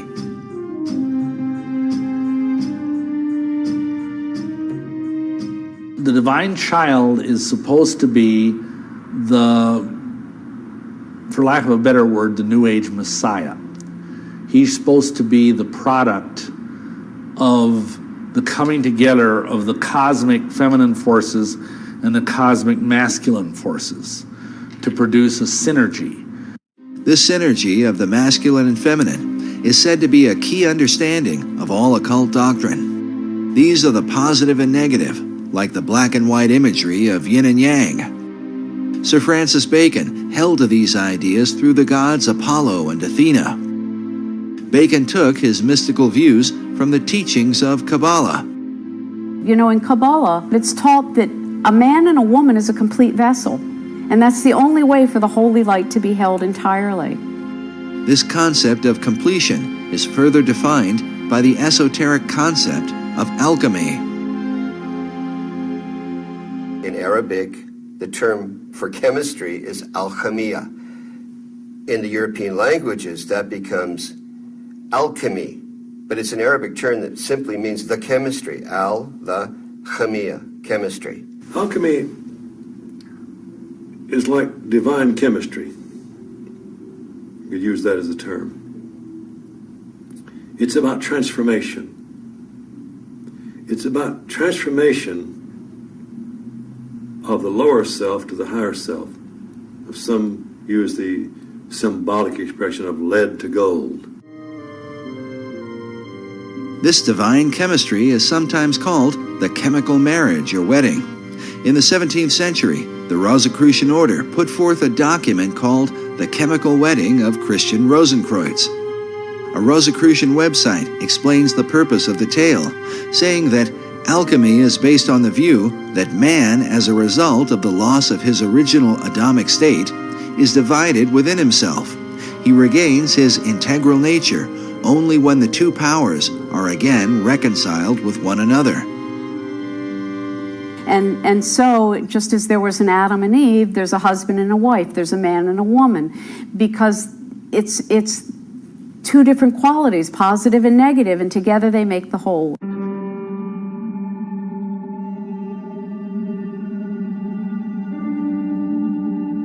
Throughout Washington, D.C., the alchemic and Pythagorean principle of the male and female seems to be repeated again and again.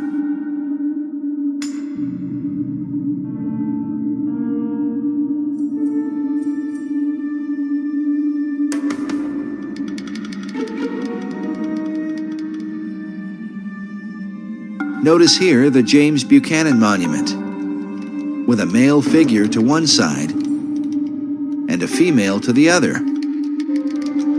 while President Buchanan, who also happened to be a Freemason, is placed in between them, where the perfected man would be.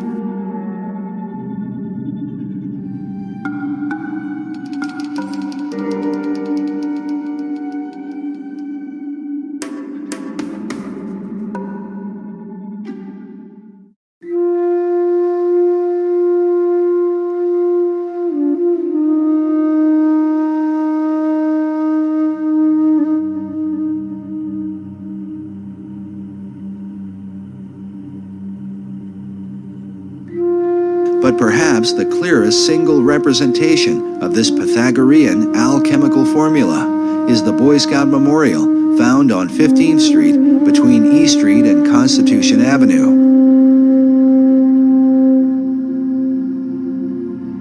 The Boy Scouts of America were founded by a Freemason named Daniel Carter Beard. And so it seems only fitting that the Boy Scout Memorial would be a kind of American Trinity, where the Boy Scout himself stands in the place of the divine offspring.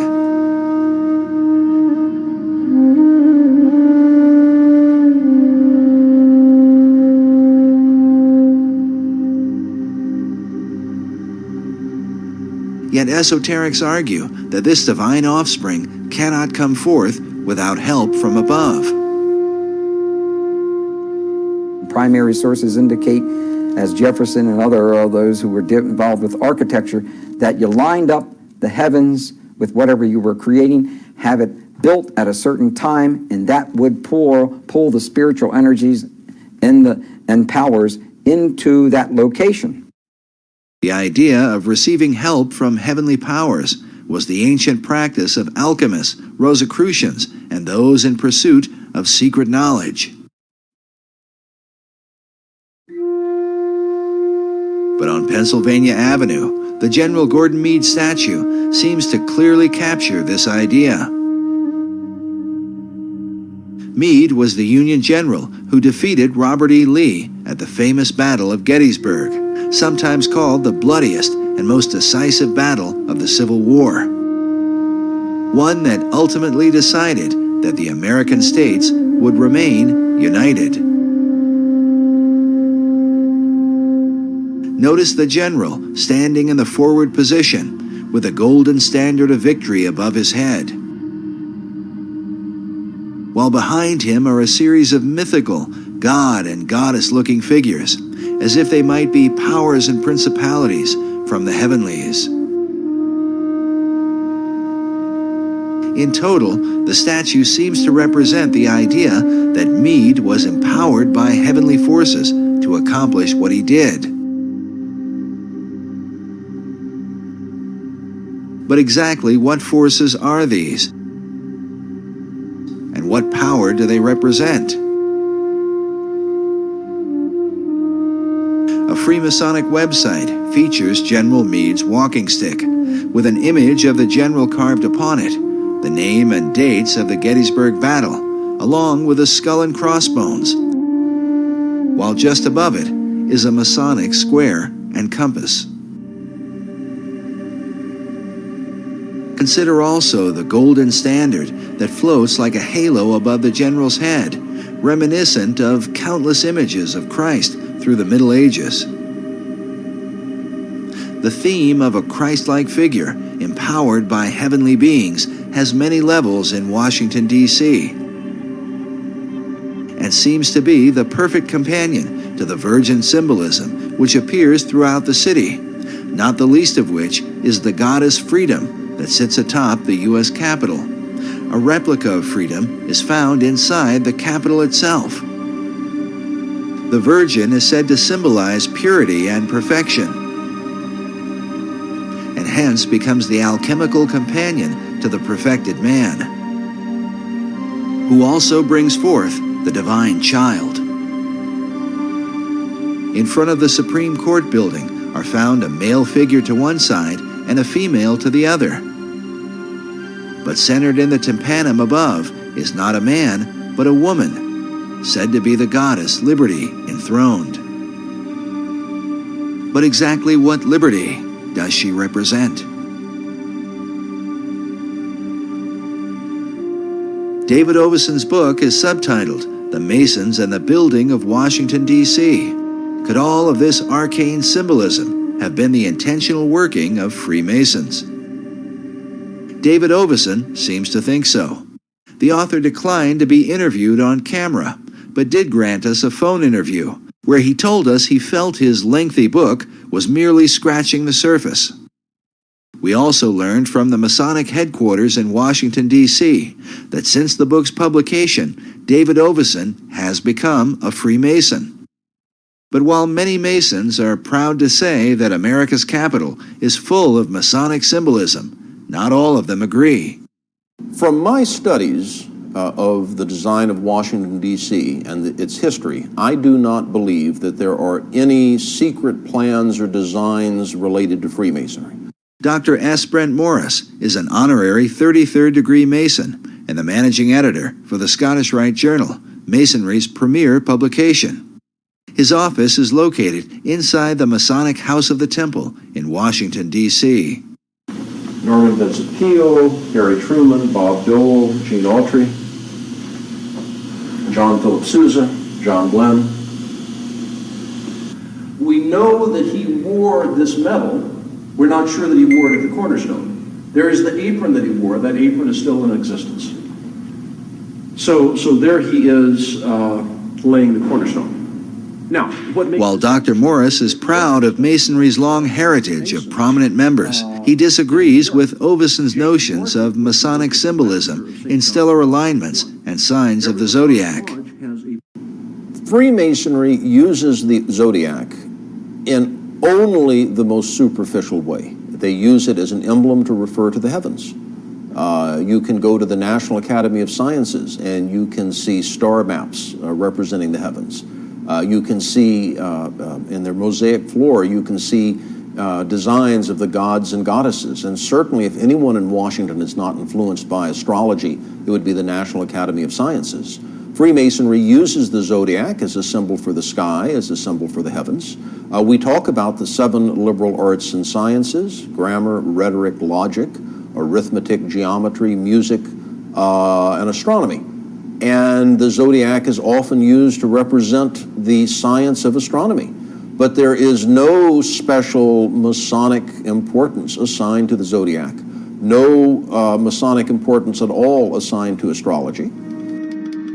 I don't put much stock in Oveson's theories.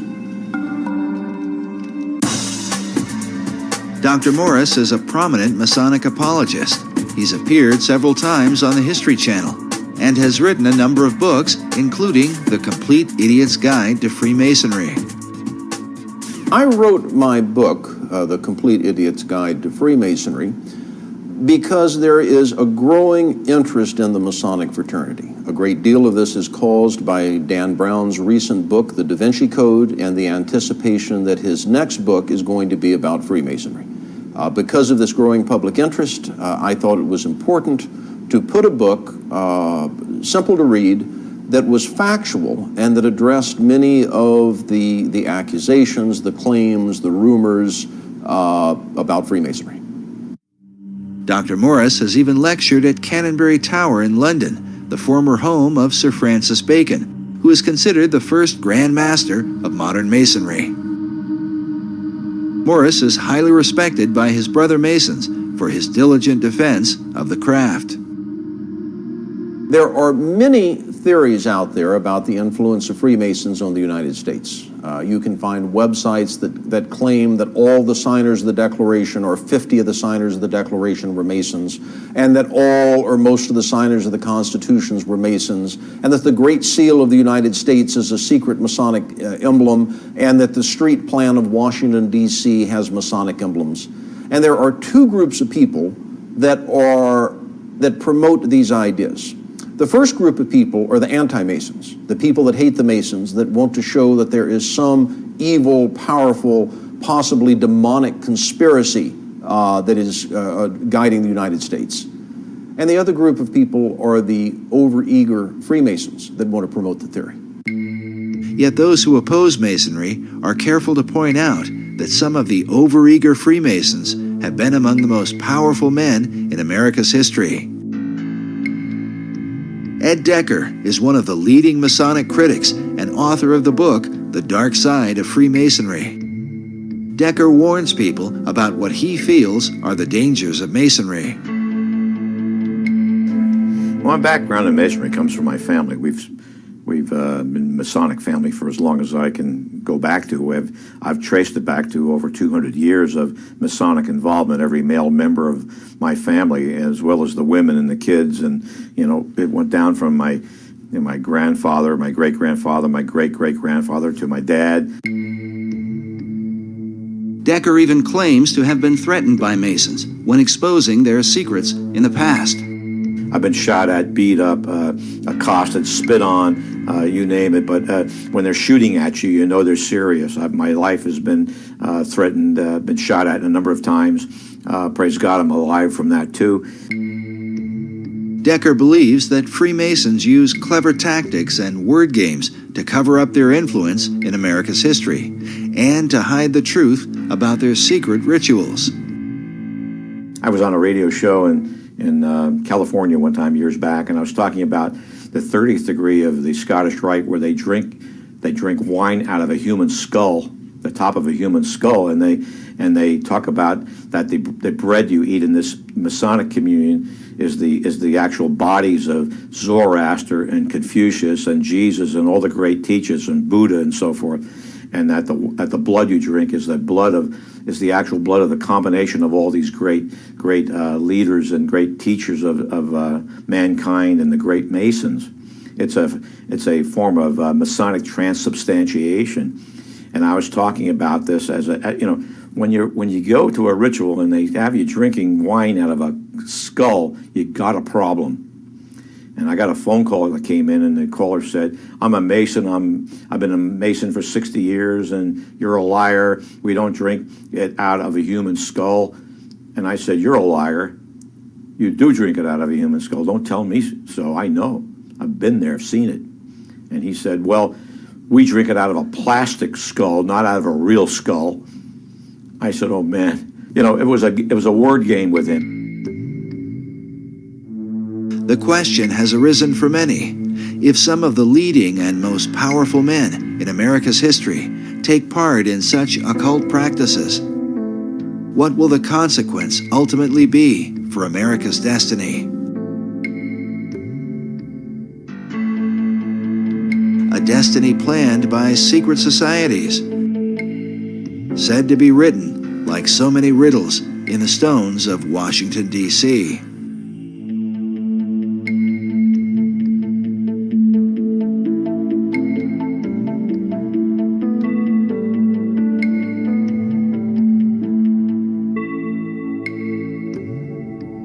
A growing number of Masons reject the suggestion of a Masonic agenda in Washington, D.C. Among them is Trevor McEwen, the Grand Historian for the Masonic Lodge of British Columbia. If you study architecture, you'll note that architects will occasionally play little in-jokes, where, say, in the frieze work around the top of a building, there'll be medallions so that are supposed to be old Roman coins. So what they might do is, rather than put a Roman emperor as the face, they'll put their brother-in-law's face there. No one can really see it, but it's there. They'll put their children or their pet dog or across fishing rods because they like to go trout fishing. They'll put little symbols or little ideas hidden in the building just simply because it's their signature work. And they're allowed to do that. No one will really notice. So I'm suggesting that if an architect who happened to be a Freemason stuck a Masonic symbol somewhere, he did that simply as part of his signature, as an expression of his own life. Not because some Masonic authority told him to, or because it has any Masonic impact or purpose. Well, they can dodge and move around all they want to. When you talk to a Mason who says, well, those symbols are just kind of fun things, or they're just accidental, they're not Masonic, that's nonsense. They're put there by Masons for Masonic purpose. The Masons write about it. They may say that to you at the church when you're talking to them at their church. They may say it to you in the living room when you're talking to the Mason in the living room, but the Masons write about it. You know, in their magazines, they do articles about them, and you go on the web and go onto the Masonic websites, and they brag about it. They point to it. One such Mason is Michael Bagent, the world-famous author of the book Holy Blood, Holy Grail. Bagent is on the board of trustees at Canonbury Tower in London. He is also the editor of the magazine Freemasonry Today, a publication that openly refers to Washington, D.C. as the Masonic City. Yet among the chief debates is the Masonic membership of its two chief designers, Pierre L'Enfant and Thomas Jefferson. What's interesting when you chase down Thomas Jefferson or someone like Pierre L'Enfant is it's like chasing a shadow. Many Masonic lodges and websites openly declare that Thomas Jefferson and Pierre L'Enfant were in fact Freemasons. Jefferson in particular is commonly placed in the lists of Masonic presidents, including this collection from the Harry S. Truman Presidential Library. Needless to say, Truman himself was a proud Mason. Some believe that modern Masonry denies the membership of Jefferson and L'Enfant to distance itself from the idea of a Masonic conspiracy in America's history. I mean, I can find you, it's on the internet, there were some Masonic editions of the Bible that list Masonic presidents, and Jefferson is listed.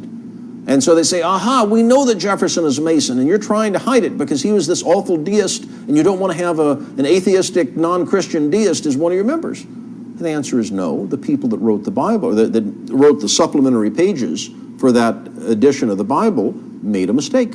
The only way to prove anyone is a Freemason is to have their initiation records. His certainly are missing. Some have argued that Jefferson and L'Enfant might have been initiated into Masonry during their time in France. In Paris, the Lodge of the Nine Sisters was a famous French lodge, whose members included Benjamin Franklin, John Paul Jones, and the Marquis de Lafayette. Jefferson and L'Enfant would have certainly been in familiar company. It's possible for Pierre L'Enfant, as well as Thomas Jefferson, to have belonged to a French Masonic lodge or possibly another Masonic lodge on the continent of Europe. Jefferson was ambassador to France. L'Enfant was himself a Frenchman. Perhaps they belonged to a French lodge. Perhaps the records were lost during the French Revolution or at some other time. Perhaps they also were visited by space aliens and taken to Area 51 in New Mexico and then flown back to their homes. That's a possibility also. In stark contrast to Dr. Morris's view, Michael Bagent, in his Freemasonry Today, openly refers to Pierre L'Enfant and Thomas Jefferson as Freemasons. as do many Masonic lodges, even to this day. Similar opposing views also exist on the writings of men like David Oveson. Oveson is not writing an anti-Masonic book. Oveson, in the main, has good things to say about Masonry. He's talking about how the builders and the founders of this nation were Freemasons. So, of course, that's going to ring sympathetic bells with any other Freemason. Among those whose sympathetic bells seem to have been rung is Siegfried Kleinknecht, the former Sovereign Grand Commander of the ancient and accepted Scottish Rite, an office believed by many to be the most powerful Masonic office in the United States. Kleinknecht is pictured here next to President Ronald Reagan, when Reagan was made an honorary 33rd degree Mason. This becomes significant when one considers that Kleinknecht wrote the foreword to David Oveson's book. He begins with the words, "As above, so below," saying, "These words, attributed to Hermes Trismegistus, lie at the heart of the Western esoteric tradition." He later refers to the work as a fascinating and well-researched book. We asked Dr. Morris to comment. Brother Kleinknecht was the one who hired me to work at the Supreme Council as the managing editor of the Scottish Rite Journal. I've known him for over 20 years. I admire him as a Mason, as an administrator. I'm quite impressed at what he's accomplished. We don't happen to see eye to eye on that historical interpretation. But again, I think the important thing is he emphasizes in his introduction or his foreword that Oveson may have found an explanation. He doesn't say it is the explanation. Certainly it's an intriguing explanation, but I don't think that there is any historical basis to it.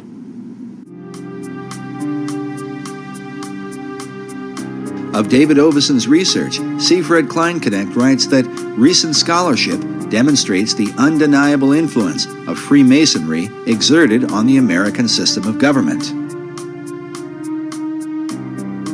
While Kleinknecht is careful in his suggestion, he goes on to relate Oveson's work with that of 19th century Masonic icon Albert Pike. Albert Pike is the father, really the father of American Freemasonry. And I don't know of a greater authority on Scottish Rite Masonry than Albert Pike because he authored it. He's the one who wrote Scottish Rite Masonry, the 32 Degrees. Albert Pike, in his ritual research, suggests that the ceiling of Masonic lodges should be painted with symbolic constellations.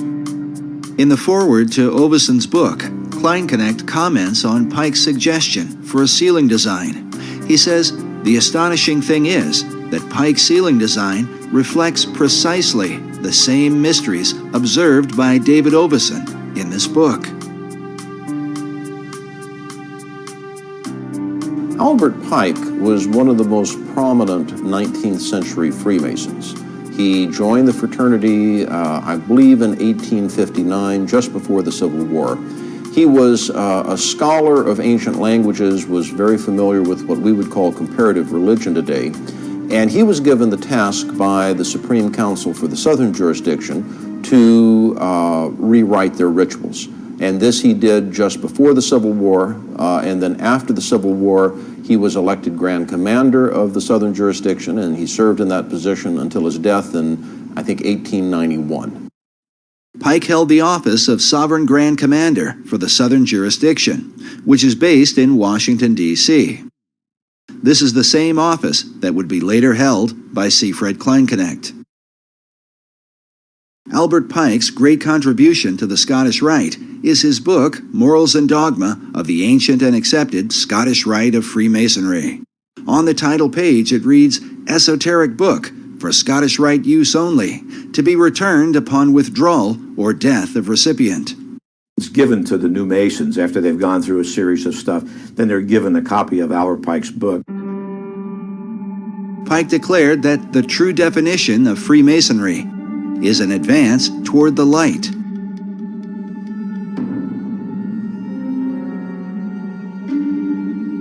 The question then becomes, what is the light of Masonry?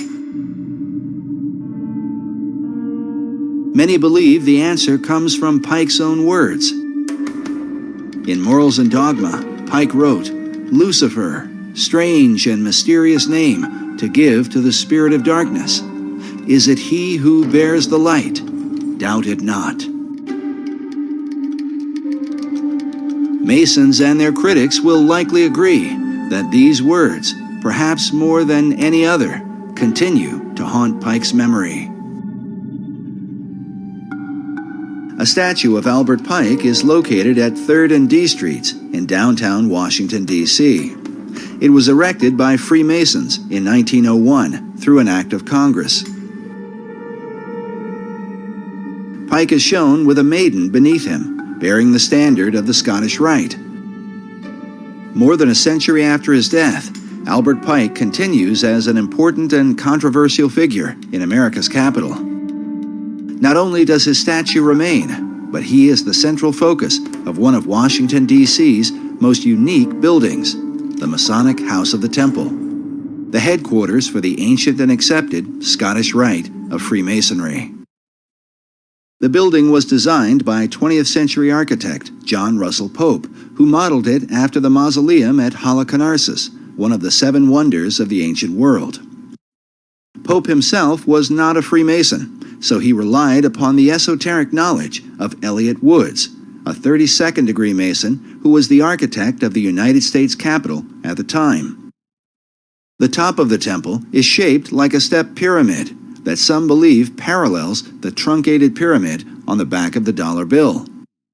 If you count the courses of masonry on the pyramid, you'll see it has 13 courses of masonry, and that corresponds to the 13 steps on the pyramid that is the roof of the House of the Temple.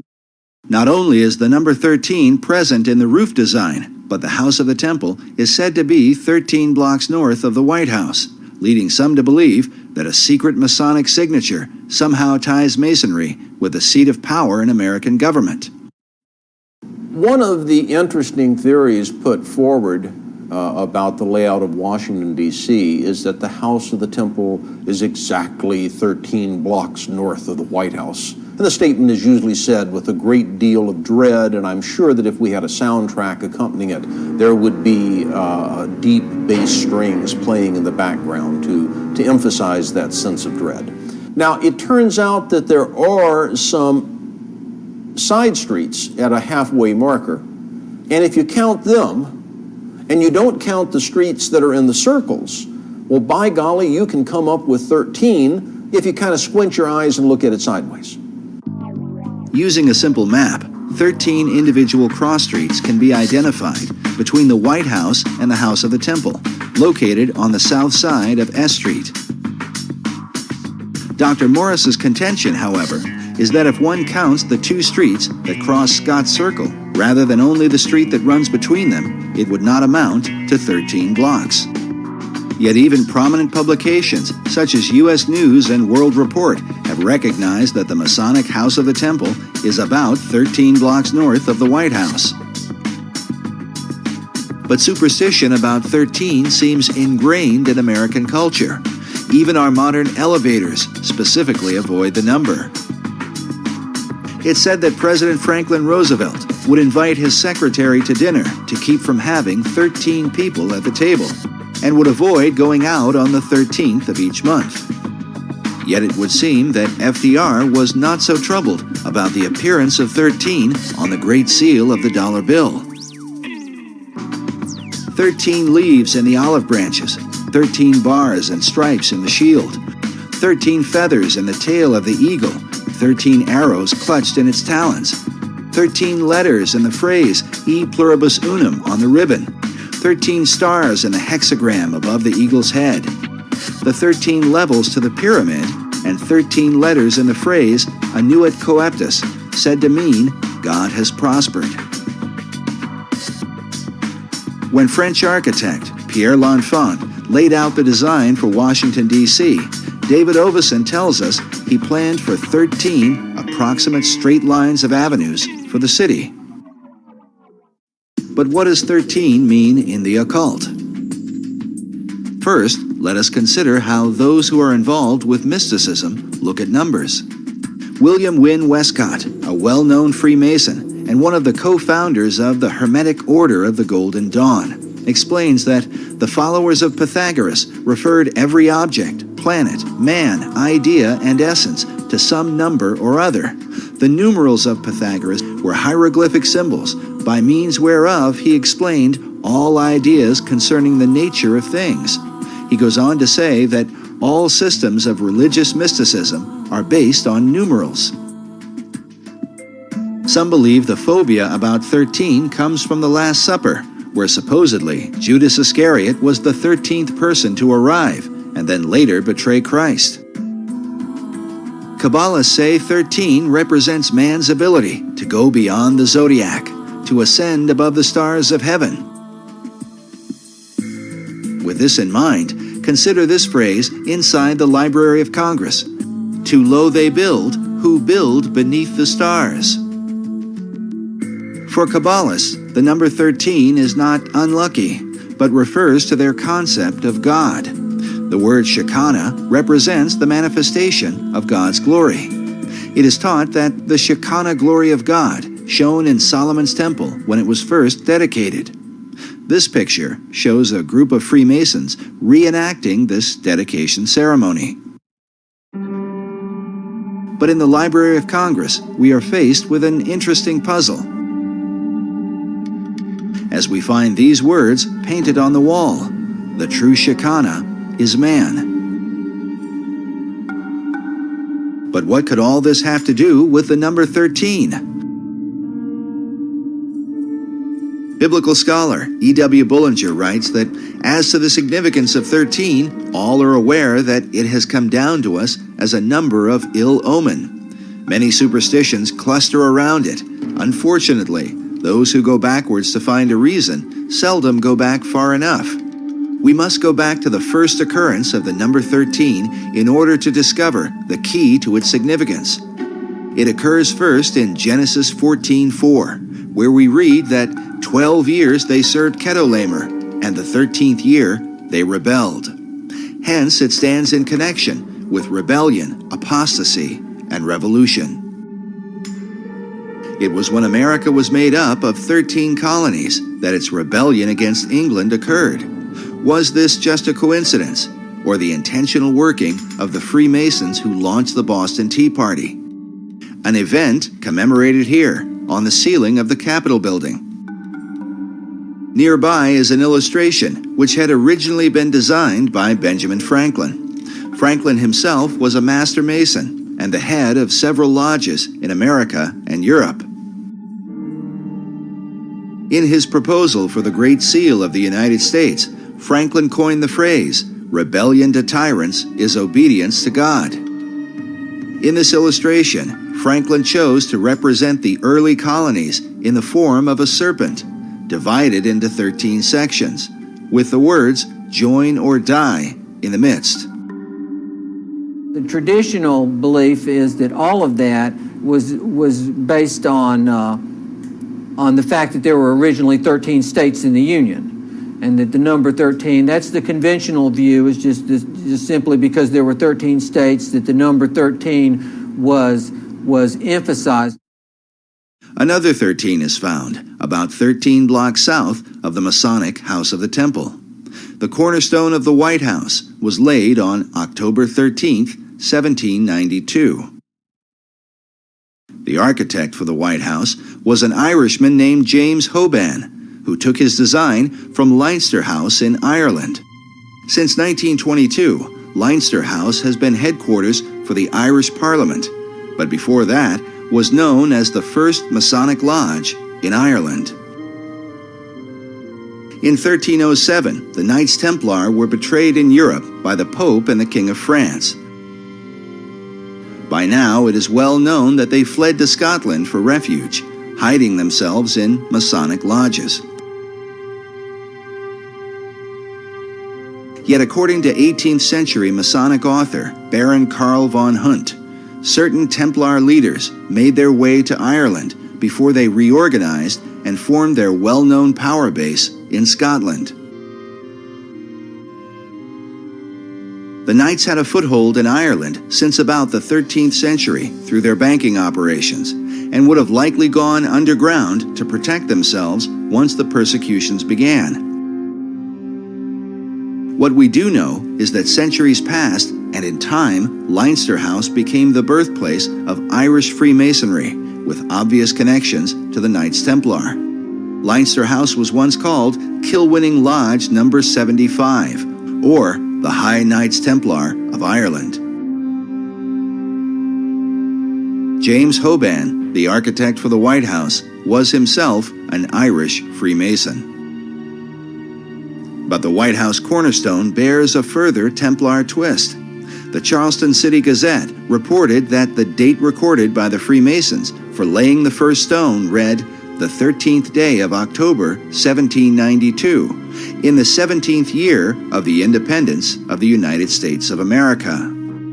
It just so happens that October 13th, 1792, was the 485th anniversary of Black Friday, Friday the 13th, when the Knights Templar were overthrown in Europe. The numbers 4, 8, and 5 equal 17 for the 17th year of America's independence.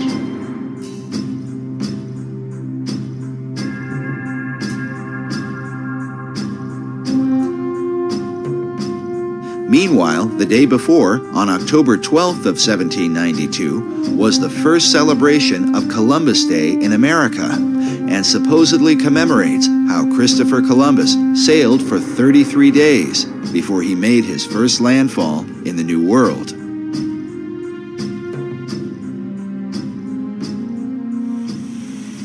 A statue honoring Christopher Columbus is found outside Union Station in Washington, D.C.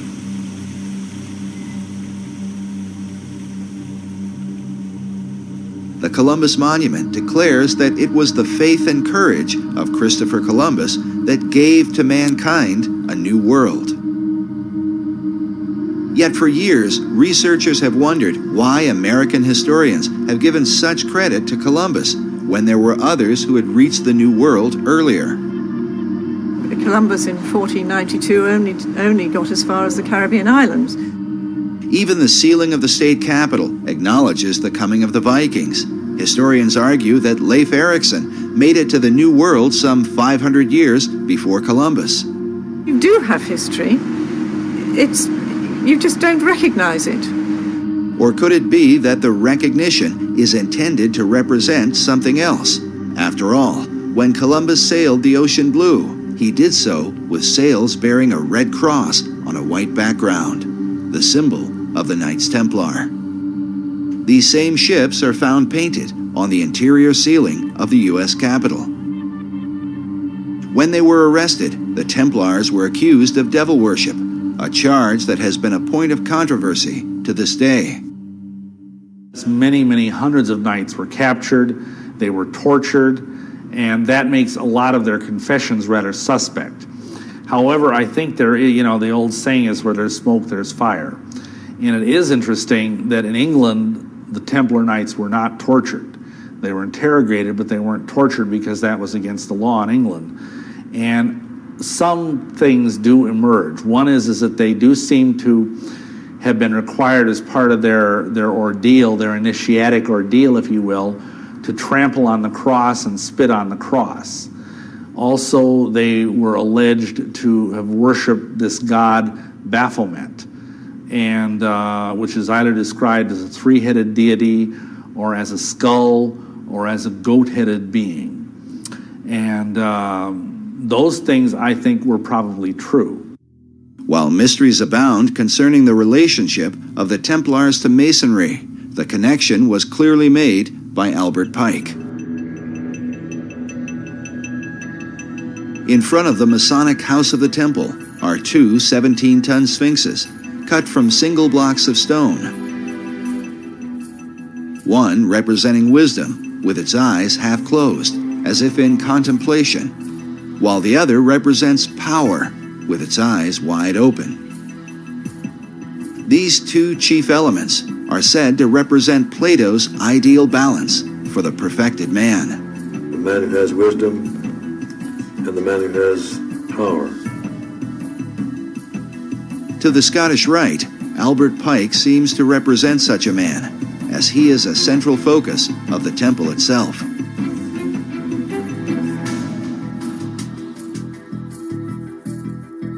A bust of Pike is featured at the top of a stone altar in the main hall. Next to it are Pike's own words: "What we have done for ourselves alone dies with us. What we have done for others and the world remains and is immortal."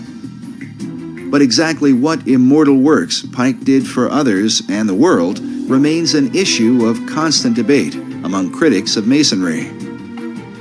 Albert Pike is a favorite whipping boy of conspiracists. Like the Templars who came before him, Pike's real beliefs are often questioned, and with him, the beliefs of Masonry. Albert Pike was a Luciferian. Literally, Luciferianism is the core, the center core of Freemasonry.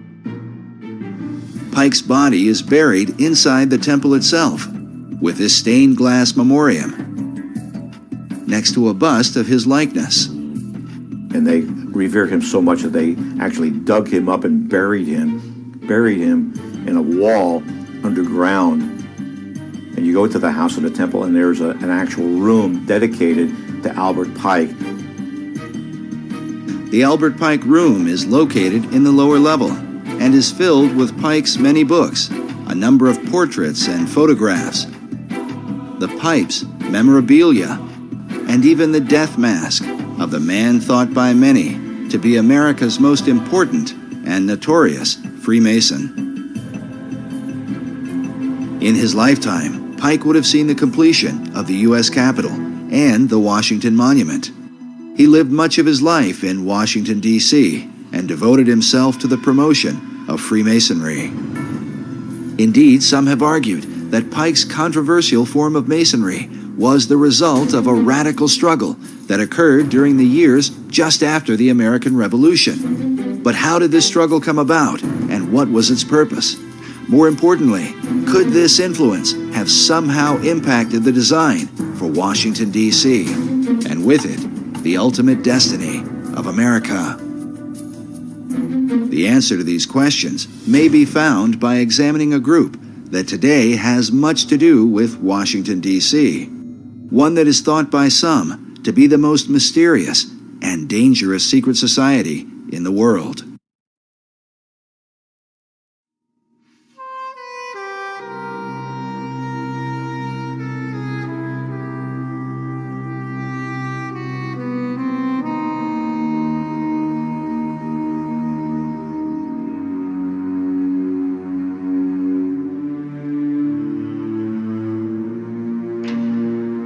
General William Huntington Russell was at a university in Germany, studied the ways of a secret society that is sometimes spelled S-C-U-L-L,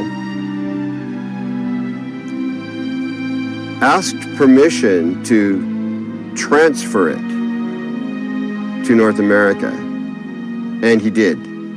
And that is the beginning of Skull and Bones.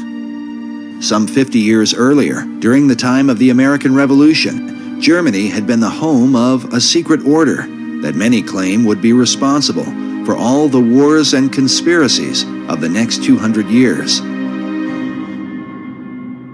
Could William Russell have become involved with a remnant of this German society? He also is on record observing that American Freemasonry and Rosicrucianism had drifted from their European origins and roots. And as a drift, they were losing sight of the secrets or of, the mandate, the purpose, and the protocols of their existence. So he formed Skull and Bones to reconcile these arcane orders with the mainstream European movement.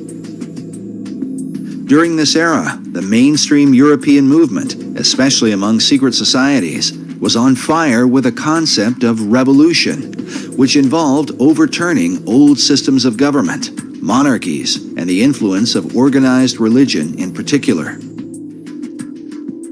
In the birth of this revolutionary philosophy, Germany played a key role. In his book, Fire in the Minds of Men, James H. Billington, the Librarian of Congress, writes that the revolutionary ideology of the 18th and 19th centuries was shaped not so much by the rationalism of the French Enlightenment, as is generally believed, but by the occultism and pro-romanticism of Germany. He goes on to say that this ideology continued through the reign of men like Joseph Stalin and Adolf Hitler. Billington writes of what he calls the Pythagorean passion of the early revolutionaries, a fascination with the ancient Greek philosopher Pythagoras. According to tradition, Pythagoras was driven from Greece to southern Italy, where he allegedly founded a religious and philosophical brotherhood to transform society. Pythagorean philosophy dominated the signs and symbols revolutionaries used to define their movement. Billington writes that occultists became politicians and made special use of the two most important Pythagorean geometric symbols, the circle and the triangle, in dramatizing their challenge to establish power. In Germany, the leading revolutionary was a Bavarian law professor named Adam Weishaupt, who founded a secret society called the Illuminati.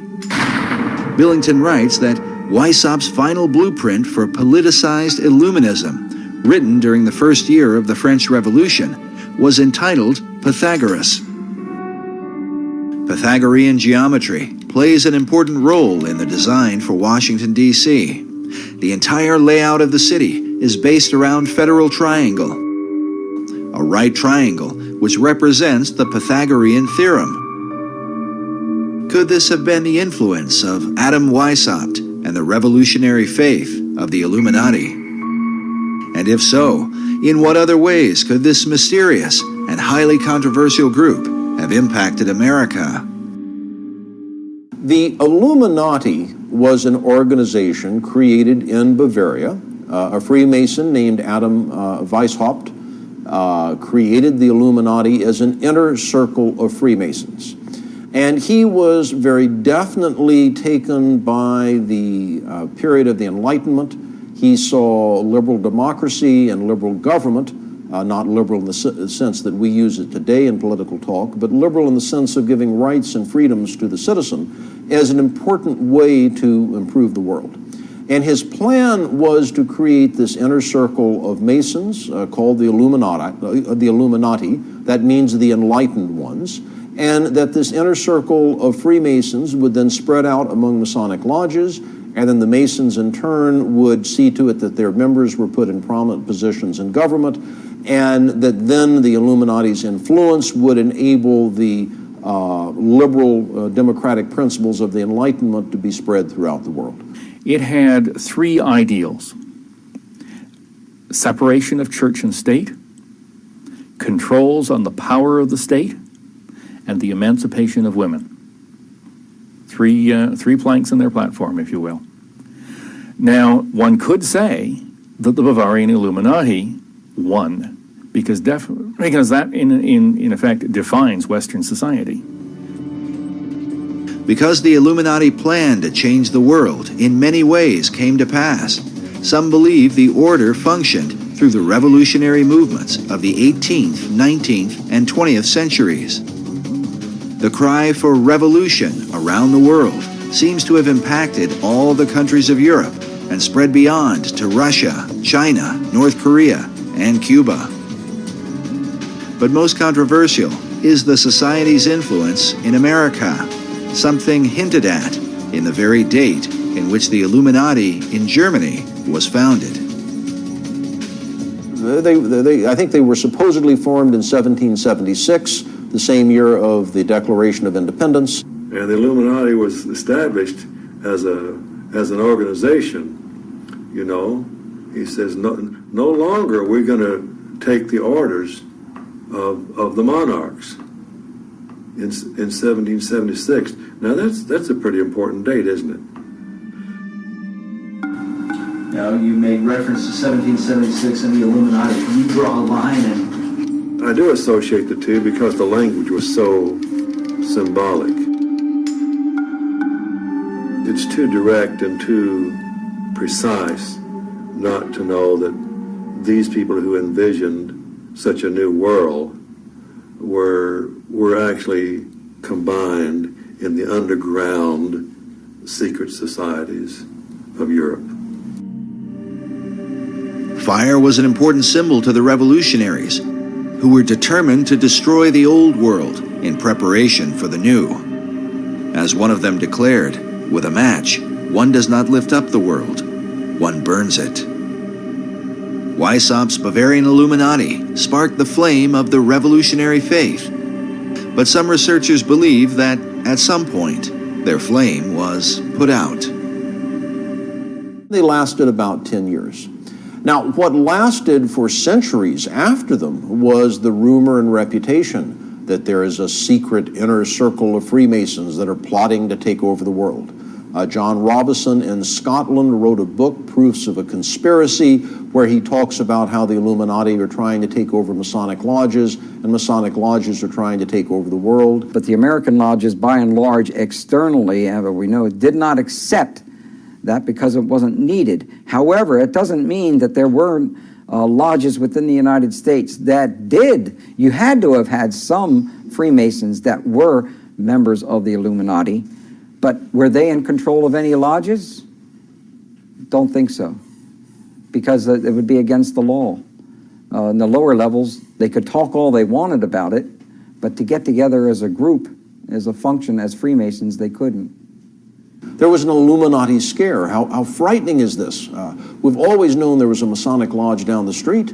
Could they be infiltrated by the Illuminati? Are they secretly trying to take over our government? All of this is foolishness. The Illuminati went out of business after about 10 years. They never spread beyond, much beyond Bavaria, certainly never to the United States. It seems logical to some that Weissaup's organization was disbanded by 1786 after it had been discovered and outlawed by the Bavarian government the year before. But others point to a letter written by George Washington on October 24th, 1798, 12 years after the Illuminati had supposedly ceased to function. Writing to the Reverend G.W. Schneider, Washington acknowledged the presence of Illuminati doctrines at work in America. The Reverend Schneider had sent Washington a copy of the book, Proofs of a Conspiracy Against All the Religions and Governments of Europe, by Professor John Robison, saying that his book gives a full account of a society of Freemasons that distinguishes itself by the name of Illuminati, whose plan is to overturn all government and all religion. When Washington responded, he said, "It was not my intention to doubt that the doctrines of the Illuminati and the principles of Jacobinism had not spread in the United States.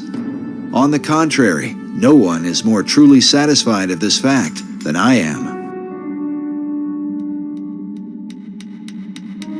We asked Dr. Morris to comment on the letter, but he told us he was unaware of it. The letter itself may be found among the George Washington papers at the Library of Congress. In this letter, Washington associates the Illuminati with the Jacobins, the radical French group that launched the French Revolution. Many writers and historians over the last 2 centuries have concluded that the power behind the Jacobins was in fact the Illuminati. It is well documented that some of the Jacobins came to America and here tried to stir up a second American Revolution through groups known as the Democratic Clubs. The Jacobins, who by this time had overthrown King Louis, sent their ambassador, Edmond Genet, to America to build support for the French Revolution. American leaders like Washington wanted to keep the country neutral, but Genet was determined to bring her into the fray, even if it meant overthrowing the new American government. In a letter from John Adams to Thomas Jefferson, Adams wrote, "You certainly never felt the terrorism excited by Genet in 1793, when 10,000 people in the streets of Philadelphia, day after day, threatened to drag Washington out of his house and effect a revolution in the government, or compel it to declare war in favor of the French Revolution. Many researchers believe the French Revolution is the key to understanding the presence of the Illuminati in America. Because the revolution in France had been so reckless and bloody, most of America's leaders were appalled by it, except for one, Thomas Jefferson. Jefferson spent 5 years as the American minister to France and was an ardent supporter of the French Revolution during the planning stages.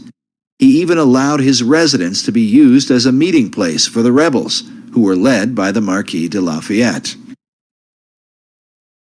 When Jefferson heard about the bloodshed in France during the Reign of Terror, he said that rather than see the revolution fail, I would have seen half the earth desolated. Were there but an Adam and Eve left in every country, left free, it would be better than as it now is. Jefferson predicted that the ball of liberty would roll around the globe. The hand rolling this ball would be, undoubtedly, the clenched fist of revolution. For many researchers, the presence of the all-seeing eye floating above an unfinished pyramid stands as clearest proof of the Illuminati at work in America. Is the Illuminati to be defined as Freemasons and Rosicrucians and other secret society members? If that's the case, then yes, I believe the symbol on the dollar bill, the truncated pyramid, is directly related to the Illuminati. Dr. James Billington, the Librarian of Congress, is pictured here beside First Lady Laura Bush. His relationship with President Bush is unknown, but we are given cause to wonder at it. According to Dr. Billington, it was the Bavarian Illuminati that put the fire in the minds of men and compelled them toward a global revolution to change the world. Is it possible that this philosophy is at work in America today? By our efforts, we have lit a fire as well, a fire in the minds of men. It warms those who feel its power. It burns those who fight its progress. And one day, this untamed fire of freedom will reach the darkest corners of our world. Could President Bush have been implying what it seems? Is America currently being driven by the same revolutionary fire that inspired the Bavarian Illuminati? Bush is often said to be a fundamentalist Christian, but some of his critics claim his views are more ecumenical. As with Freemasonry, Bush believes in other routes to finding God. We all worship the same God, Christian and Muslim? I think we do. We have different routes of getting to the Almighty. Do Christians and non-Christians, do Muslims go to heaven in your mind? Yes, they do. We have different routes of getting there. Is Bush's real belief a clue to understanding his membership in Skull and Bones? And is Skull and Bones, the elite secret society, somehow related to a modern form of the Illuminati? The Illuminati was a secret society. It existed in Europe, started in 1776. It infiltrated the upper echelons of Masonry, and that is how it has managed to exist since that time. A chief piece of evidence is the radical presence of Citizen Genet. Genet is said to be responsible for the Whiskey Rebellion of 1794. And George Washington actually sent an army to put down this revolution that was incited by Citizen Genet, who was the French ambassador to the United States, who was a Jacobin, and the Jacobins were simply a front name for the Illuminati. The Illuminati was here. In 1798, the same year George Washington wrote his letter to the Reverend Schneider, another Reverend, Jedediah Morse, gave a speech in which he claimed that the Illuminati had its emissaries at work in America. Morse also associated the Illuminati with the French Jacobins. Among the chief icons of the Jacobins was the red cap worn by the French revolutionaries, known as the Phrygian cap, or the Cap of Liberty. Easily recognized as a cap that, when worn, was often pulled forward, though sometimes to the side. The cap was not only worn by the French rebels, but was often shown symbolically at the end of a staff or upon the head of their goddess of liberty, Marianne, as in this famous painting that glorifies the French Revolution. This same Phrygian cap is found among the great seals of a number of U.S. states, on the official seal of the U.S. Army, and on several figures of liberty inside the Capitol building. But its place of greatest prominence seems to be in the Library of Congress, where the Phrygian cap is carved at the top of all the circular window frames and panels in the library.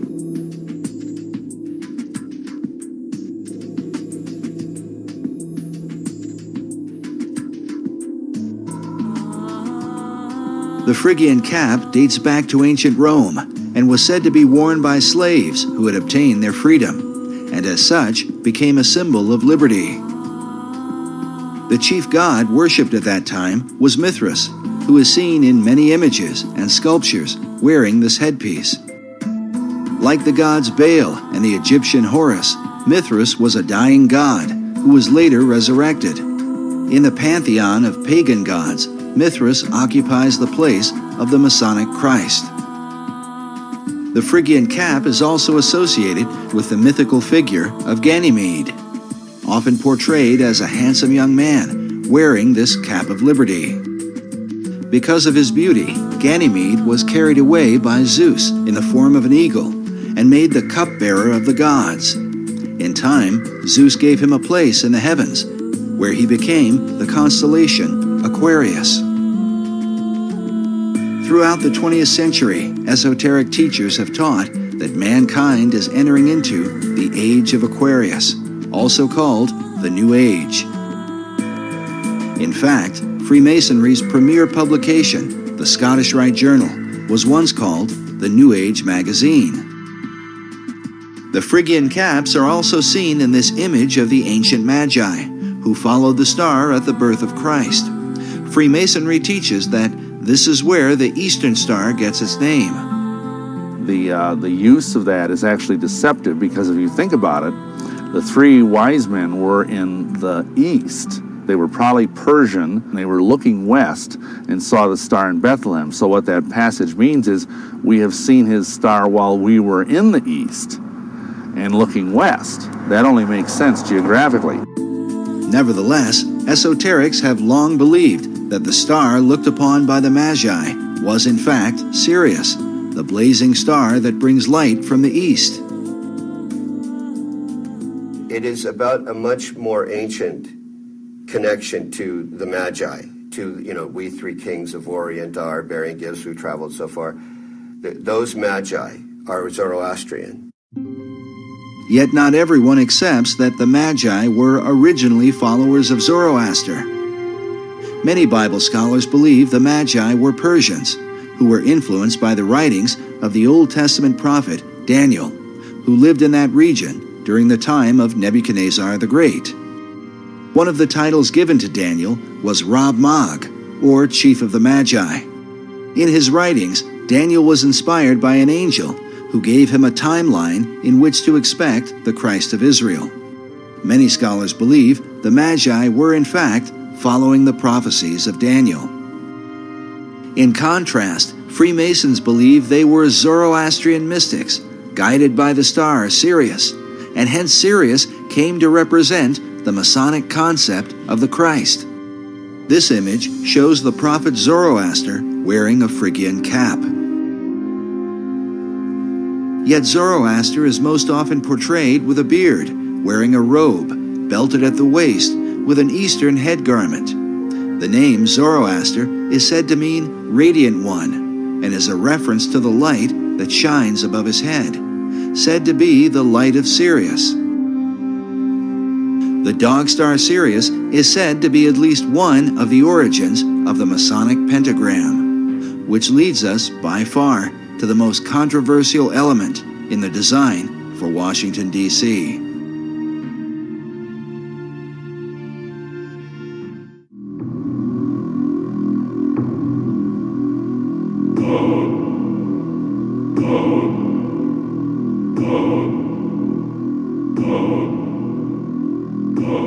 There is a pentagram that is produced by the angles of the streets and avenues to the north of the White House. You see the goat of Mendes appearing, the ears, the entire goat of Mendes, and the inverted five-pointed star, which is the goat of Mendes, built into the streets of Washington, D.C. No one could have that happen accidentally. I've heard sillier things, but not much. No, there are no satanic plans in the street plans of Washington, D.C. The presence of a pentagram in the street layout of Washington, D.C.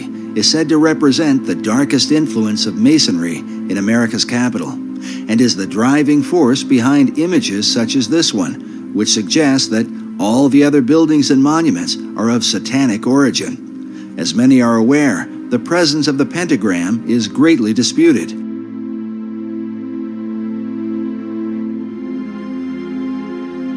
During the Middle Ages, the pentagram was a symbol of good luck and protection when used by those who practice magic.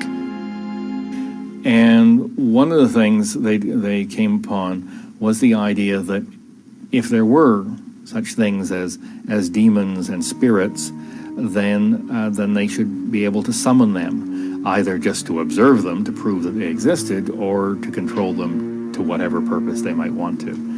These people were, I suggest, an early form of experimental scientists as much as they were magicians. They were just trying to see what would happen. And one of the things they decided to do is, if they were going to call up a spirit or a demon in a specific place, they'd draw a circle, and then they would put pentagrams at the corners as a warding sign to protect them from whatever danger that demon might pose to them.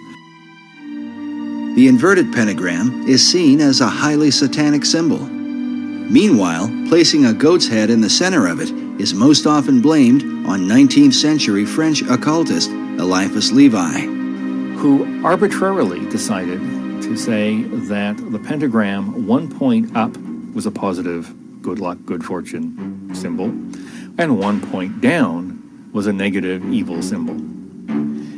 He provided no citations as to where he got that idea from, and there was nothing historically documented prior to him to suggest that anyone ever thought that was the case. This is an important issue because Eliphas Levi was arguably the most influential occultist of the 19th and 20th centuries. He was probably the most powerful sorcerer of the 19th century. His writings inspired every major occult leader, including Madame H.P. Blavatsky, Aleister Crowley, Manly P. Hall, and Albert Pike. Yes, indeed, Pike does quote Levi in his writings. Levi's concept of the pentagram was most likely the influence of the 15th century German alchemist Heinrich Cornelius Agrippa. Agrippa is a well-known figure in occult circles and is even mentioned in Mary Shelley's Frankenstein, as well as J.K. Rowling's Harry Potter and the Sorcerer's Stone. Agrippa published his books on occult philosophy around 1509. Today, his collection is called the Foundation Book of Western Occultism. In this book, he features an inverted pentagram and calls it the Pentagram of Pythagoras. According to Pythagoras, the inverted pentagram symbolized the 5 chambers of Tartarus, one of the Greek words for hell. But the Pythagoreans believed descending into this underworld led one to a path of higher wisdom, hence the symbolism of Dante's Inferno, in which Dante descends into hell so that he can later enter into paradise. The Pythagoreans also believed that from this 5-chambered Tartarus came the world's demon or evil spirit. The German-based Illuminati, with their Pythagorean passion, would have certainly been familiar with this belief, as would the rest of the revolutionary occultists in France, who could very well have influenced Pierre L'Enfant and Thomas Jefferson. First, we must address the main issue, raised by every researcher.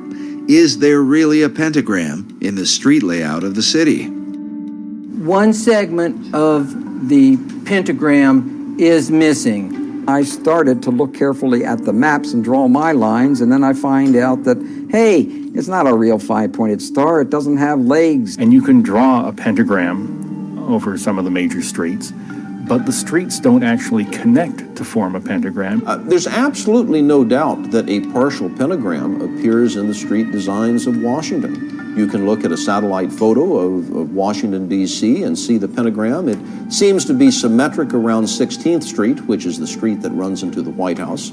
If you look at the earliest published maps of the District of Columbia, the design that was laid out by Pierre L'Enfant, you can see this partial pentagram. But it is just that, a partial pentagram. Rhode Island Avenue does not connect all the way through to Connecticut. I've always wondered to myself if we Masons are so all-fired powerful that we can have this satanic device put in the streets. How come we weren't smart enough or powerful enough to have it completed? But as I understand the use of the pentagram, it's the fact that it is a complete symbol that gives it its power and force. I've never heard of anything being associated with an uncompleted pentagram. Dr. Morris's assertion might seem complete, except for the fact that the unfinished or broken pentagram is a well-known symbol in the occult. Manly P. Hall writes of the uses of the pentagram in his book, The Secret Teachings of All Ages. He says, the pentagram is used extensively in black magic. The star may be broken at one point by not permitting the converging lines to touch. It may be inverted by having 1 point down and 2 up. When used in black magic, the pentagram is called the sign of the cloven hoof, or the footprint of the devil. Of course, Hall wrote these things in the early part of the 20th century. But is there a record of a partial pentagram found during the Revolutionary era? The answer is yes.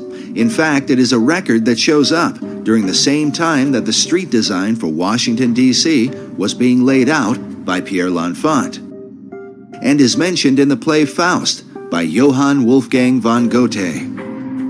Goethe published the first edition of Faust in 1790, in which he mentions a partial pentagram in the dialogue between Faust and Mephistopheles, the devil whom he has conjured. Mephistopheles says, "Let me go up. I cannot go away. A little hindrance bids me stay." To which Faust replies, "The pentagram? That's in your way? You son of hell, explain to me, if that stays you, how came you in today?" To which Mephistopheles says, "Observe it closely. It is not well made. One angle on the outer side of it is just a little open, as you see."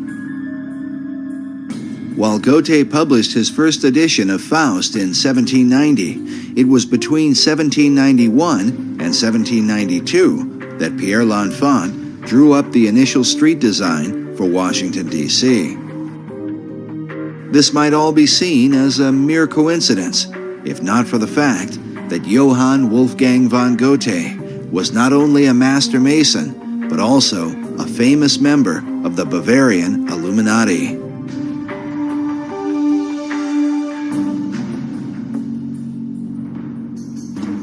The Builder magazine, a Masonic publication, in September 1923, said of Goethe that it is no wonder that German Freemasons point with pride to his connection with their order. After he became a member in 1780, he accomplished no great work which did not ring in Masonic accord. He completed nothing which did not lead back to a Masonic origin. Meanwhile, Masonic author Michael Bagent writes that Goethe not only depicted a Faust figure, he was himself a Faust figure, an adjunct of his own personal Hermetic quest. But could Goethe's ideas of Hermetic philosophy have influenced the design for Washington, D.C.? And how might an unfinished pentagram reflect the Hermetic principle of as above, so below? Which brings us to what may be the most logical explanation for the unfinished pentagram in Washington, D.C., and one that seems to fit perfectly with the rest of the design for the city, a city which David Oveson calls a city of the stars. I have seen it suggested that the unfinished nature of the pentagram in Washington, D.C. bears a resemblance to the unfinished pentagram design that is seen in the motion of Venus. Of course, Venus has a lot of retrograde motion because it is between us and the sun. And in relation to the other stars, Venus, of course, moves around a lot, but it in effect draws against the backdrop a nearly complete pentagram. The cycles of Venus rotating around the sun happen over an 8-year period, during which Venus hits 5 points in the heavens, which form the outline of a pentagram. The female aspect of Venus is the celestial Virgin, which David Oveson argues was the chief inspiration for aligning Washington, D.C. with the stars.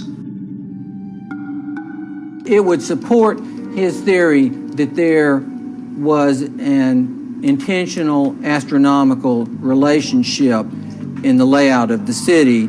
In fact, Oveson mentions this motion of Venus, relating it to the 5-petaled flower, many of which appear throughout Washington, D.C., which represent the path of Venus as shown in this drawing from a well-known book on astronomy from the 18th century.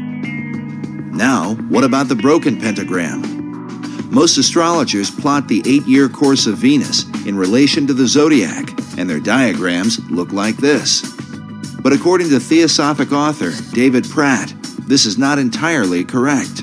He says that while Venus produces a 5-pointed star, or pentagram, there is a slight irregularity. For the pentagram is not completely closed, there being a difference of 2 days at the top, which could mean that the broken pentagram of Venus might look something like this.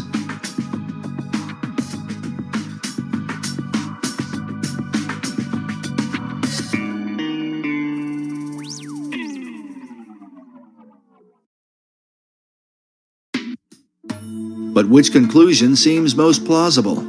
Is the pentagram merely an accident? Or does it represent some arcane magical ceremony? Or is it simply a reflection of Venus, according to the Hermetic principle, as above, so below? With symbols, there are always multiple levels, up to 7 different levels of interpretation. One interpretation of the pentagram is given by the Thelemic Order of the Golden Dawn, which says that the pentagram is itself a perfect geometric symbol of the perfected man. Meanwhile, Eliphas Levi writes that the angels aspire to become men, for the perfect man, the man God, is above even angels. Which brings us to the National Archives building in Washington, D.C. The building itself is surrounded by 72 massive columns. The number 72 is said to represent the most arcane figure in numerology. The reasons for this vary. The heart of man beats 72 times per minute. The sun drops back against the zodiac every 72 years. The pyramid on the dollar bill was designed with 72 stones. 7 plus 2 equals 9, which, in the occult, is the number of finality. And 9 is considered a reverse 6, which is said to be the number of the perfect man. And so it seems no accident that we should find 6 stars above the head of a figure sitting on a throne overlooking Pennsylvania Avenue, the hypotenuse of Federal Triangle. Beneath him on either side are the figures of a male and a female, with himself in between.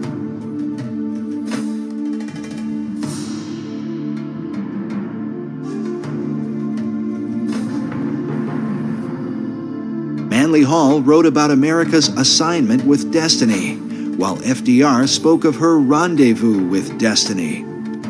Is it any wonder, then, that according to the National Archives, the figure on a throne overlooking Pennsylvania Avenue is named Destiny? Could this be a picture of the Masonic Christ? And how might he differ from the Christ of the Bible? But even now, the face of Christ is changing in the world. In New York, at the Cathedral Church of St. John the Divine, we find a mysterious image hovering above the altar, where a traditional crucifix would be. There are no nails in his hands and no crown of thorns upon his head. Instead, we find a robed figure, belted at the waist, with a Zoroastrian-looking cap upon his head, rays of light shining behind him. Could this be the Christ of the New Age?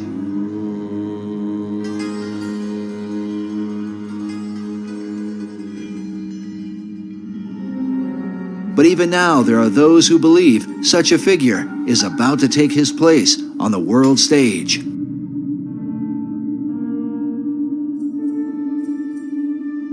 In 1982, an English painter named Benjamin Creme took out full-page ads in newspapers around the world declaring the Christ is now here.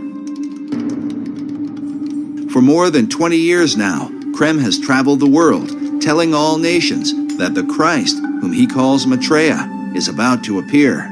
Maitreya is standing by, ready to come into the world at any moment. We caught up with Mr. Creme in August of 2006, as he had just come from speaking to an independent group at the United Nations. He had this to say to America. It's the duty of the American people to respond to Maitreya and to accept their destiny. It was on May 14th, 1982, that Creme held a press conference to announce that the Christ, Maitreya, was ready to emerge. May 14th was also the date of the rebirth of the nation of Israel in 1948. With all the bloodshed and conflict happening in the Middle East, we asked Creme what he thought it might take to bring peace to the region. I've always said it will take Maitreya to solve it. Prophecy teachers warn that the current roadmap to peace, followed by President Bush, is really a roadmap to Armageddon. Meanwhile, Creme says the solution is the universal Christ, which he claims is awaited by all religions. 2,600 years ago, Gautama Buddha made a prophecy. It's in one of the sutras.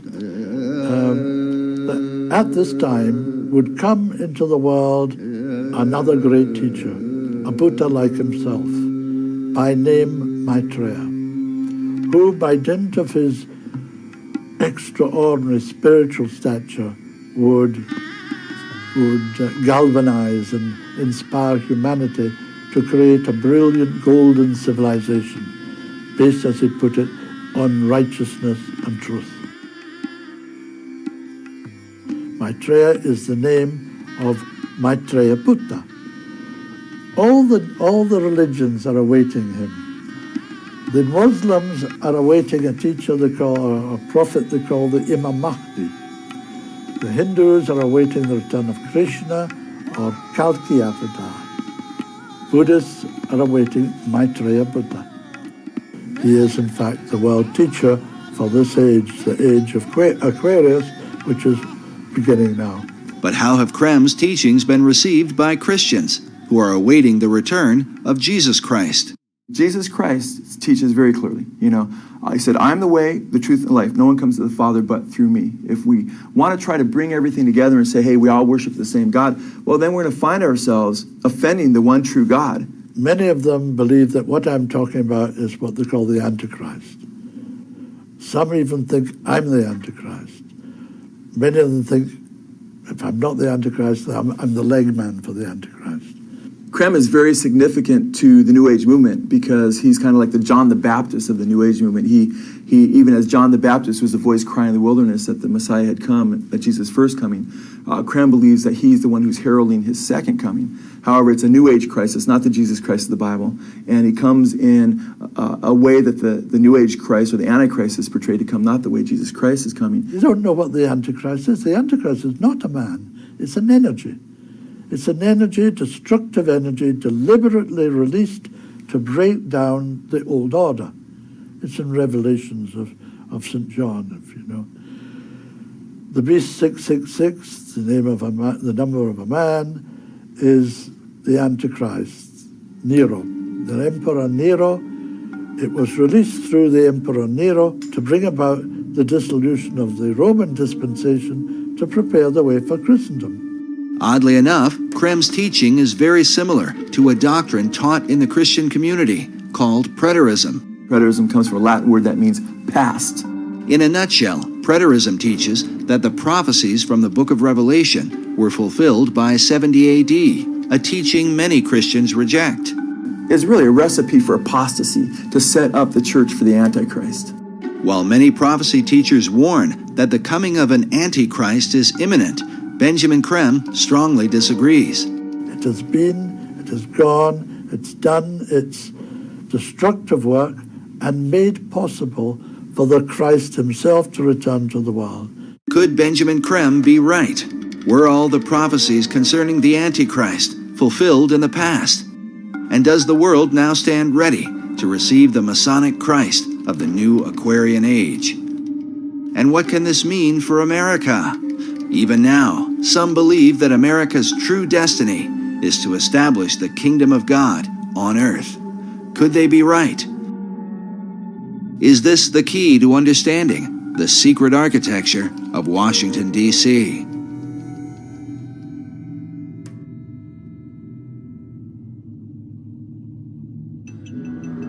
Maitreya himself spoke to me. He said, I myself am coming, sooner than anyone thinks possible, and he will face humanity with a choice. Create justice in the world and build the most brilliant civilization this earth has ever seen. Or perish utterly. That's the choice.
There's still a lot of mysteries around a lot of things that happened in this country. In the night, up came a person who was wearing a cloak, and he had in his hands the Great Seal of the United States. Jefferson, of course, looked at it and said, "This is it."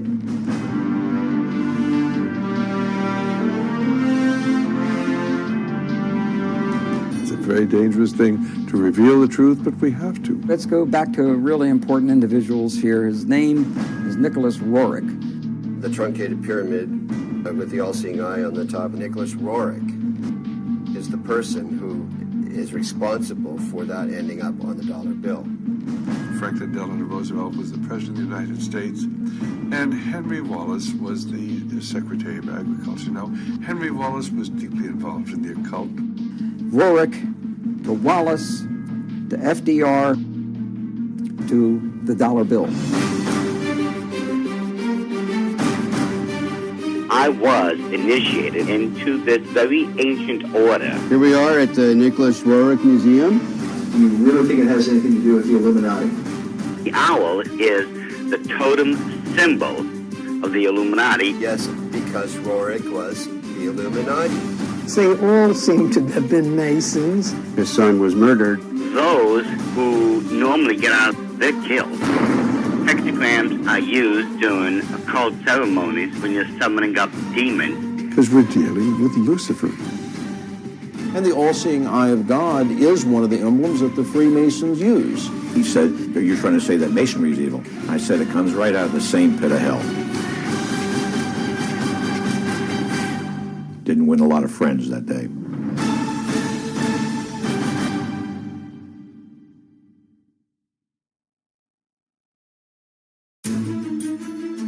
Our history of the dollar bill is a strange telling, one that involves an American president, a former vice president, a mysterious Russian mystic, and a determined Jewish researcher on the trail of an ancient artifact that is said to have been in the possession of the most powerful rulers in history, and somehow directly influenced the design of the dollar bill. As incredible as it seems, it's believed this mysterious object could mark the beginning of Armageddon. There's going to be a bloodbath there.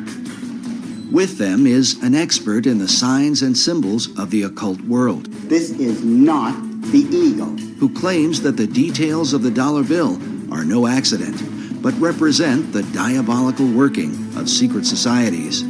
This is the eye of the phoenix, looking on in favor of the secrets of the dollar bill.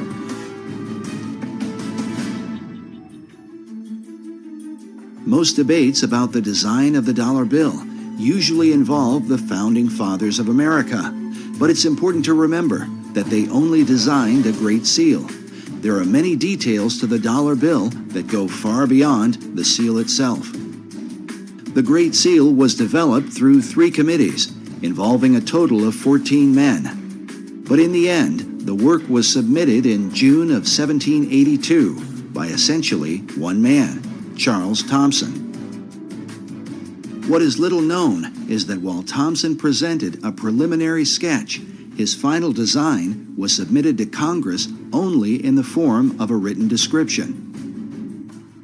Looking at the rough drawings Thomson put together with artist William Barton, it becomes clear that many of the specific details of the seal, as we know it today, were added later on. For example, above the head of the American eagle are 13 stars that form a 6-pointed hexagram. While Thomson's description called for the 13 stars, their hexagram formation was not part of his original description and is not present in the earliest realizations of the design. The hexagram seems to have been added in the 20th century. The nature of the Great Seal is so mysterious that some believe that it came from a supernatural force. An account recorded by Dr. Robert Hieronymus in his book, Founding Fathers, Secret Societies, says that the Great Seal was given to Thomas Jefferson by a mysterious cloaked figure. I love that story. The Founding Fathers were trying to get the Great Seal of the United States designed. They needed to have a design for the Great Seal to represent our nation. And Jefferson went outside in the night, and up came a person, an individual who was wearing a cloak, whom he couldn't totally see, and he had in his hands the Great Seal of the United States. And he basically said, or this being said, you know, you're struggling over the symbol for our nation? Here it is. The account reads that Jefferson told a strange story. A man approached him wearing a black cloak that practically covered him, face and all, and told him that he, the strange visitor, knew they were trying to devise a seal, and that he had a design which was appropriate and meaningful. Jefferson, of course, looked at it, according to this story, and said, this is it. This is it. He knew it was it, and it was right. So he supposedly came running back into whatever, whether it was a tent or whatever it was, and he showed it to other individuals, and he told them about, they met this person outside. Of course, they went outside to go to find the guy, and he's gone. So supposedly we'll never find out who designed the Great Seal of the United States. While Dr. Hieronymus admits that he is skeptical about such stories, there are others who claim to believe them to this day. Perhaps it has something to do with John Adams, who was on the first seal committee with Thomas Jefferson. According to the written account, John Adams was there when this bizarre event took place. Oddly enough, the Adams Memorial in Washington, D.C., is adorned with this mysterious cloaked figure. Perhaps it's just a coincidence. The first historical account of the Great Seal's design was written by a 19th century American Army officer named Charles A.L. Totten. In his book on the secret symbols of the dollar bill, Masonic author David Oveson writes that Totten equated the birth of the United States with the beginnings of what he called the New Atlantis, a title given to a work by Sir Francis Bacon, one of the mysterious financial backers of the Virginia colony. Oveson goes on to write that the Great Seal and the dollar bill represent the most extraordinary example in history of the public evolution of a magical design. Even as Sir Francis Bacon and his contemporary, Dr. John Dee, were said to be in contact with the spirit realm, there are those who believe that it is this dimension that has been guiding the course of America and the so-called evolution of the dollar bill.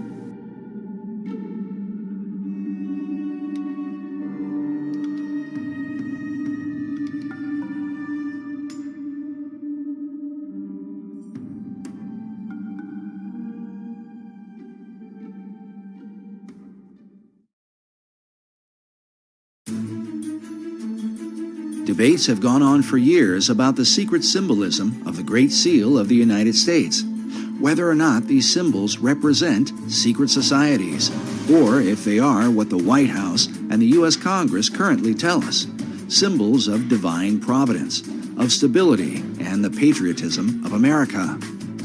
What the Founding Fathers intended as they designed and ultimately approved of the Great Seal remains mostly a mystery. There's still a lot of mysteries around a lot of things that happened in this country. It's not in our history books. There can be no doubt that those things hidden in the shadows of the last 2 centuries are not easily brought to light. But when one comes into the modern era, into the age of photography, film, and the advanced practices of mass media, it becomes a bit easier to document world events and the intentions of those who have helped to shape them. In the late 19th century, Harvard professor Charles Eliot Norton referred to the Great Seal as a dull emblem of the Masonic fraternity. This idea was furthered by occult philosopher Manly P. Hall in the early part of the 20th century. Hall not only believed that the Great Seal was Masonic, but that it was created through the collective consciousness of the occult societies and represented the secret destiny that they had in mind for America. I'd say that he saw the secret destiny of America as the beginning of a world democracy, and that this was a kind of an experiment in democracy that had been envisioned for thousands of years before. So he saw this much like Francis Bacon envisioned what he called the New Atlantis. In 1926, Hall began publishing a newspaper called The All-Seeing Eye, dedicated to his occult views of philosophy. It was during Hall's era that the all-seeing eye of the Great Seal would be taken out of obscurity and placed on the back of the dollar bill by President Franklin D. Roosevelt in 1935. This might all be seen as just a coincidence, if not for the fact that FDR seemed to be familiar with Hall's teachings on the occult. Today, Hall's legacy is carried on at the Philosophical Research Society in Los Angeles, California, a society that Hall founded in 1934, just 1 year before the Great Seal found its way onto the back of the dollar bill. The current president of Hall Society is Dr. Obadiah Harris, shown here in what is called the Wisdom Library at PRS. According to their website, the library is made up of writings that deal with divination, tarot cards, Kabbalah, alchemy, astrology, metaphysics, Buddhism, theosophy, and secret societies. And wisdom literature is about relationships not only to each other, but to nature, to the universe. That's what this library is.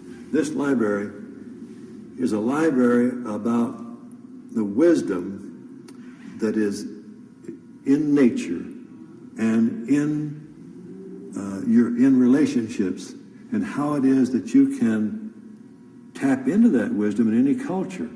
It all overlaps. And Mr. Hall felt like that was really the future for the human race. Like Hall, Dr. Harris believes in the destiny of America.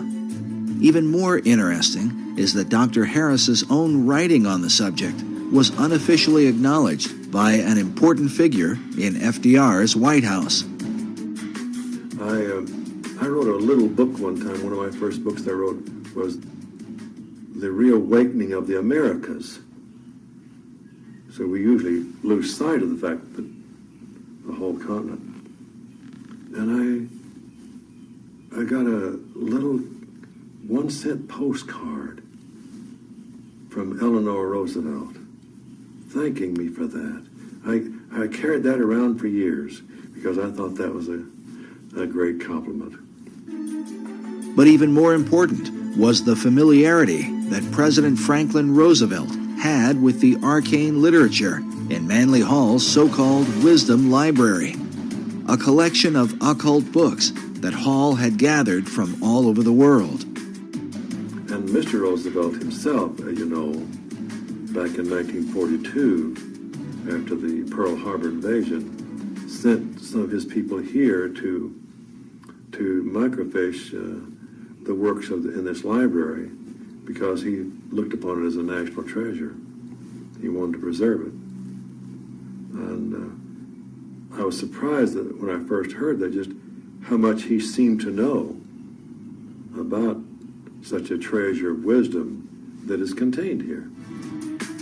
FDR's interest in the arcane and mystical was further reflected in the relationship he had with his Secretary of Agriculture, Henry Asgard Wallace. And so it was then in 1935 when Franklin Delano Roosevelt was the President of the United States, and Henry Wallace was the Secretary of Agriculture. Now, Henry Wallace was deeply involved in the occult. Wallace's interest in mysticism was well known in circles around Washington, D.C., but it was something that would eventually damage his career in American politics. H.L. Mencken dubbed Wallace the Swami, while it was also said of him that he was the only cabinet member who dabbled in the occult and who could cast a horoscope. In spite of all this, FDR ardently defended him. According to one account, when one of FDR's close advisors worried that many people considered Wallace a mystic, Roosevelt snapped, "He's not a mystic. He's a philosopher. He's got ideas. He thinks right. He'll help people think." But the question was, who was helping Wallace think? This question has been deemed critical because it was Henry Wallace who suggested to FDR that the Great Seal be placed on the back of the dollar bill. But why? Well, it has a lot to do. Let's go back to really important individuals here. His name is Nicholas Roerich.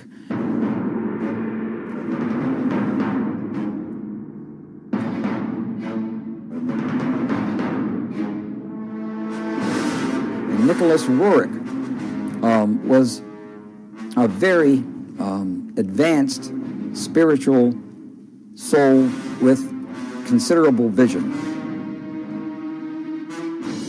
Nicholas Roerich was also a Rosicrucian. He was also a member of other secret societies. Roerich was a Russian painter and mystic who was deeply involved in theosophy and the teachings of Madame H.P. Blavatsky. He is famous for his travels into Tibet and the Far East in search of the legendary kingdom of Shambhala. But what was his relationship to FDR's Secretary of Agriculture? I believe that Nicholas Roerich was a spiritual teacher, not a supreme spiritual teacher, but was a teacher of Henry Asgard Wallace. Roerich was considered not only a teacher, but a spiritual mentor and guru to Henry Wallace. It's believed that Wallace recommended the Great Seal to FDR because of the mystical influence Roerich held over him. The dollar bill was approved with the all-seeing eye and the truncated pyramid with the all-seeing eye on the top of the because of Nicholas Roerich. In the book, Tournament of Shadows, the authors document much of the activities and influence of Roerich during this period.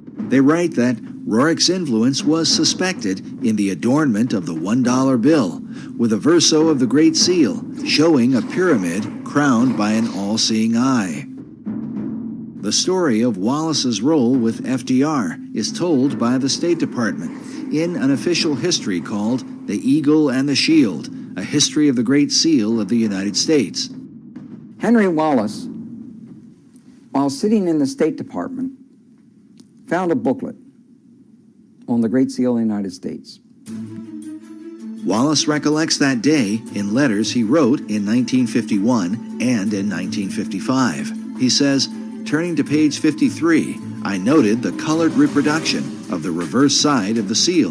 The Latin phrase Novus Ordo Seclorum impressed me as meaning the New Deal of the ages. In terms of the dollar, if there's a code about the New World Order, I think that they jumped a few decades from the New Deal because the Novus Ordo Seclorum can be translated to the New Deal in English as easily and readily as to the New Order or the New World Order.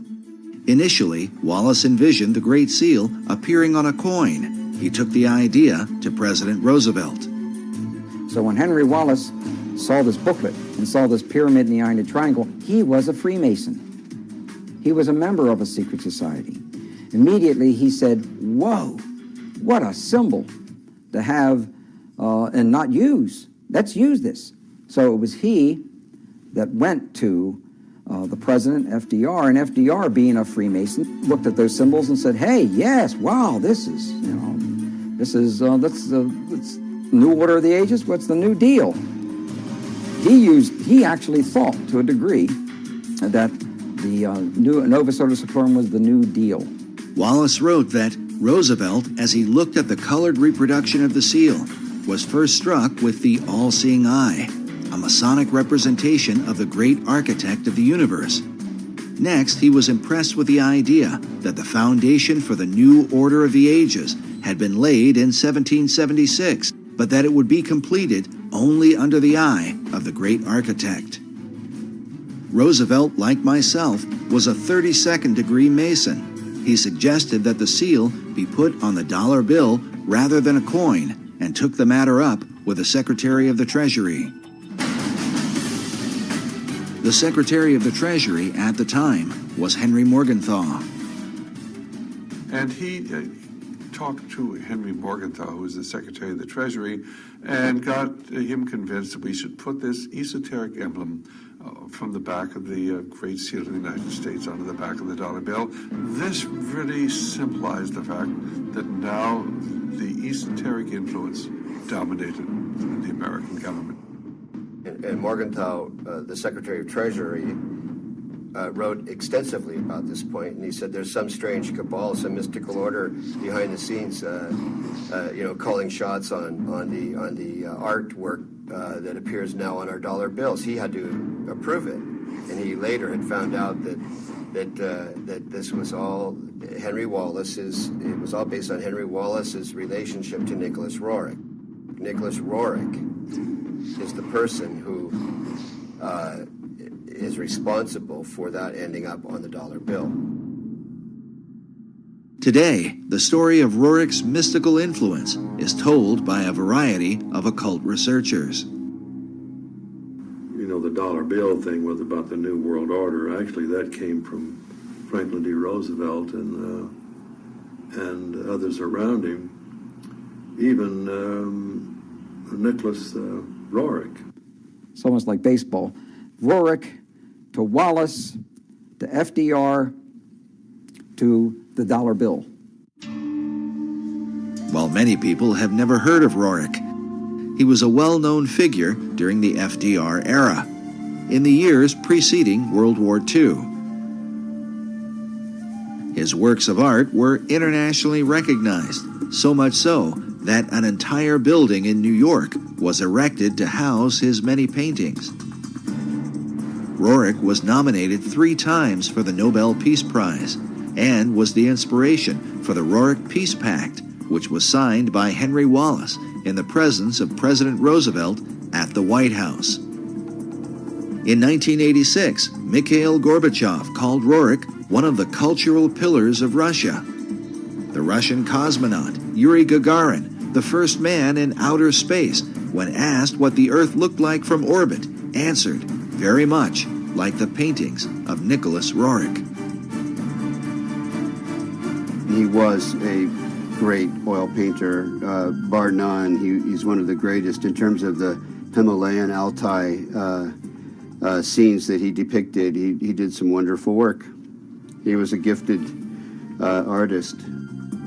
But Roerich's story is one of success and disgrace, as he eventually fell out of favor with his greatest supporters, and at one point was suspected by the Soviets, the Japanese, and the United States of being a spy. Information was coming out that Roerich may have been used as a spy when he went into these other nations in the Far East. And with that, that's what broke the link between Henry Wallace and Nicholas Roerich.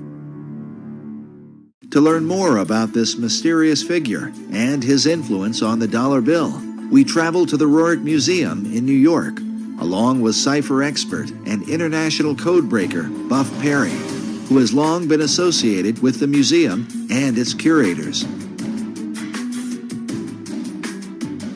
Here we are at the Nicholas Roerich Museum at 319 West 107th Street, almost at the corner of Riverside Drive. His paintings hang on the walls of 3 floors of this building, and also many of the treasured archives, letters, and other writings and memorabilia of the Roerich family are housed here. I have a deep interest in the history of Nicholas Roerich and his family and their association with a long-lost artifact that I have had a lot to do with over the years. We'll learn more about this artifact later on, as it ties together Nicholas Roerich with Henry Wallace, Manly P. Hall, and what some believe will be the future destiny of America.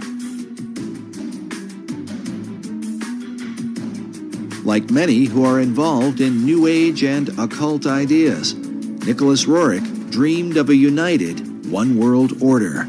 Nicholas Roerich is seen as one of the key individuals, historical individuals, that had a lot to do with the development of the League of Nations and subsequently the United Nations, and is recognized as such in the United Nations building. I'm told, I haven't seen such commemoration, but I'm told it's there.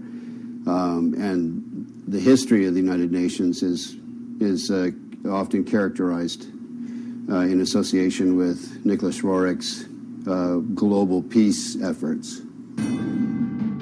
Roerich's dream was shared by his disciple, Henry Wallace, as demonstrated by the book Henry A. Wallace, His Search for a New World Order. This concept is visualized by the cracked bronze globe that sits outside the United Nations building, where a new world is literally breaking forth from the old. But somehow, Roerich's ideas on the subject would get him into trouble with Wallace when he traveled abroad on behalf of the United States government. In the book, Tournament of Shadows, we read that Roerich had been chosen by Henry Wallace to scour Central Asia for drought-resistant grasses to combat the Dust Bowl. This was the genesis of the Roerich expedition, financed and staffed by the Department of Agriculture. But during his 2-year expedition, Roerich seemed to be on a mystical journey, one that involved his quest for the legendary city of Shambhala and literally searching for signs of the second coming of Christ. Nicholas Roerich's idea was that the second coming of Christ may happen within years, and that's why he visited India, China, etc., and Russia, and digging up and trying to locate spiritual centers and spiritual information along those lines. Authors Meyer and Bryzak write that the search for Shambhala, which he identified with the second coming of Christ, and the Maitreya, or Buddha to come, obsessed Roerich. His paintings and writings thereafter conjured up his vision of a new age of peace, brotherhood, and enlightenment.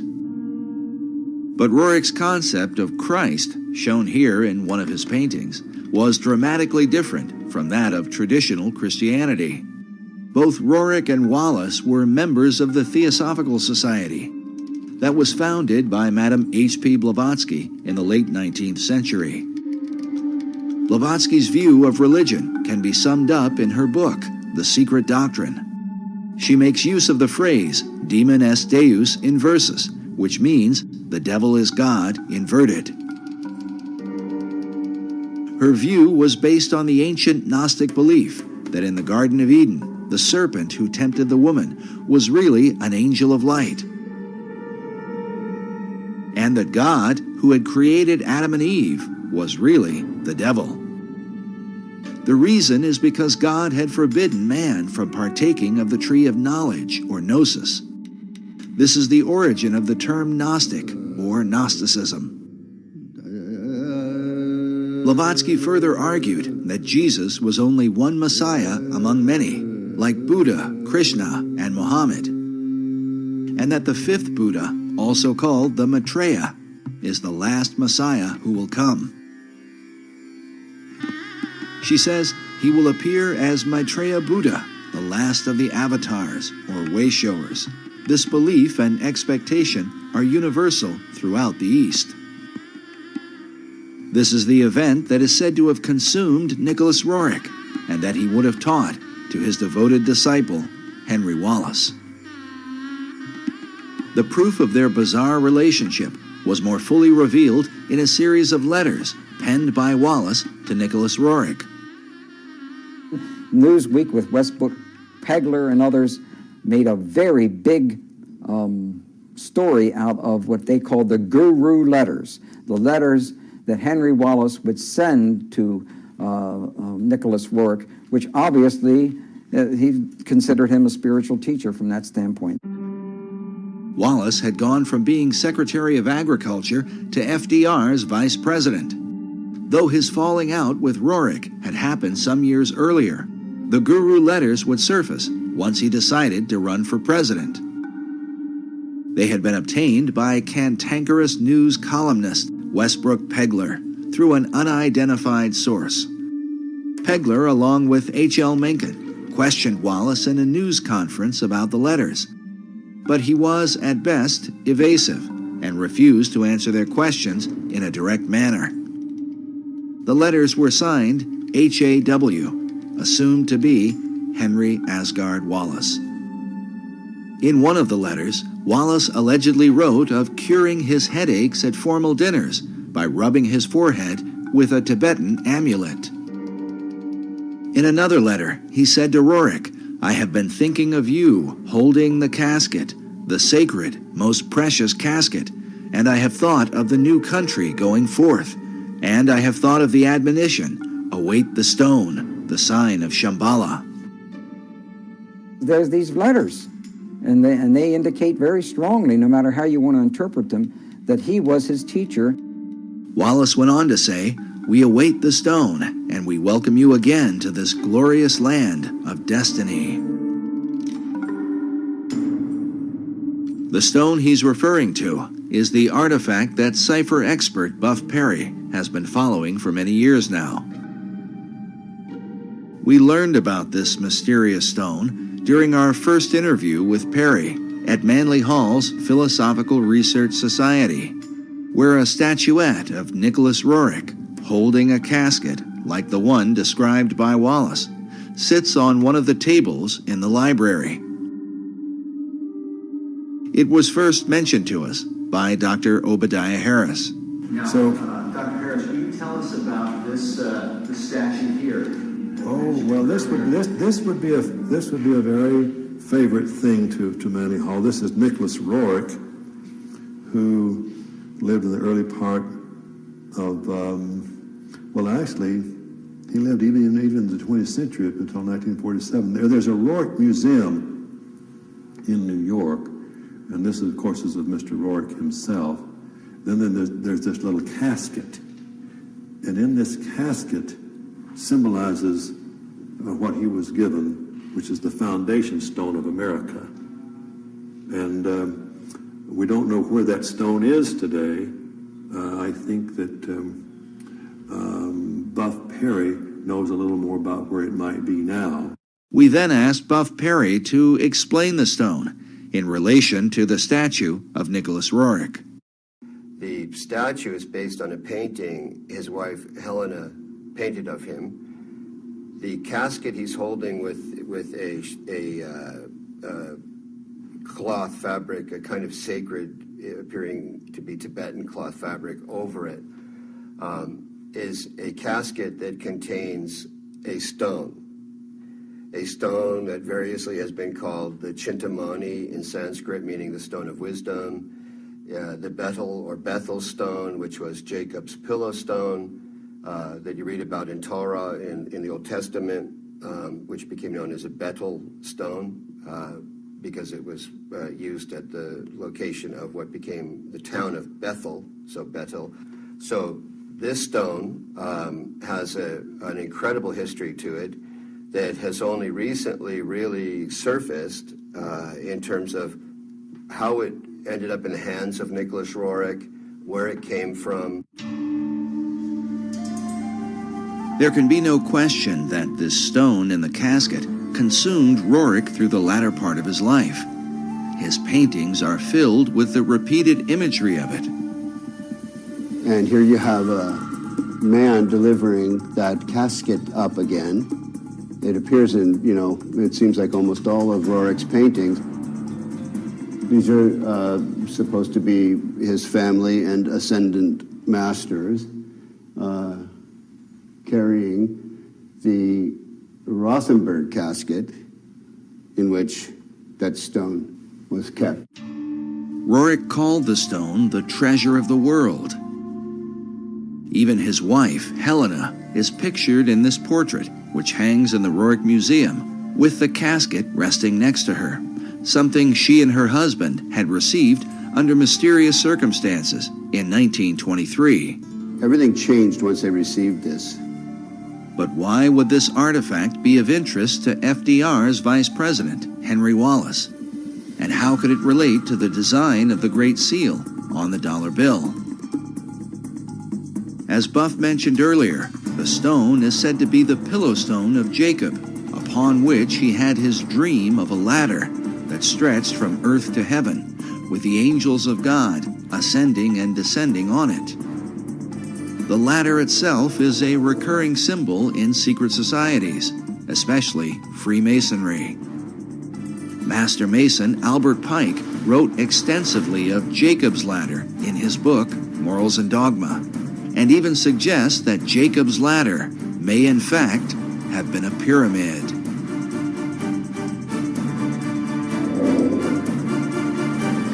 The book of Genesis tells us that when Jacob awoke from his dream, he took the stone and set it up for a pillar, and he said, "This stone, which I have set for a pillar, shall be God's house."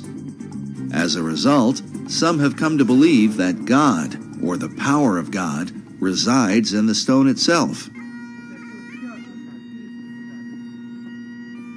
From there, the legends vary, but one account says that the prophet Jeremiah took the stone and carried it into Scotland, where eventually the Scottish kings were crowned upon it. In late March 1306, Robert the Bruce was enthroned as King of Scots at Scone in Perthshire.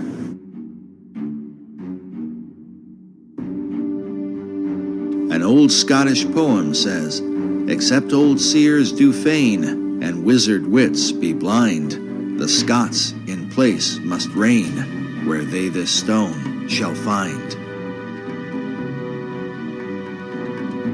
Eventually, the stone was kept at Scone Palace and was hence called the Stone of Scone. To this day, the Scots also call it the Stone of Destiny. In the year 1296, King Edward I of England captured the stone, and it was taken to Westminster Abbey for the crowning of English monarchs. In this picture, you can see the stone itself in the compartment beneath the coronation chair, a chair that was specifically built to house the Stone of Destiny. The last monarch to be crowned upon it was Queen Elizabeth II in 1953.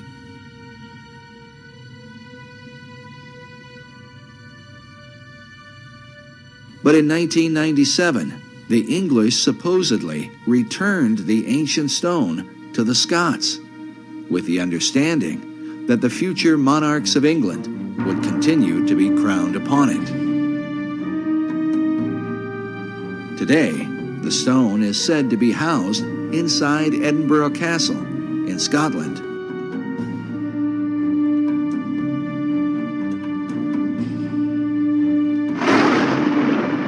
There is even a self-guided tour where visitors can view the Stone of Destiny, along with the honors of Scotland, the crown jewels of Scottish royalty. According to the tour guide we spoke with while there, this is the legendary stone. But if this is true, then how could the stone have ended up inside a casket in the hands of Nicholas Roerich? The answer, given by Buff Perry and others, is that the stone currently at Edinburgh is a fake. The stone of Scone, because the one that's actually in Edinburgh Castle is a fake, and most Scots know it. Because once the English came and stole it once, they were never going to be stolen again. So the one that's actually in the castle is not real. Others, like Alex Salmond, the first minister of Scotland, claim that the stone taken by the English king in 1296 was a fake, and that the real stone was somehow hidden away secretly by the Scots. Exactly where the real Stone of Destiny is today, and how it may have changed hands over the centuries, continues to be a matter of debate. Nevertheless, its importance is recognized by nearly all occult societies in the world today. It is the foundation stone of all history. It's also called the Philosopher's Stone. It has the Lapis Exilis in the Grail literature cycles that came out of Chrétien de Troyes and Wolfram von Eschenbach.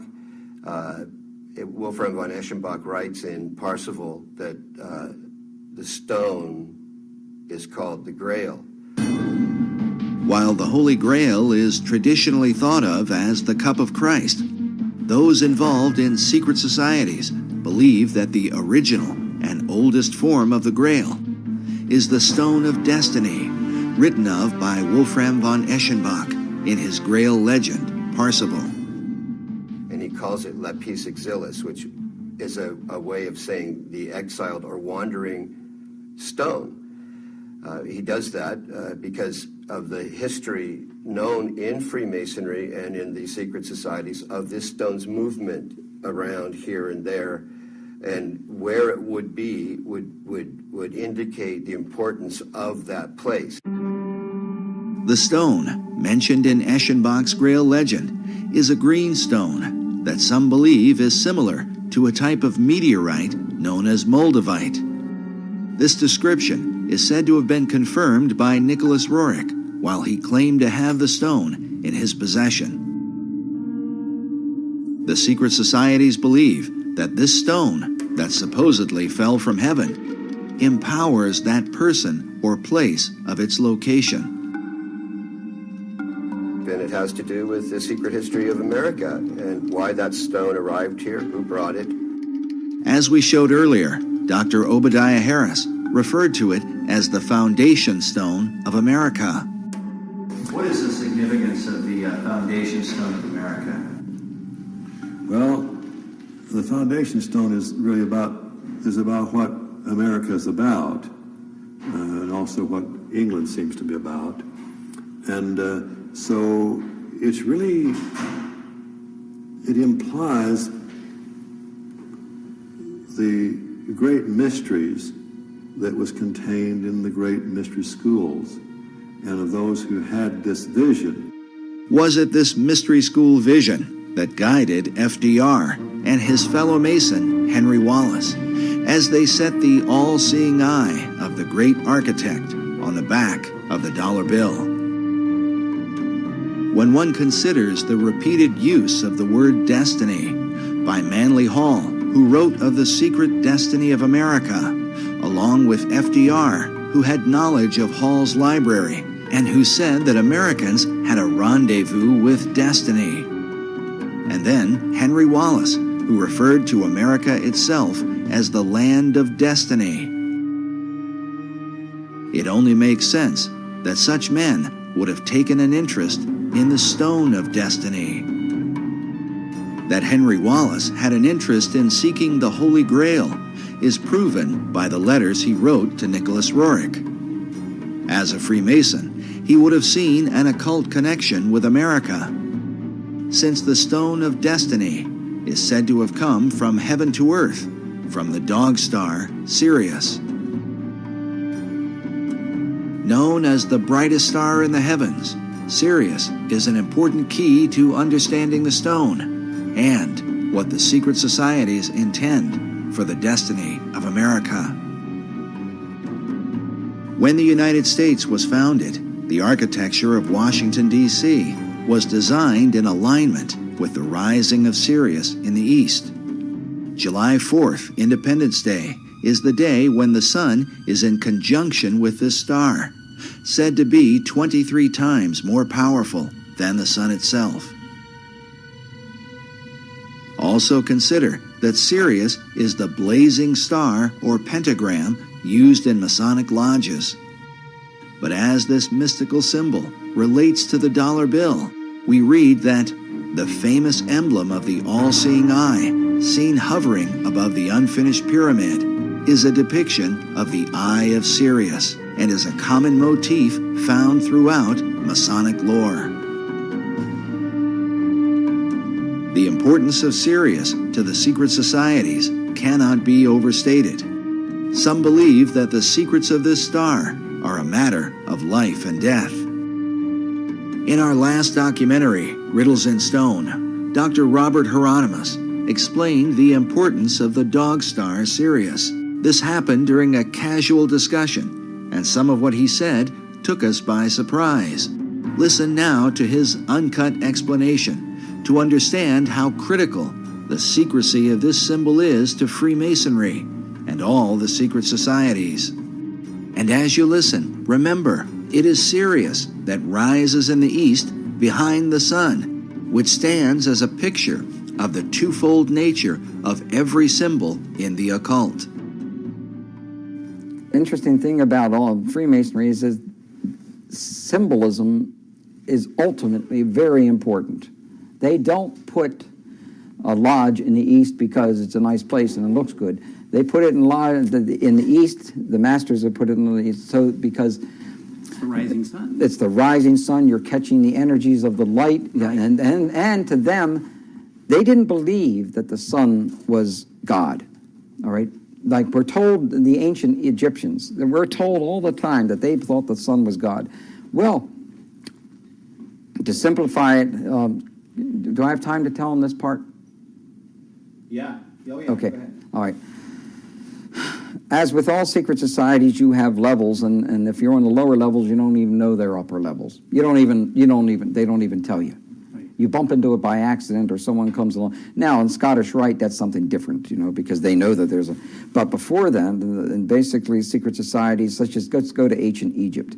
To the ancient Egyptians, the priest would tell the serfs, the guys that tilled the land, they would say, the sun is God. Okay? And so they accepted that very low-level interpretation, all physical. That's not what the priest believed. What the priest believed, there was a second level. The priest believed that, no, the physical sun is not the supreme being. It's the spirit which flows through the physical sun that is the supreme deity. However, there was another level. And the priests didn't even know it. It's those that were involved and elevated to if I would have told you this 15 years ago, I might have gotten shot. But this is now, I'm so glad now that this is easy to talk about. The third level, which is a higher level of understanding, said, nope, it's not, that's not the sun. The sun is not the supreme deity. Nope, yes, spiritual energies come through the sun. That's not what we're talking about. What we're talking about is the star Sirius. The dog star. The dog star, because the dog star was everything to the ancient Egyptians, with the rising of the Nile and the feeding of the people, and so. Oberson says that Washington D.C. was the dog star was important in the founding of Washington D.C. Indeed, it was, yes, and that's a reflection on America. But the point I was just trying to make was that third level is never told. And with every group, every secret society I belong to, over but 15 or 16, I don't belong to any of them now. I can't. 15 to 16 different societies? Yeah. Oh, wow. Well, there were many different types. While Dr. Hieronymus's claims of belonging to more than a dozen secret societies might sound incredible, it is important to remember that he is the most highly recognized authority on the history of the Great Seal. Eye in a triangle in the pyramid. And he is closely associated with the leading Masonic apologist in America, Dr. S. Brent Morris. Now, Bob Hieronymus, Dr. Bob, is the expert on the Great Seal.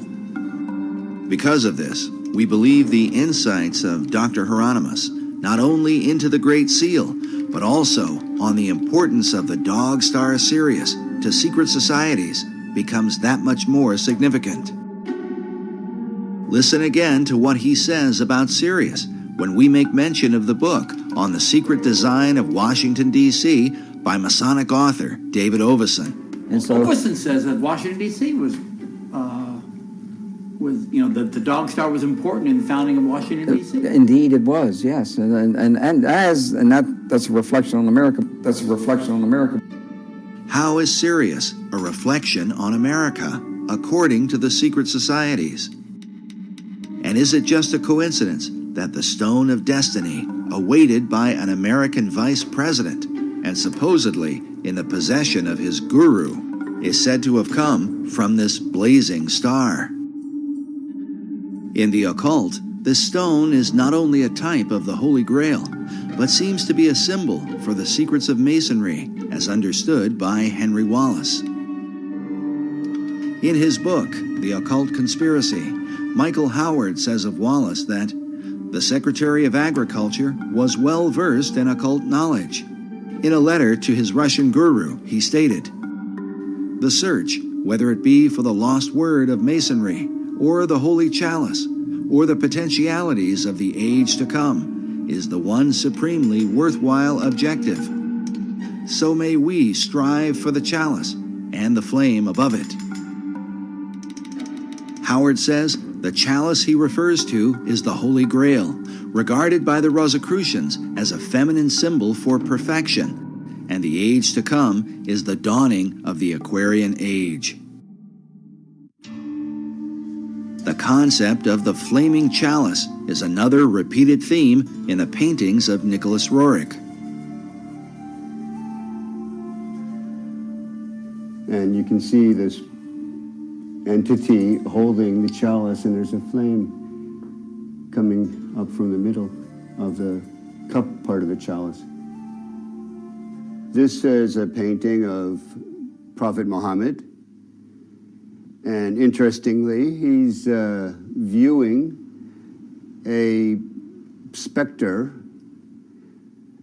of a person of some sort or other who's bearing in the heart area the chalice that's burning the flame. That's consistent with Zoroastrian motifs as well as Agni Yoga. But when I was in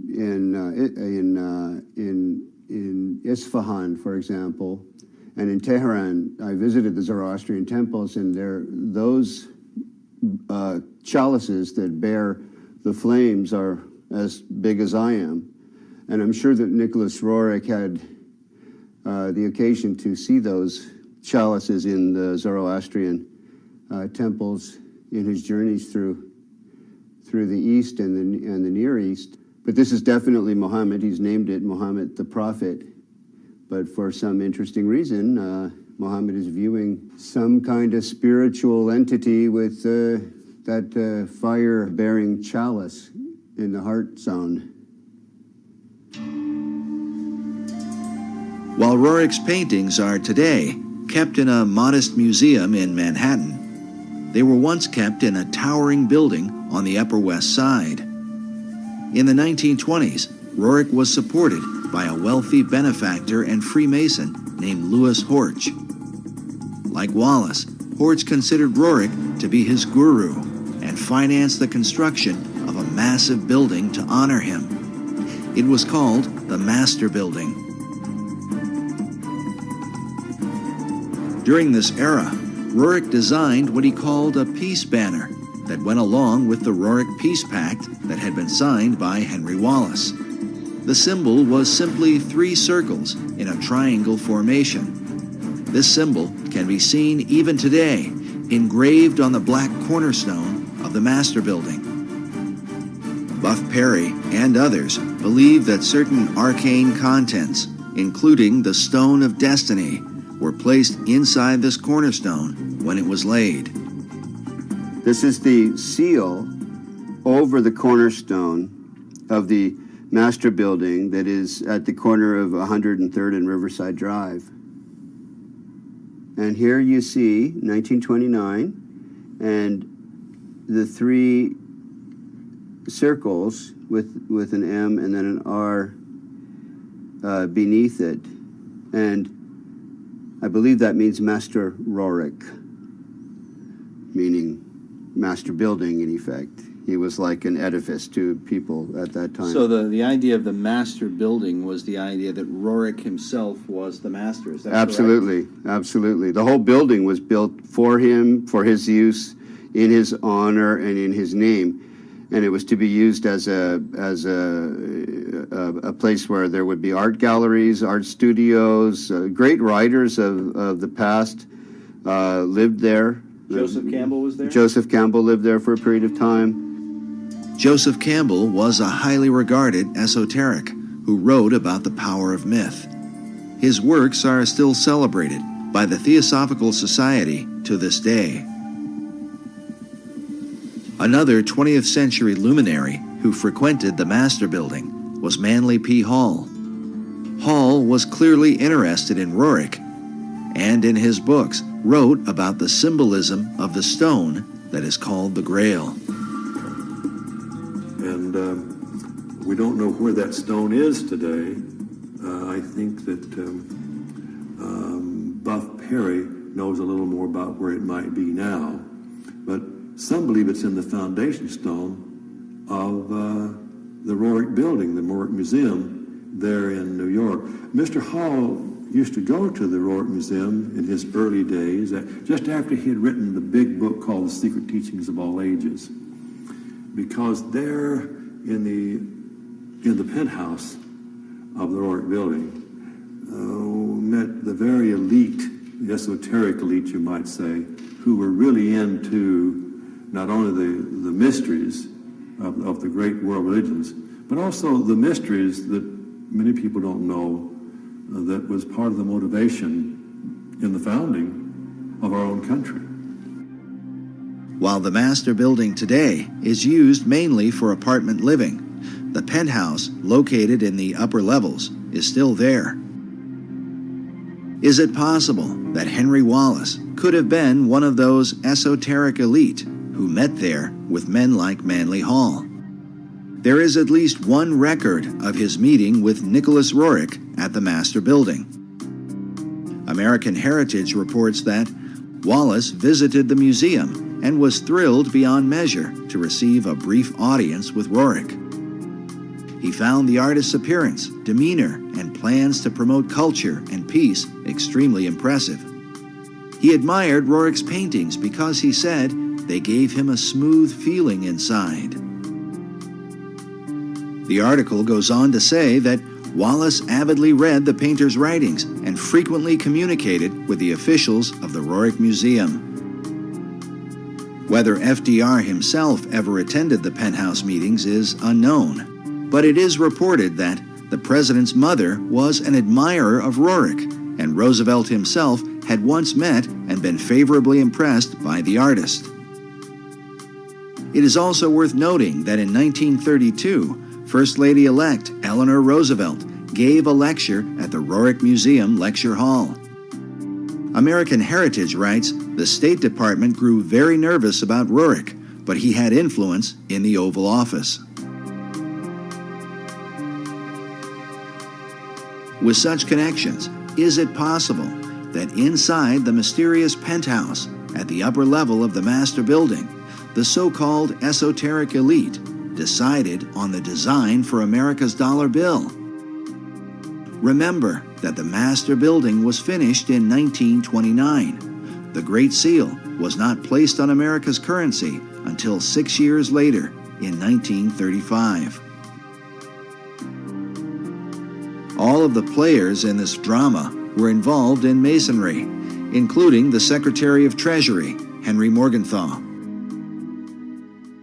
When Morgenthau, the Secretary of the Treasury, regretted having placed the all-seeing eye on the verso of the American dollar bill, he made reference to a small Kabbalistic group that used that symbol in their ceremonies, and because of that regretted that that symbol ever would have made it onto the dollar bill, which to me is rather peculiar because Masons for centuries had already used that all-seeing eye in their lodges, in their literature, and in all means and manner of expression. Perry's suggestion is that while Morgenthau, as a Mason, might not object to a Masonic symbol, he was concerned about the influence of what appeared to be a personality cult surrounding Nicholas Roerich. He was a little embarrassed that perhaps all of the information got out that Nicholas Roerich, the guru, would have been instrumental in seeing to it that that symbol ended up on the dollar bill. We took a trip to the Master Building and met with the building's historiographer, Mildred Spicer. She lives inside one of the apartments with a view through the right-angled windows that are famous for being the first of their kind. Whether or not they were intended to represent the Pythagorean right triangle, a favorite symbol among Masons, is for the viewer to decide.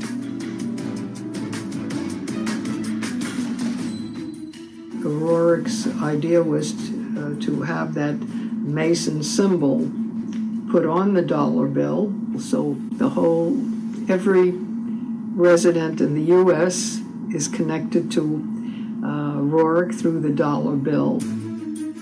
While we were there, Mildred confirmed that Rorik's chief financial supporter, Louis Horch, was in fact a 33rd degree Freemason. And that was given, sent to me by Oriole. Her father was Louis Horch, and she and her mother, Nettie Horch, were very involved with the museum. And during this time, they were caught up in the mysticism of Rorik. And those who were part of Rorik's inner circle were invited to the highest level. With Mildred's help, we were able to make our way up the elevators and then the many stairs to the much-talked-about penthouse, which some have called a kind of temple or meditation room.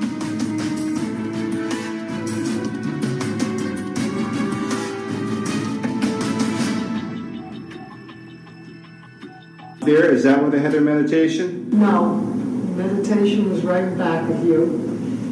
We had that apartment, and it was... Behind this green door may well have been the place where Nicholas Roerich met with men like Manly Hall, Henry Wallace, and countless others to discuss America's secret destiny and quite probably the occult design of the Great Seal. The penthouse is currently used as an apartment, and we were unable to see inside of it. But we followed Buff Perry onto the roof to get a look at the architecture from the exterior.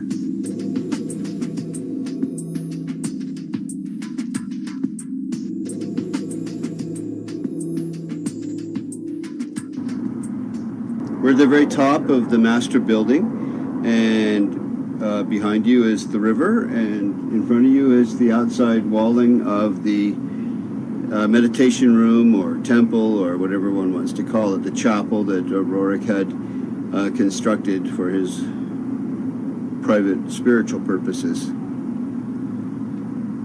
So it's right on the other side of this wall. Yeah, it's this, let's see here. And that's the very top.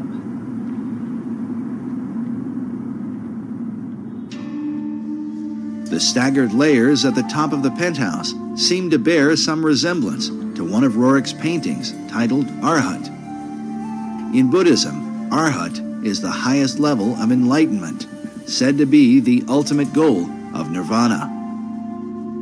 In Rorik's painting, notice the image of the Buddhist figure sitting inside the staggered stones, perhaps a symbol for the enlightened esoteric elite in the meditation room.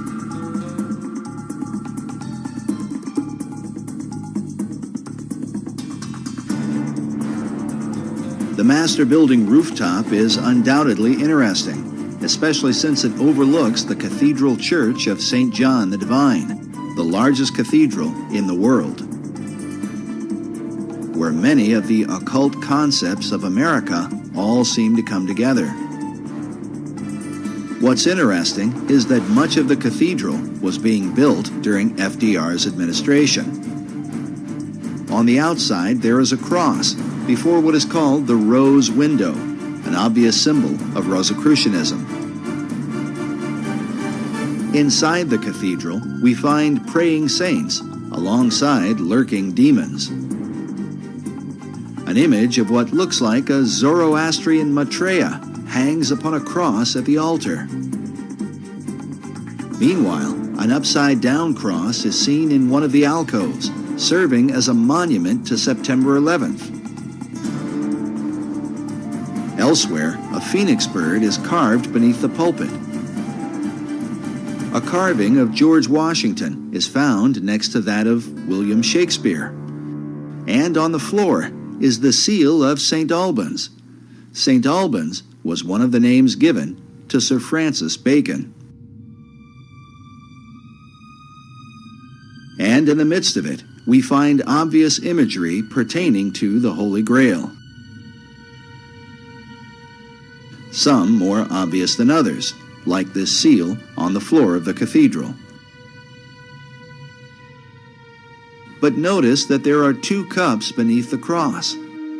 Could this be suggestive of the Two Grail concept put forth by Wolfram von Eschenbach and others, who believe that the Grail is both the cup of Christ and the stone of destiny?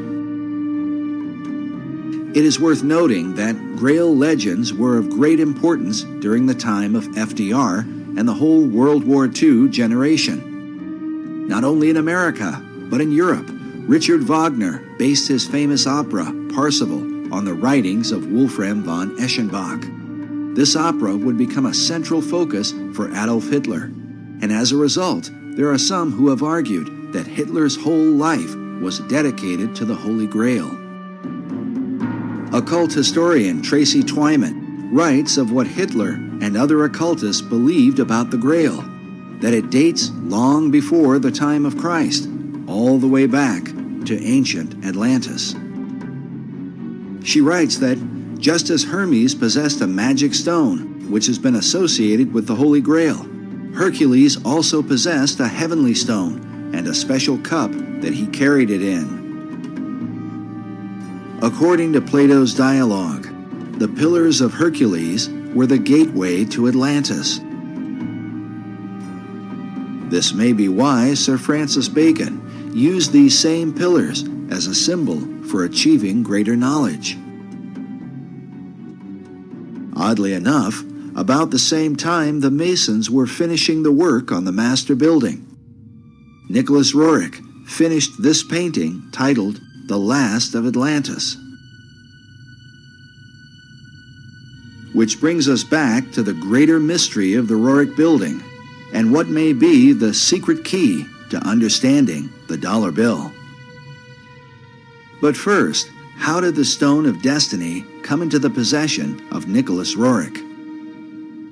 The receiving of this stone in the Rothenburg casket was very mysterious. Nobody's completely certain who sent it to him, but he and his wife Helena were in Paris in 1923 in an exquisite suite when all of a sudden this was delivered.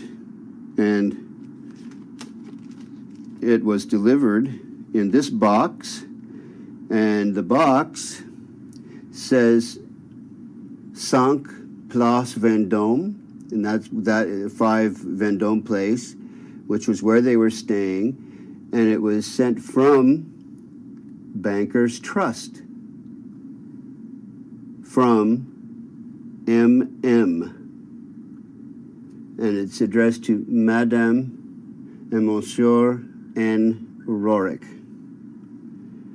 And after many years, this is what has come of the Rothenburg casket that was in this pinewood box.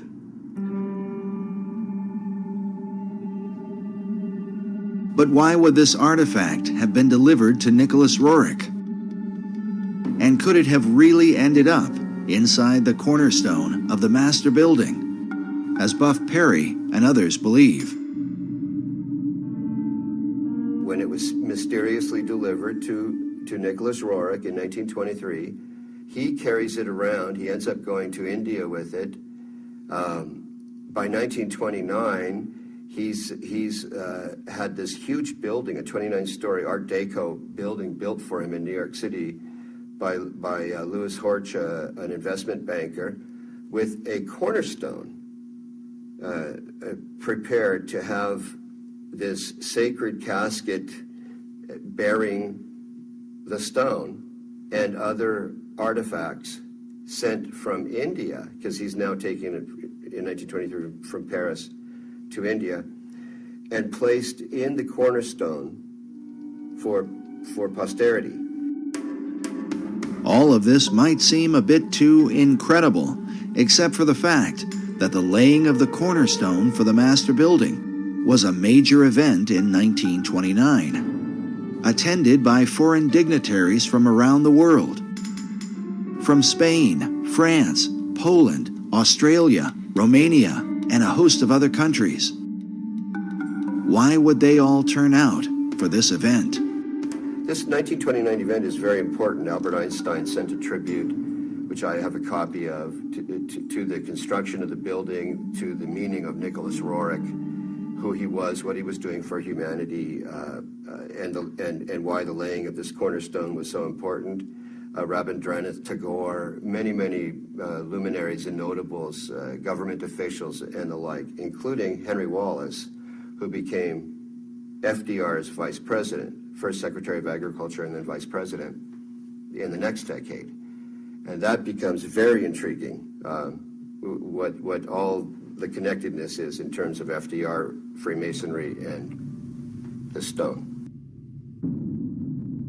Just as Freemasons were involved with the designing of the dollar bill, they were also involved in the construction of the Master Building. As noted earlier, the Master Building was financed by Louis Horch, who was appointed to a number of government offices during FDR's administration. In fact, he was placed in charge of the Department of Commerce by his fellow Freemason and Roerich disciple, Henry Wallace. As we have seen, Wallace, in his letters, shared a fascination with the Stone of Destiny. And so the stone today is in this building? The stone is in this casket, said to be in this casket. The reports I have received from the Roerich Museum would have that stone in this Rajput casket in the cornerstone of the Master Building. The interest of men like Albert Einstein, Henry Wallace, and not to mention all the foreign dignitaries, becomes quite intriguing when one considers the full contents of the casket that was said to be placed inside the cornerstone.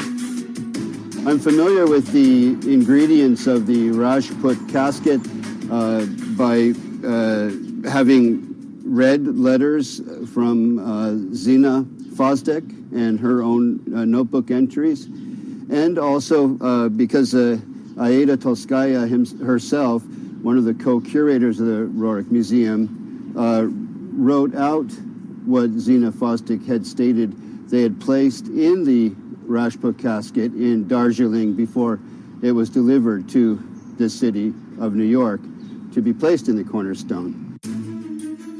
As Buff Perry explained, the letter that describes the contents of the casket comes from Zina Fosdick, a longtime devoted disciple of Nicholas Roerich, who would later become the director of the Roerich Museum. The museum photo collection is filled with images of Fosdick alongside Roerich while they were in Darjeeling, India, where the casket was prepared.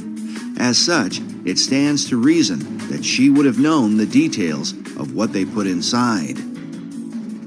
The letter's written by Zina Fosdick, and it was actually an entry in her diary. And what's written here is an accounting of all of the ingredients that are in the Rajput casket that was prepared in Darjeeling, India, in 1928 to be delivered to New York, to Manhattan, and to be placed in the cornerstone of the Master Building. There are a lot of interesting things that were placed in the Rajput casket. For example, an image of Maitreya printed on Tibetan paper. As we showed earlier, in the occult belief, the Maitreya is said to be the last Messiah that will come. The Maitreya is seen as the final deliverer and incarnation in the Buddhist tradition. Again, he's also Kalki in the Hindu tradition, the 10th incarnation of Vishnu.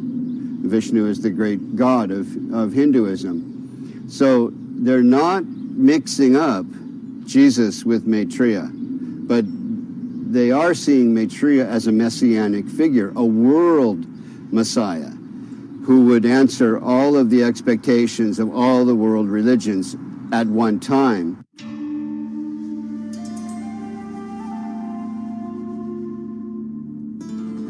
The reason Roerich would not mix up Jesus with Maitreya is because of the New Age belief that Maitreya is the true Christ, while Jesus was only his disciple. This is also the teaching of Scottish mystic Benjamin Creme. Maitreya embodies what we call the Christ principle, the Christ consciousness. And 2,000 years ago, he overshadowed his disciple, Jesus. Jesus was not the Christ, except for 3 years. Over these 3 years, from the baptism to the crucifixion, Jesus was overshadowed by Maitreya. And when he spoke, sometimes it was Maitreya speaking, sometimes it was Jesus. We featured Creme in our last documentary, Riddles in Stone. He is the founder of Share International and has been declaring for more than 30 years that Maitreya would be arriving soon. Maitreya is standing by, ready to come into the world at any moment. When we spoke with Creme in 2006, he had just come from speaking to the United Nations. While I was in New York, I gave a talk at the United Nations, and there was a large group of New York theosophists. A certain number from outside the United Nations were allowed to come to the talk, and they were very responsive, very responsive. These theosophists are modern members of the Theosophical Society, of which both Nicholas Roerich and Henry Wallace were members. Other famous members included Thomas Edison and Mahatma Gandhi, as well as Gandhi's close friend Jawaharlal Nehru, the first Prime Minister of India. Also pictured here, beside Nicholas Roerich. But in addition to the image of Maitreya, what were the rest of the contents buried inside the cornerstone of the master building? A portrait of M.M. This, I believe, is Master Moriah. Master Moriah was one of the names given to a spirit that is said to have inspired Madame H.P. Blavatsky.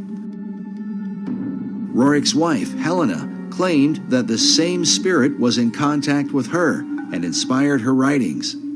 Master Moriah, who is actually Helena Roerich, channeling this entity, if I can put it that way.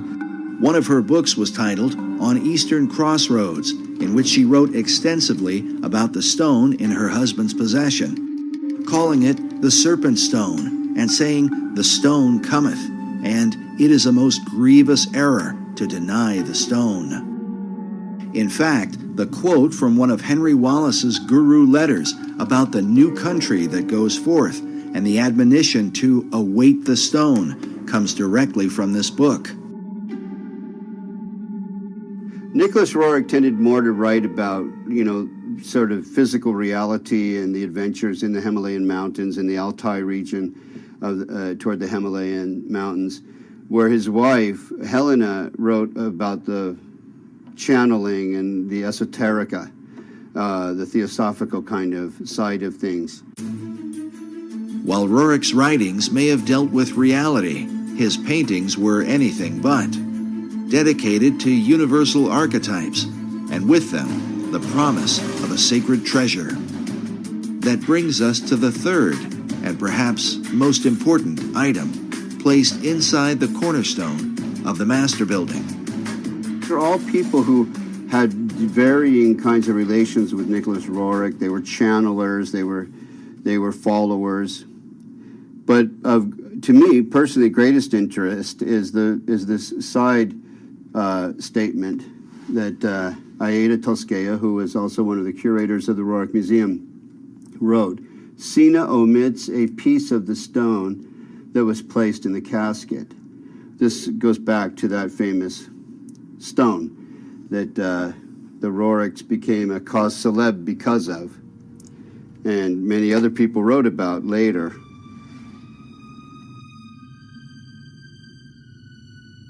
Everything changed once they received this. The 1924 marked a whole new direction for them all, and this came about, I think, this is 1924. You'll see the casket here is the same casket there.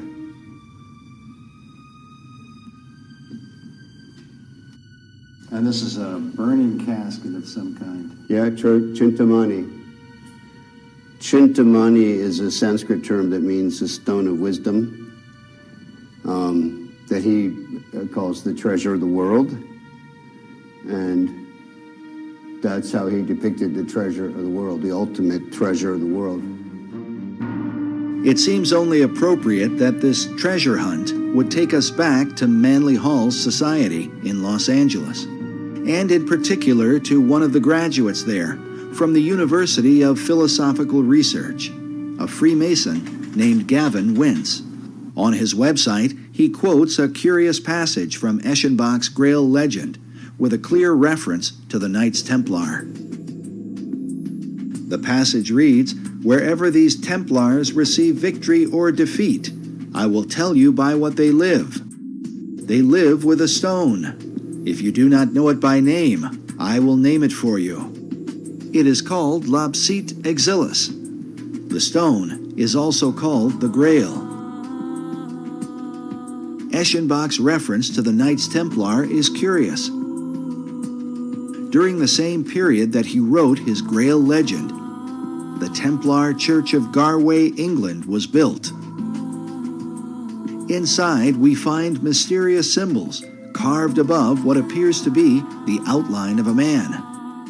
These carvings are said to be a depiction of the Holy Grail, the chalice shown here.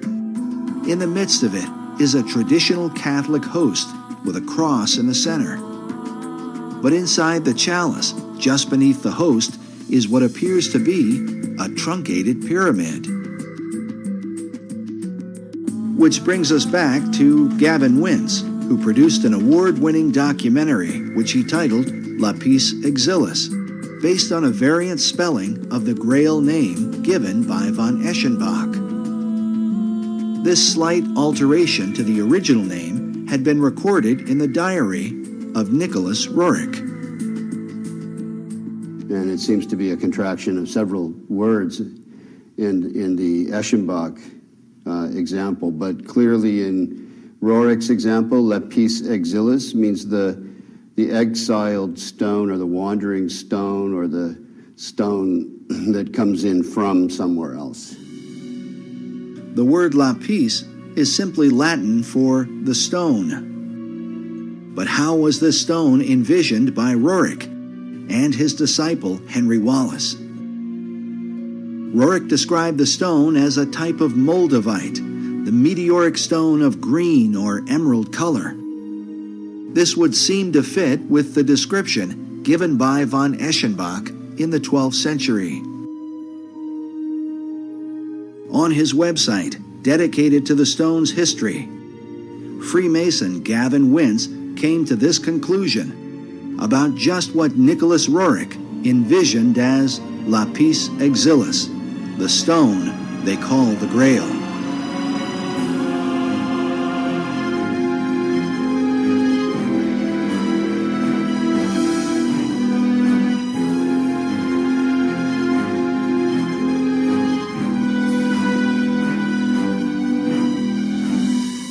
Is it really possible that Roerich, Wallace, and even FDR believed the Great Seal was a representation of the Holy Grail?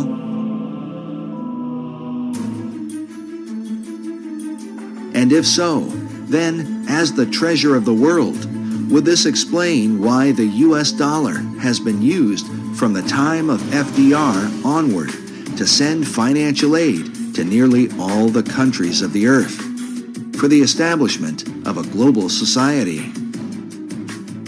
During his 2008 presidential campaign, Barack Obama was criticized for wanting to spread the wealth. But in reality, the redistribution of wealth, a socialist tenet, is a practice that the United States has engaged in at a global level for more than half a century, beginning in the aftermath of World War II. We want peace and prosperity for the world as a whole. The United States now is conducting a new kind of foreign aid program. Aid not for destroyed industrial nations, but for developing countries with limited knowledge of modern technology. Many are just emerging from colonial status. American aid seeks to lay the foundations for industrial and agricultural growth. It is motivated by the humanitarian ideals of the American people and But now that the economy of the American people has taken a turn, and it seems that the dollar is declining fast, how could this fit in to the plan of the secret societies? Consider that when the shock waves of the American stock market shook the world, France and China called for a global currency and a new world order. Which brings us to the other half of the dollar bill's design, the American eagle, that some believe represents the mythical phoenix, a bird that is said to destroy itself by fire. But according to Wolfram von Eschenbach, the power of the phoenix lies in the Stone of Destiny. In Parsifal, he writes, "By virtue of this stone, the phoenix is burned to ashes, in which she is reborn. Thus does the phoenix molt her feathers, after which she shines dazzling and bright, and as lovely as before."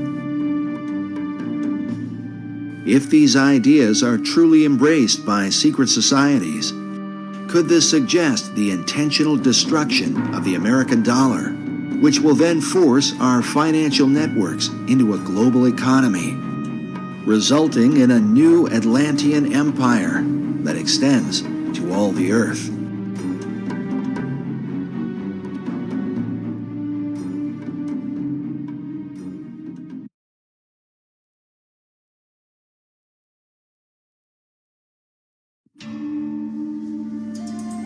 As Buff Perry mentioned earlier, the stone is also called the Chintamani stone. As a symbol, the stone unites the occult traditions of both Eastern and Western mysticism. One thing is certain, those who practice the occult believe this artifact is the key to achieving the great work of all secret societies. Mark Amaru Pinkham is the co-director of a group called the International Order of Gnostic Templars. In his article titled Nicholas Roerich and the Chintamani Stone, a Holy Grail from Sirius, he writes that data regarding the Chintamani Stone maintains that it was brought to Earth by Syrian missionaries to eventually help precipitate a one-world civilization. He says there is some indication that one part of the stone has been the sacred stone of the Kaaba, which has united millions of Muslims around the globe.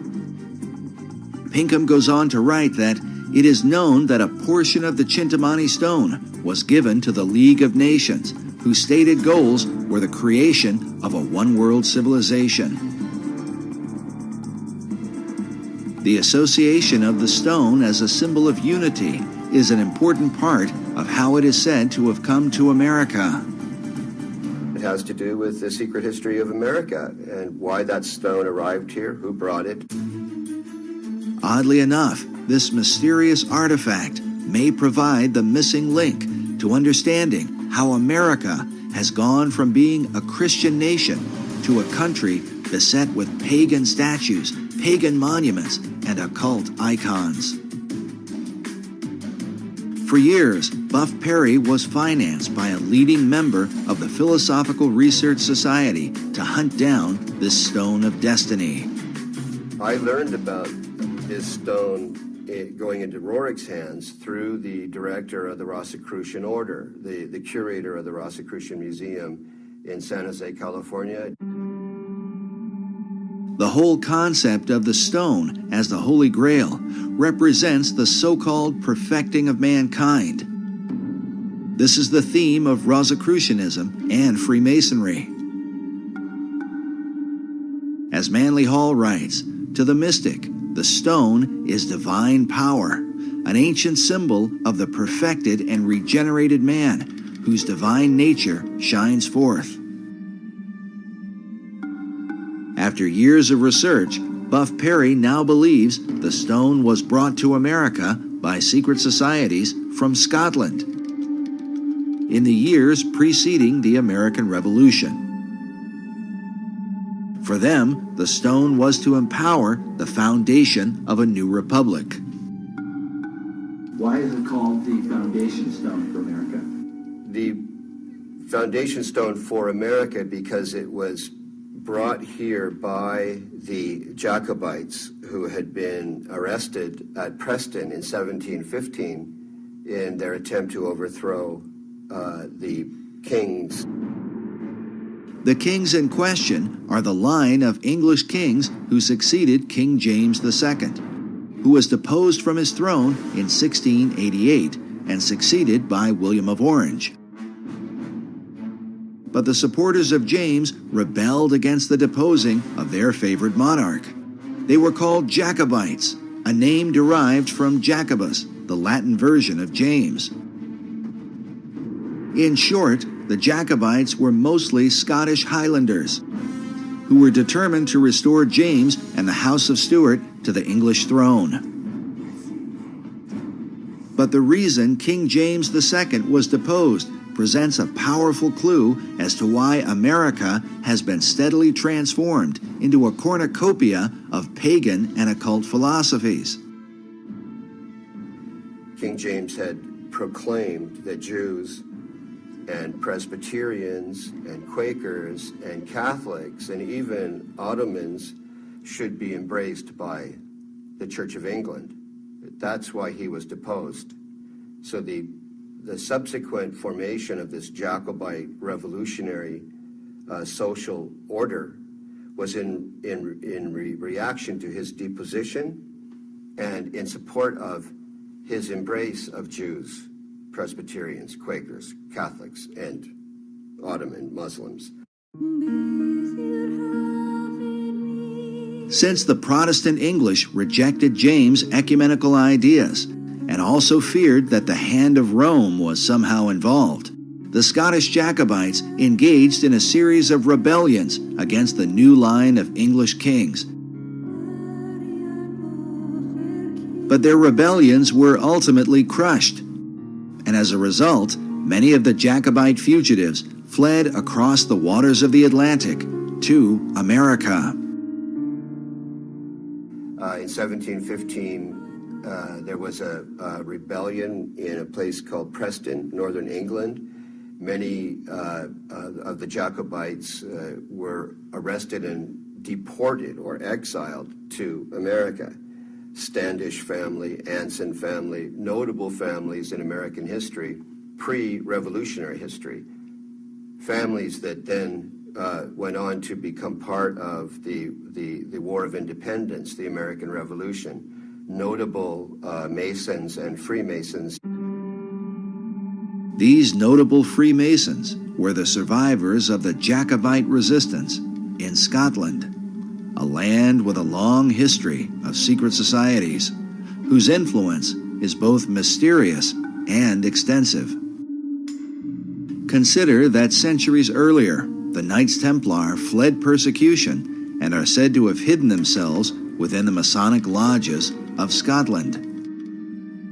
In the 19th century, Albert Pike would develop the ancient and accepted Scottish Rite of Freemasonry, which would become the most powerful arm of Masonry in America.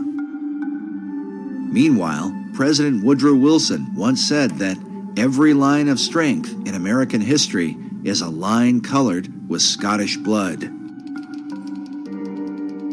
Perhaps the best example of the Jacobite influence in early America is found in Hugh Mercer, often called an unsung hero of the American Revolution.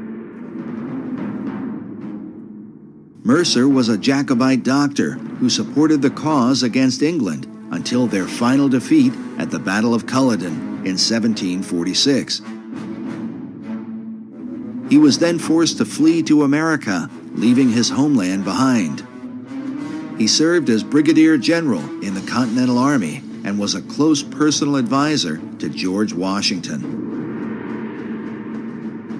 It's even believed that it was Hugh Mercer who suggested that General Washington make his famous crossing of the Delaware River on Christmas of 1776.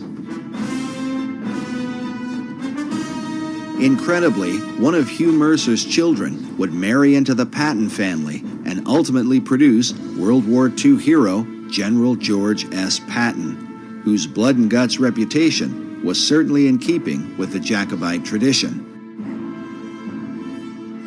But in the years prior to the American Revolution, Hugh Mercer became a member of the Masonic Lodge in Fredericksburg, Virginia, the early members of which are said to be a who's who of Revolutionary War heroes. Mercer's fellow members included George Washington and James Monroe. At least 8 Masons from this lodge served as generals during the American Revolution, while 2 of them would go on to become American presidents. The Fredericksburg Lodge still exists today, and on its website states that it was chartered by the Grand Lodge of Scotland, July 21st, 1758. A history of the lodge says the following. The lodge was formed by men who had been made Masons earlier and elsewhere, Scotland most likely. There was in Fredericksburg in the 1750s a notable Scottish mercantile presence. Many of those early lodge members bore Scottish surnames, and it was to Scotland, not England, that the lodge later turned for a proper charter. Is it possible that the influence of the Scottish Jacobite rebels worked as an undercurrent that helped to inspire the American Revolution? These families, they come under the general umbrella term Jacobite, were the real core population that led to ultimately to the War of Independence. Consider that the 3 Jacobite uprisings are referred to as rebellions.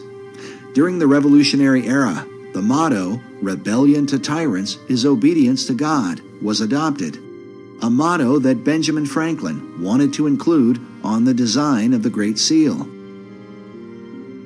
But rebellion against authority was not exactly the tradition of the Puritan Pilgrims who began the country. Their focus was on the biblical teaching of Jesus and the apostles. When Harvard University was founded in 1636, its motto was "Truth for Christ and the Church." Harvard's statement of purpose went on to say that the main end of life and studies is to know God and Jesus Christ, which is eternal life. But by the Revolutionary era, references to God were more ambiguous, often referring to the guidance of divine providence. It has been noted that the revolutionary founders were not known for quoting the sayings of Jesus Christ. They certainly mentioned his name or made reference to Christianity. They said things like, "No king but King Jesus." But his teachings were absent from their writings. Sayings like, "Turn the other cheek," "Love your enemies," and "Bless them that curse you," had no place in a movement that was founded on rebellion. As a result, it becomes little surprise that once the new republic was founded, biblical imagery of Christ and the Gospels would be missing from the capital city. Instead, a celebration of pagan gods and goddesses would prevail, which seems to represent the ecumenical views of King James II and his Masonic Jacobite rebels. The chief Jacobite symbol was the white rose, traditionally worn on their Scottish bonnets. This dagger features a Jacobite rose with a pentagram in the center.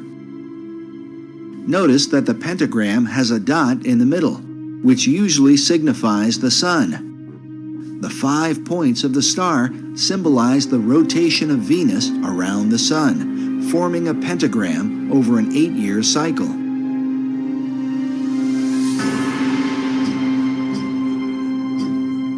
This symbol was well known to the secret societies of Europe and is found carved throughout Washington, D.C.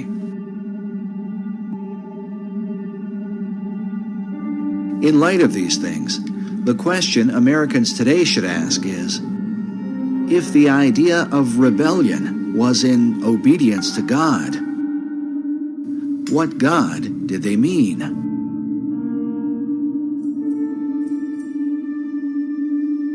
Which brings us back to the Stone of Destiny, a mysterious artifact whose original owner has for centuries been acknowledged as the greatest rebel of all time.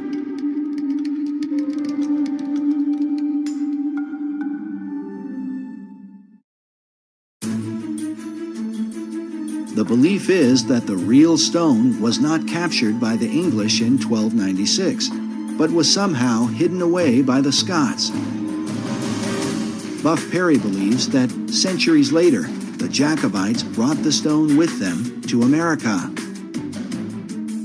To bring it over here was to, first of all, find refuge or sanctuary for it, but also to indicate this is where the Jacobite Revolution might really be successful. 1715, the first rebellion, 1745, the second, and then we have the 1770s with the Declaration of Independence. We have the Boston Tea Party, then we have the sort of prolonged war of independence, all brought about by these same people. So foundation stone, meaning this stone now is going to be placed here where the order will have its ultimate political fruition and success.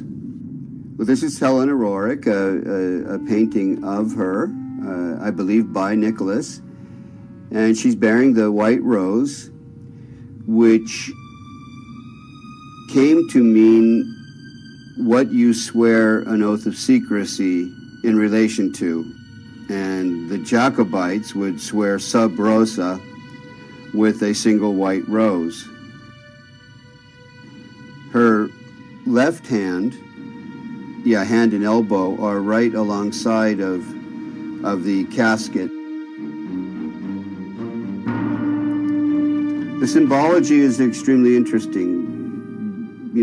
Just the bearing of the white rose alone is, to me, highly suggestive of what she felt to be a secret mission that was associated with this stone that they received. It seems clear that their secret mission had to do with creating a one-world order through the League of Nations and by supporting the New Deal, which both FDR and Henry Wallace believed was the new order of the ages. It was during FDR's administration that the National Archives building was completed, with the figure of what appears to be a perfected man carved upon it. The figure is called Destiny. With the word destiny used repeatedly by the key figures who influenced the dollar bill, FDR, Wallace, and Manly Hall, is it possible that they all believed the Stone of Destiny had come to America through Nicholas Roerich? But exactly what destiny they had in mind for America and the world must give us pause when we consider the full history of the stone. According to an ancient legend, the stone that fell from heaven is a jewel that was cut from the crown of Lucifer himself.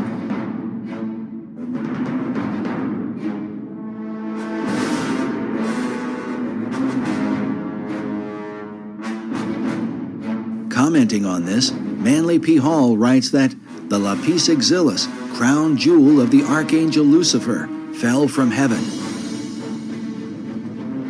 Michael, archangel of the sun, at the head of the angelic hosts, swooped down upon Lucifer. During the conflict, Michael with his sword struck the flashing lapis exilis from the coronet of his adversary, and the green stone fell into the dark and immeasurable abyss. Hall goes on to say that Out of Lucifer's radiant gem was fashioned the Sangreal, or Holy Grail, from which Christ is said to have drunk at the Last Supper. This idea seems to be captured in this depiction of the Grail by Dante Gabriel Rossetti. Rossetti was a 19th century esoteric painter who is said to have influenced modern Rosicrucianism. He may well have been familiar with the ancient legend, since his Grail cup appears to be a dark emerald green, mounted in a golden frame. But according to the various legends that are told, this stone of Lucifer was divided into different parts. One part became the Grail chalice, while King Solomon is said to have fashioned another part into a ring.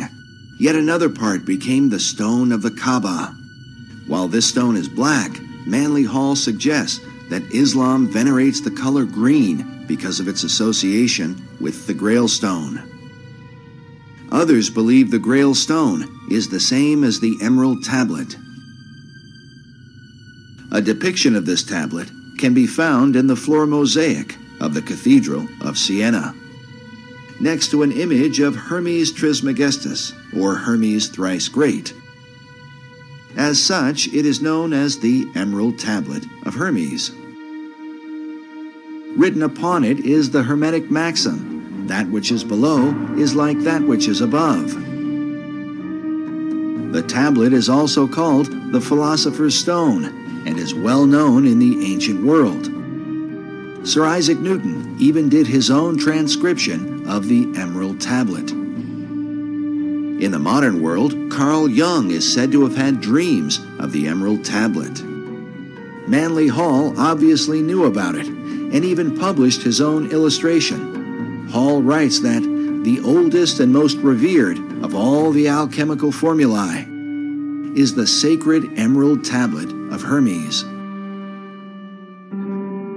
In her book on the Merovingian mythos, occult author Tracy Twyman writes that the story of the Emerald Tablet of Hermes appears to be yet another incarnation of the Grail as stone. She goes on to say, the legend connected to these items and the stone they came from relate that the stone bounced off Cain's head as it fell to earth, leaving a scar on his forehead in the shape of a red serpent, the mark of Cain. This is what the Grail as stone represents.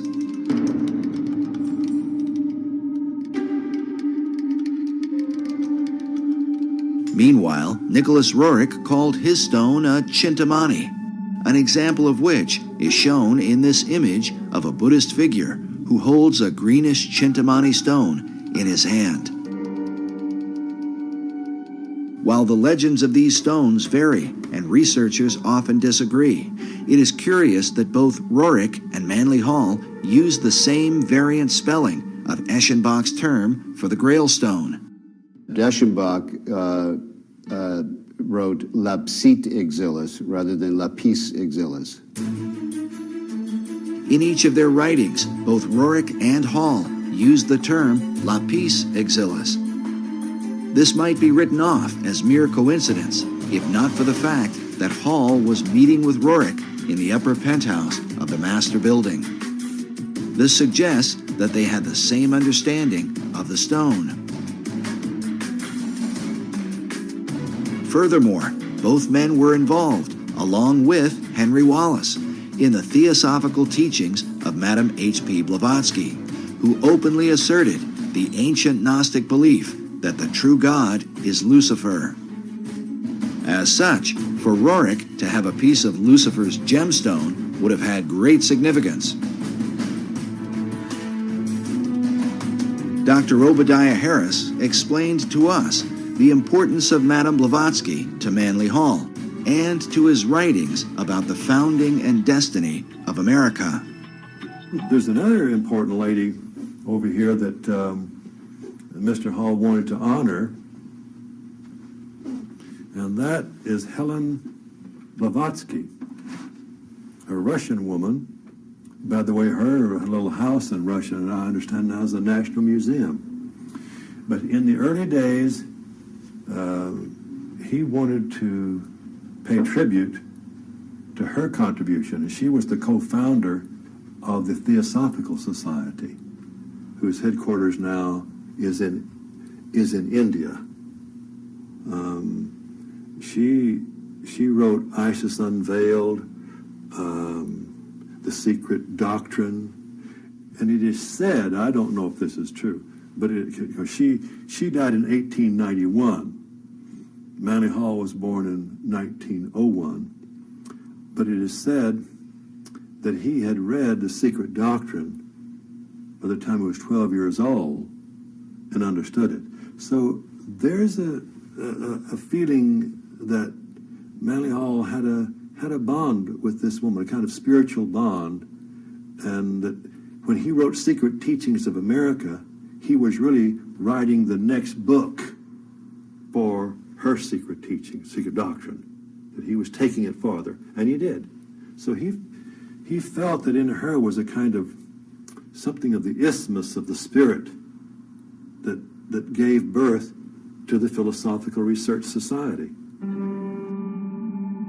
If what Dr. Harris says is true, then Hall founded his entire society on the Luciferian doctrines of Madame H.P. Blavatsky.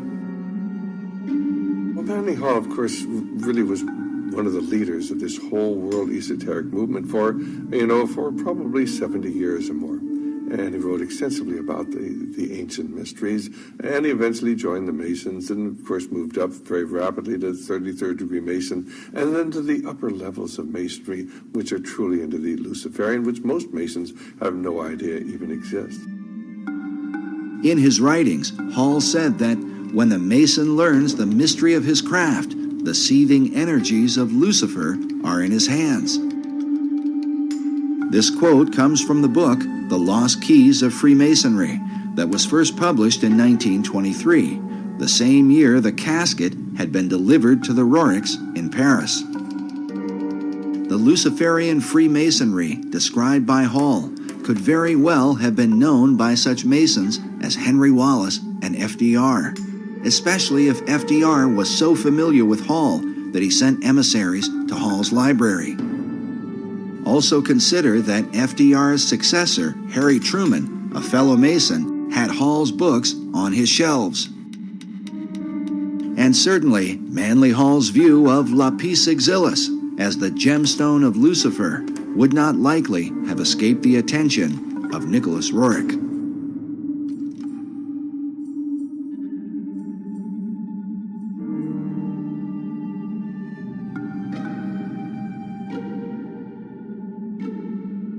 Despite Roerich's international mystique and influence in the Oval Office, he eventually suffered a sudden and sharp decline.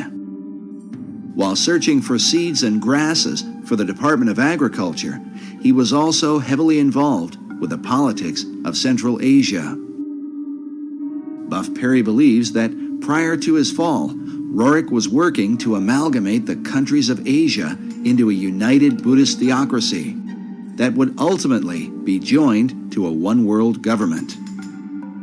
In Nicholas Roerich's efforts to bring about an amalgamated, if you will, theocratic Buddhist nation that would have consisted of Manchuria, Mongolia, Tibet, part of China, perhaps part of India, perhaps some of Siberia, he was working with the Tashi Lama, who was suspected by China, particularly, and to this day very much suspected by China, as being subversive to the stability of the region. And as a result of this, Roerich became associated with accusations of espionage. Perry's further suspicion is that, at least for a time, Roerich's political efforts were on behalf of FDR's New Deal administration. We recorded the following conversation with Perry in December of 2008. So we've got the what nobody's talking about right now in American media, the North American Union, right, through the Free Trade Agreement. The European Union, which is known about, but we never hear about it on the news. Right. And now there's this Asian Union, it seems like Roerich was being used by the American government to lay the foundation for or to bring about an Asian Union. You've got it. That I accept wholeheartedly, and I think it when you read it, the details, factual details, it's inescapable that America saw in Roerich the capability of creating this great Asian Union. And he was supported by American intelligence. Roerich was supported when he was trying to bring together that great new nation. Who was he reporting to? He was reporting to the American consulates in China. The official story seems to be that once Roerich was accused of being a spy, he fell out of favor with his two greatest supporters, Henry Wallace and Louis Horch. But what about Roerich's so-called Stone of Destiny, this holy grail that he claimed was in his possession, supposedly buried inside the cornerstone of the Master Building? Whether the stone or some part of it is there or not, Buff Perry has come to the conclusion that Roerich's artifact was a cunningly devised fable. Just for our audience, you don't buy into the idea of the mystical, magical nature of this stone? Absolutely not. And you think it was a showpiece fabricated by the Roerichs, really to beguile guys like Henry Wallace, it seems like. Yes. I do. I do. When we first interviewed Buff several years ago, he seemed to have the impression that the Stone of Destiny was the same stone that Roerich had in his possession. Today, he believes they are not at all the same thing, and that perhaps this is what caused Wallace to become disillusioned with his guru. I think Wallace felt perhaps deceived when he's anticipating the arrival of what he called the Stone of Destiny in correspondence, and then ends up with, nothing in effect. Nevertheless, Perry still believes that Jacob's Pillow Stone, which is said to be the real Stone of Destiny, was brought to America by the Jacobites and may have been recovered by the French-Canadian explorer La Vérendrye in the 1700s. The La Vérendrye stone is, clearly has some association with the Stone of Destiny.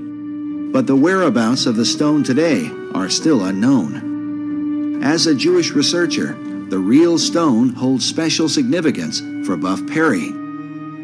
According to the Jewish belief, the Pillow Stone of Jacob is one of the original artifacts that was kept in King Solomon's temple in Jerusalem. The stone, variously called the Stone of Destiny, Foundation Stone, Pillow Stone of Jacob, and other titles, is expected and is necessary to be in Jerusalem for the final construction of the final temple.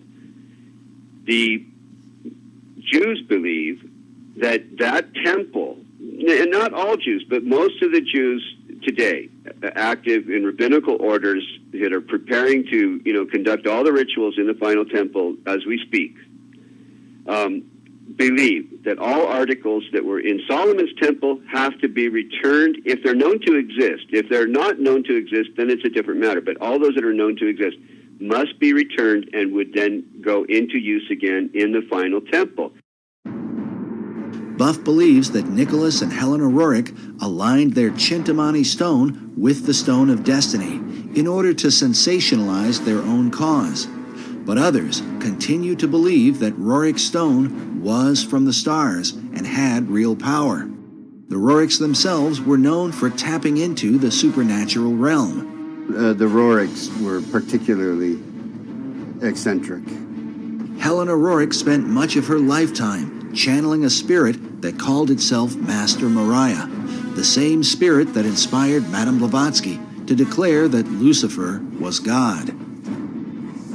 We told you earlier about the letter from Zena Fosdick that describes the contents of the Rajput casket placed inside the cornerstone of the master building. But we neglected to mention a few of the items that Buff Perry talked about. But there are all kinds of other ingredients. There are different fabrics and coins and what's the thing? Talk about the coins again. Well, these are in some cases coins that materialized out of what would be considered occultation, out of the other world, in different meetings and sessions that were held by the Roriks. And I'm not saying this off the cuff or because I heard it from someone else. These are recorded memoirs of Helena and Nicholas Roerich. And of course, many of the people who are into the New Age are into astral projection and in contact with these spirit beings. And there really are spirit beings out there. They refer to them as the Masters of Wisdom, or the Great White Brotherhood, or the Enlightened Ones. And they believe that they are guiding society. These are actually demonic forces and demonic beings. And of course, they can materialize and disappear. The average individual says, oh, that can't be true. And yet it is true. And when you talk to the people who are dealing with this, they come in contact with this many times. They have accessed this other dimension, which is truly a demonic dimension. And of course, tragically, it's becoming increasingly apparent here in America as we turn our back on God, and we're not really a secular society. We've gone from a Christian society to a secular society, and now a society dominated by the occult forces, of which are intent upon ruling the world. If it's true that the Roriks were in contact with the spirit realm, is it then possible that these same powers could have somehow influenced the design of the dollar bill?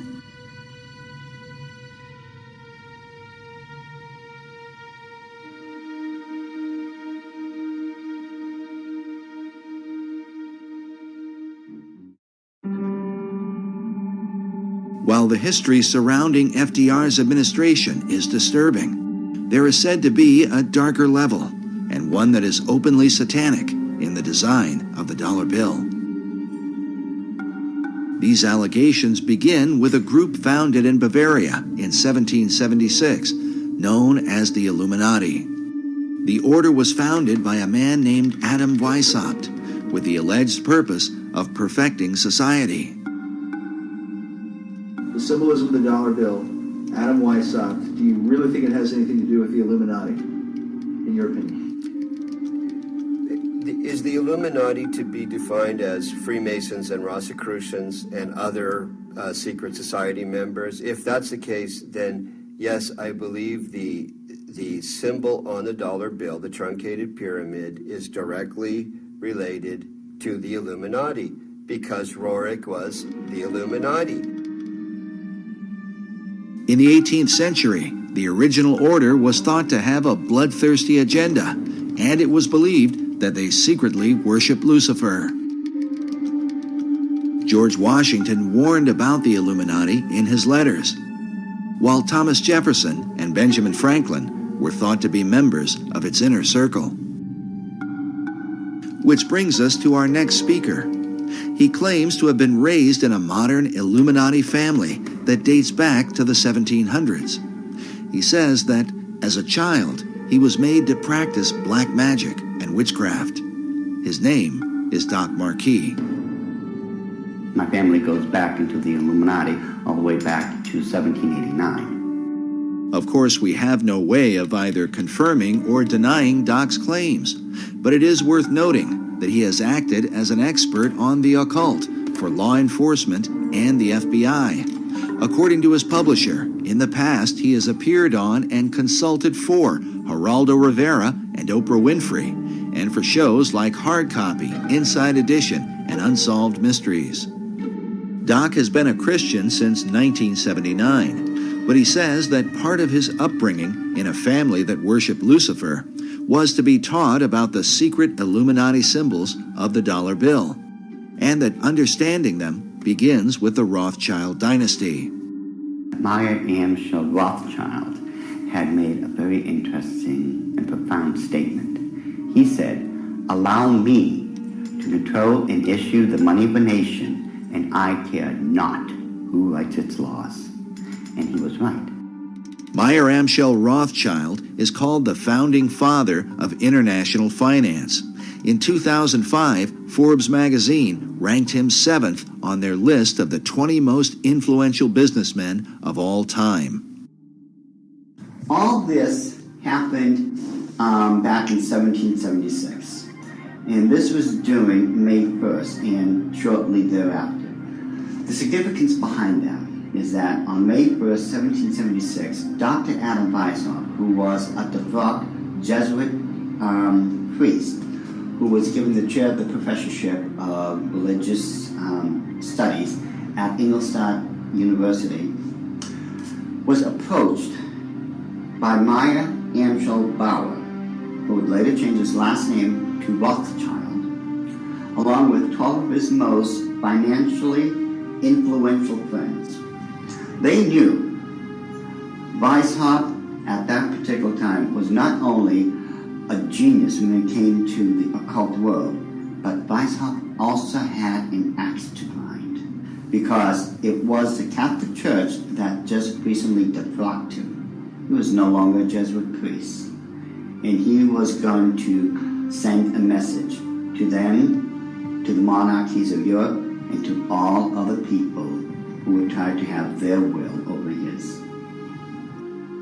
What Rothschild and Weishaupt came up with was a plan to destroy the old world system of government through monarchies and the church, and to set up a new world order in its place. This is said to be the great plan of all the secret societies. So what happened? Meyer Amschel Bauer approached Weishaupt and basically told him, "We know you've got the occult knowledge and genius to put it all together.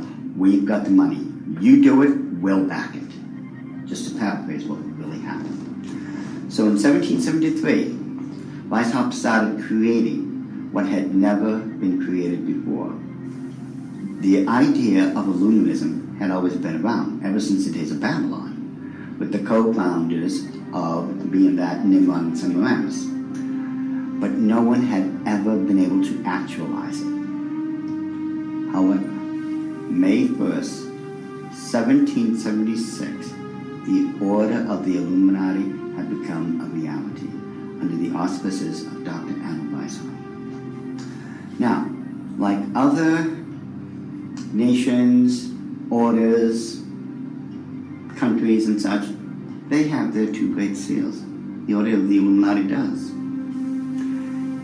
Those two seals can be found on the back of a $1 bill. People mistake those to be the two great seals of the United States of America. They are not. Those are the two seals of the Order of the Illuminati. And I'm going to explain it to you. In order to understand the seal itself, we have to first take a look at every single thing that composites it. We look at the first part of it on our left, which would be the truncated pyramid one. Above it is a 13-letter Latin expression that says Annuit Corruptus. And directly underneath the base of the pyramid is a 3-word Latin expression, which is Novus Ordo Seclorum. If you were to look up the word, let's say, work, in the English dictionary, you're going to find at least 50 different meanings for it. It is the same thing in Latin. Different words have different meanings. They have more than one meaning. The word seclorum, one of the definitive meanings is secular. Something that is secular is of the world. So it is proper, very proper, to translate the bottom as New World Order, the Novus Ordo Seclorum. The whole of it is saying, announcing the birth of a new world order. This would be Dr. Adam Weishaupt himself, the very first head of the Order of the Illuminati. It was Weishaupt who had himself come up with a 7-part plan to create what he called the Novus Ordo Seclorum, or the New World Order. This is the person responsible for it. The interesting thing about the front of the dollar bill is that there are 4 huge ones. There is one in every single corner. Now, if we look at every single one of them, they each have an oval around it, except for the top right-hand one. Now, if we look at this blow-up version of it, you will find there's no oval. This is a shield that is surrounding the one. Now, the reason there was a shield here is because this is very similar to the original shield that was given to the Rothschild family when Baron Meyer Amschel Rothschild had become knighted in England and received the lordship. If we look across the top of this shield, all the way to the left-hand side, it drops down and forms a crescent moon. It's a crescent moon because it represents the female goddess in the occult world. At the bottom of that shield, of that lunar moon, you will see the owl. And it's very obvious. Once you take a good look at that part of the crescent moon, and it is the same Illuminati owl that is being worshipped at the Bohemian Grove in California by those members of the Bohemian Grove, where presidents, premiers, kings and queens and heads of nations throughout this world have met. You can tell just by looking at this photo, that is a 40-foot owl. It is made out of oak, and that the worshippers are surrounding that fire pit around that altar, which is easily reflected in the lake around them. This is definitely the owl of the Illuminati. The rituals performed at the Bohemian Grove are occult and idolatrous. One of them, called the cremation of care, is supposed to be a mock human sacrifice, though some suggest that real killings take place. When President Nixon was there, he commented about the extreme homosexual environment at this all-male boys' club. Among other powerful American leaders who have been spotted at the Grove are Ronald Reagan, Dwight Eisenhower, Jimmy Carter, Newt Gingrich, and George Bush Jr. and Sr. Now, when we take a look at the O, it is actually, occultically speaking, the shape of the Ouroboros, the snake that's going around in a circle, devouring itself. This O is actually the eye in this lady's face that they want to look at. This is the O. Now, what's in the center of this O? You take a good look. It is the exact same owl of the Illuminati that we saw on the back of the $1 bill. So the question then becomes, who owns L'Oreal? But the owl seems to be a major symbol for the secret societies, as they are found repeatedly inside government buildings in Washington, D.C. And a giant owl figure is even seen in the street design, with the United States Capitol in the midst of it.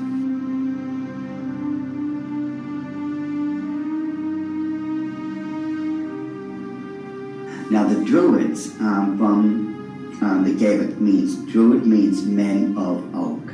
These people worshipped creation among other things, but their sacred symbol was the owl because the ancient god of magic and of the hunt was Pallas Athena. Her bird was the owl, and that owl represented wisdom. It always has. Pallas Athena was also the goddess figure who was said to inspire Sir Francis Bacon. But now look at this owl seal at the Bohemian Grove, where it says, "Weaving spiders come not here." While the line is taken from Shakespeare's Midsummer Night's Dream, could this also be a veiled reference to what seems like a spider web design that forms the background of the dollar bill? Are there additional secrets hidden there? Now, I'm sure you've heard of a Rorschach smear or the Rorschach ink blot test as created by Dr. Rorschach himself. You see the ink in the forefront and everything else is in the background. This way, your subconscious mind is supposed to pick up on what's on the foreground, and you're supposed to be able to tell what you are subconsciously seeing. Notice how it's very busy. Lot of intersection diagonally lines. You can't make out what's there. But let's get rid of the background noise, get rid of all the diagonal lines that doesn't belong there, and let's reverse the principle of Rorschach and take what's in the background and bring it to the forefront and see what's there. Because once we do that, we find out it's quite obvious that there is another Illuminati owl, and that it is perched on something that looks like an arrow. That is what they don't want you to see. Once you see this owl here and compare it to the other one on the left-hand side of it, it becomes very obvious that this is an owl. You can now begin to distinguish beyond all that busy signals and such that they don't want you to look through, yet they place there in honor of their totem bird, the Owl of Wisdom, which is the totem bird because their god, Lucifer, was supposed to have been the wisest of all of God's creation. Wisdom of Lucifer, wisdom into the bird, wisdom into the word Illuminati. Therefore, the chain of wisdom is followed all the way through. All right, now, did they teach you this in the Illuminati? Yes.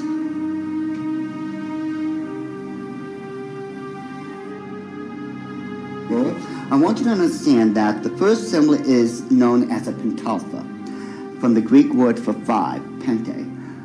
It is a five-pointed star. Now, this next one is a pentacle. Now, it looks similar, but I want you to notice how it is interwoven. It runs through and in between itself. Now, this next symbol is what's known as the Star of David, the Mogan David, the Jewish Star, the Seal of Solomon. There's numbers for it. This is the symbol for the nation of Israel. Now, when you take a look at it very carefully, you will notice that it is two equilateral triangles that are interwoven. This shows the union of God with man. However, when you look at the next one, it's similar to it.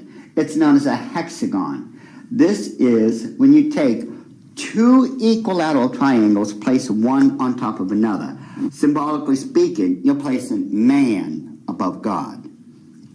Now, this next symbol is the foulest, the most evil of all symbols in the occult world. There is nothing that can even come close. It is known as the hexagram. It is the six-pointed star with a circle surrounding it. It is this symbol that must be used during high ceremonial magic or high ceremonial witchcraft when you are summoning up demons to this plane of existence. The use of the hexagram is said by Doc to be very symbolic and seems to represent the occult concept of a Christ figure, just as the Maitreya was for Nicholas Roerich and Henry Wallace. But what Christ do they mean? Doc believes the pattern of hexagrams in the design of the dollar bill provides the clue. If we take a look at the 13 stars directly above the head of the eagle and connect the dots, you will see where the very first hexagram is located. And if you notice that surrounding the hexagram is the 28 guidelines that make a circle. Now, inside every single point, the 6 points, is a star. There are 6 of them. They surround now the 7 stars. Remember, 6 is the number of man, 7 is the number of God. Now, it is man that is surrounding God or is placed above God. If what Doc is saying is true, this could represent the person the Bible calls the man of sin, who opposes and exalts himself above all that is called God or that is worshipped. Doc's interpretation seems to also fit the worship of Lucifer, for in the Bible, Lucifer declares that he will exalt his throne above the stars of God. Next, Doc claims a second hexagram can be found by connecting the various points where the much talked about number 13 is represented. And don't try to tell me it's the 13 colonies. There are 13 stars above the eagle's head, 13 stripes in the shield, 13 leaves on the olive branch, 13 arrows in the eagle's talon, and then 13 letters in the phrase E pluribus unum, which makes for 2 points on either side of the eagle's head, for the 6 points total of the hexagram. If we take a close look at the same seal and connect all the 13s together, just like we did when we were kids, when we were playing that game, connect the dots, once we connect all the 13s, it becomes very apparent where the second hexagram can be found. In this one, which is very obvious, already comes with a circle around it.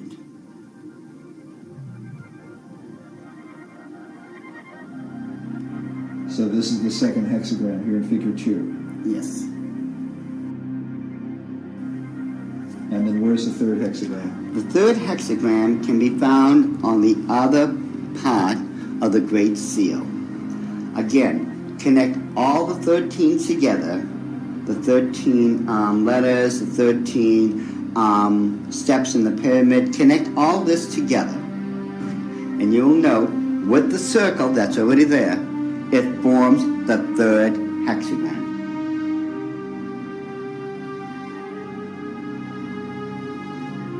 In other words, a 6, a 6, and a 6. A 6, 6, 6. Doc has deciphered a code that, if there, would glorify Lucifer's Messiah, whom the Bible calls the beast or Antichrist. In the book of Revelation, it reads, "Here is wisdom. Let him that hath understanding count the number of the beast, for it is the number of a man, and his number is 666." Could there really be 3 6-pointed hexagrams on the dollar bill? Once we start at the base of the pyramid, which is the foundation of all things, and follow the design of the hexagram itself, you're going to find out something very startling. We go from the M and follow the symbol all the way up to the A. The A cuts directly underneath the eye of Lucifer all the way to the S. The S connects all the way down. It goes in between the V and the I and connects all the way to the O. And following the symbol, the O connects up and over along the symbol of the hexagram to the word N. In perfect sequence, it's M-A-S-O-N, Mason. It's not what a lot of other people have espoused, that the symbol connects down to the M in Seclorum and that the word is an anagram or something like that. Those people who are doing that obviously don't know what they're talking about, or they don't know how to plagiarize me correctly. Because the Order of the Illuminati have stated and always will state, this is perfectly spelled out to be M-A-S-O-N, Mason. This points conclusively that the Masons have been involved in the Order of the Illuminati. This was back during the Council of Wilhelmsbad, which would have been July 16, 1782. All right, so what are we seeing? Now, if we look at the bottom one of the reverse side of the dollar bill, you'll see on the right-hand side that, again, there's a lot of busy intersecting diagonal lines. Yet, if we apply the same principle we just used to reveal the hidden hours of the Illuminati and apply it, we will find that there is now a skull-faced winged demon. And it is very obvious once you take away the background, the busy noise, it becomes very apparent what it is and that it's been there all along. And if we just simply go and enlarge that section, just start with a small one and just keep enlarging it and enlarge it even more, even with the background noise there, as I call it, I think it becomes very apparent what we are now looking at, that it is still a skull-faced winged demon. And it is these demons that are protecting and blessing the two great seals of the Order of the Illuminati. And it would make perfect sense that it had to be demons used to protect these seals, since I am convinced it was those same demons that handed them over to Thomas Jefferson when they first created them. I am convinced, beyond all doubt, that that indeed was a demon sent up from the bowels of hell, probably under the direct orders of Lucifer himself.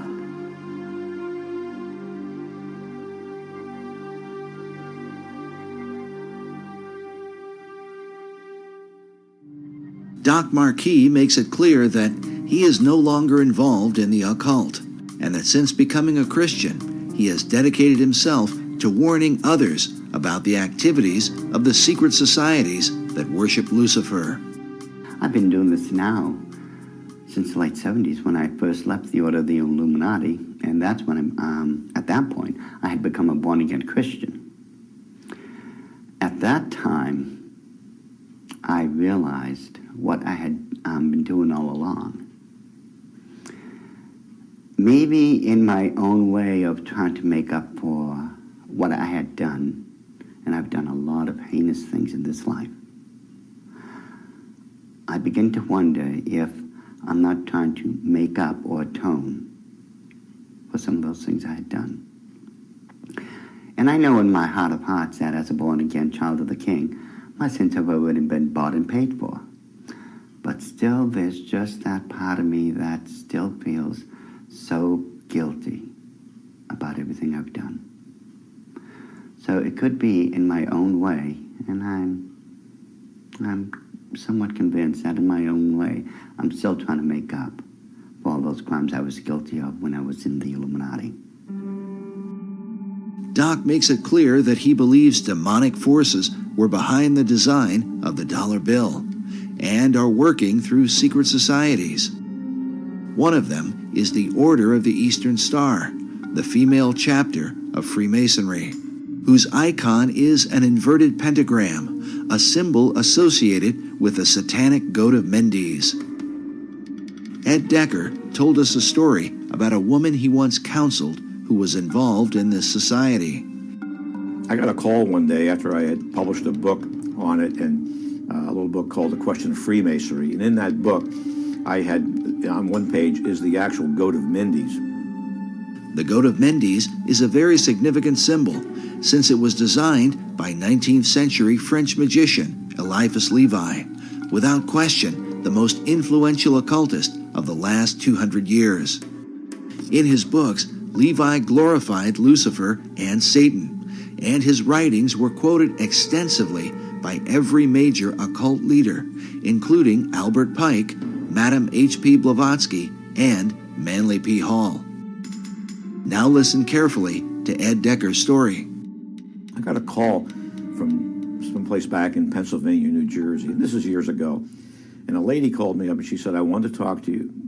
She said, "I received a copy of your book. I am the head of the Eastern Star for my state." And she said, "Every time I go to another area of the state to do the induction of the leadership of the local chapters of the Eastern Star, I have these bad dreams, and it's like this demon comes in and attacks me in my bedroom, and it's this evil, evil thing. And it was beginning to bother me, and someone mentioned to me that, you know, the Masons and the stuff that they do isn't really godly. You might want to study it a little bit." She said, so she told me that she went to a Christian bookstore and asked them if they had anything on the Eastern Star or Freemasonry.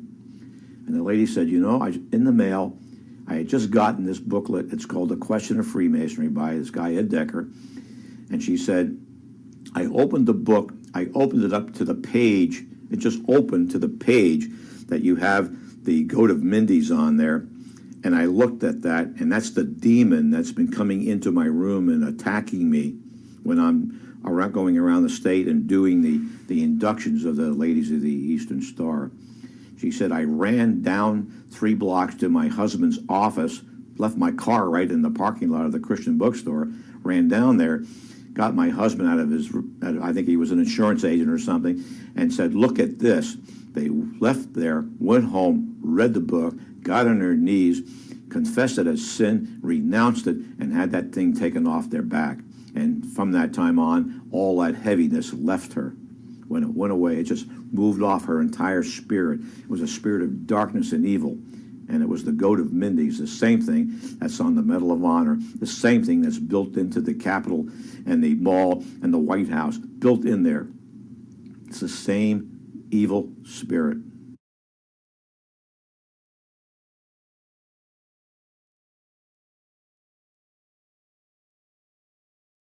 This whole idea of the Messiah and its relation, and the Messiah's relationship to the stone, and who that Messiah would be, and what would happen when the stone is returned to Jerusalem, and when the temple is built, it would be a replica of the original Solomon temple, not the Ezekiel, account.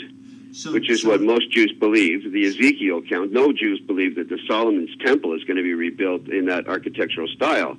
But the Masons believe, if I understand them right, that when that stone finds its way to Jerusalem, it's one of the last items necessary, and that there are certain rabbinical orders that I've met today that are anticipating its return. Once it returns, then they proceed with a blueprint to take the Temple Mount and put up what they consider to be the final temple that Ezekiel described. But the stone it's all pivotal upon the return of this stone, because Solomon brought that stone in the traditions and legends in Judaism into his original temple, and upon it the incense was burned in the fire pan. According to Masonic author David Oveson, the word dollar comes from the German word Taler. While there are many Taler designs, one in particular is mentioned, with the image of Jesus Christ crucified on one side, while the reverse bears the image of a serpent on a cross and a reference to the book of Numbers from the Old Testament. In this account, the children of Israel had complained against God. The scripture says, "And the Lord sent fiery serpents among the people, and they bit the people, and much of the people of Israel died." When they repented, God commanded Moses to erect a bronze serpent upon a pole, saying that everyone that is bitten, when he looketh upon it, shall live. In the New Testament, Jesus made reference to the bronze serpent as a picture of his crucifixion. He said, "As Moses lifted up the serpent in the wilderness, even so must the Son of Man be lifted up, that whosoever believeth in him should not perish, but have eternal life." Some believe that the serpent cross is the original inspiration for the American dollar sign today. While the image of the bronze serpent holds a very particular meaning for Christianity, David Oveson explains that Kabbalists and alchemists find an interesting parallel in the Hebrew gematria. The Hebrew word for the serpent of Moses is Nakash, which means the shining one. The numerical gematria for Nakash is 358. This is also the numerical equivalent for the Hebrew word Mashiach, or Messiah. Oveson claims that these numerical equivalents allowed magicians to draw a connection between the brazen or bronze serpent and the Messiah. But exactly what Messiah do they mean? The phrase e pluribus unum, or out of many, one, appears in the banner held in the mouth of the American eagle. The word one appears a total of 7 times on the dollar bill. Oveson writes, in magical numerology, the number 7 is regarded with a special veneration. Certain texts that deal with the meanings of numbers insist that 7 stands for the complete temple. The temple he refers to is the ancient temple of God, built by King Solomon in the city of Jerusalem. Oveson goes on to say that the concept of a complete temple is symbolized by the unfinished pyramid of the Great Seal, where the symbol of a Messiah figure is also shown with the all-seeing eye, representing the capstone that will one day complete the pyramid. In other words, when the Messiah emerges, then will the temple be complete. But just who this Messiah will be is the subject of intense debate, and the clues to his identity are said to be related to the temple itself. The site of Solomon's original temple at the Temple Mount in Jerusalem is still considered a sacred and holy place. Buildings are sacred in religions. Religious buildings are sacred. So Solomon's temple is sacred. The Knights Templar were specifically named in reference to this ancient site.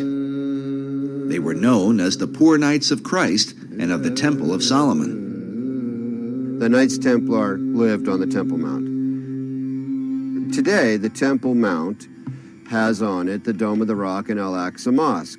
The Knights Templar had their headquarters in Al-Aqsa Mosque when they were there.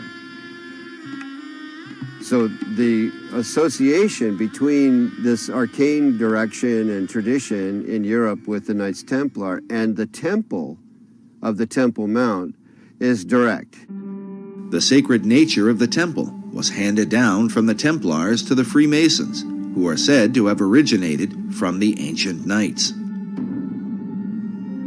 Masonic philosopher Albert Pike wrote that every Masonic lodge is a temple of religion. Another Masonic philosopher, Albert Mackey, wrote that of all the objects which constitute the Masonic science of symbolism, the most important, the most cherished by the Mason, and by far the most significant, is the Temple of Jerusalem. The spiritualizing of the temple is the first, the most prominent, and the most pervading of all the symbols of Freemasonry. Take from Freemasonry its dependence on the temple, and the system itself would at once decay and die.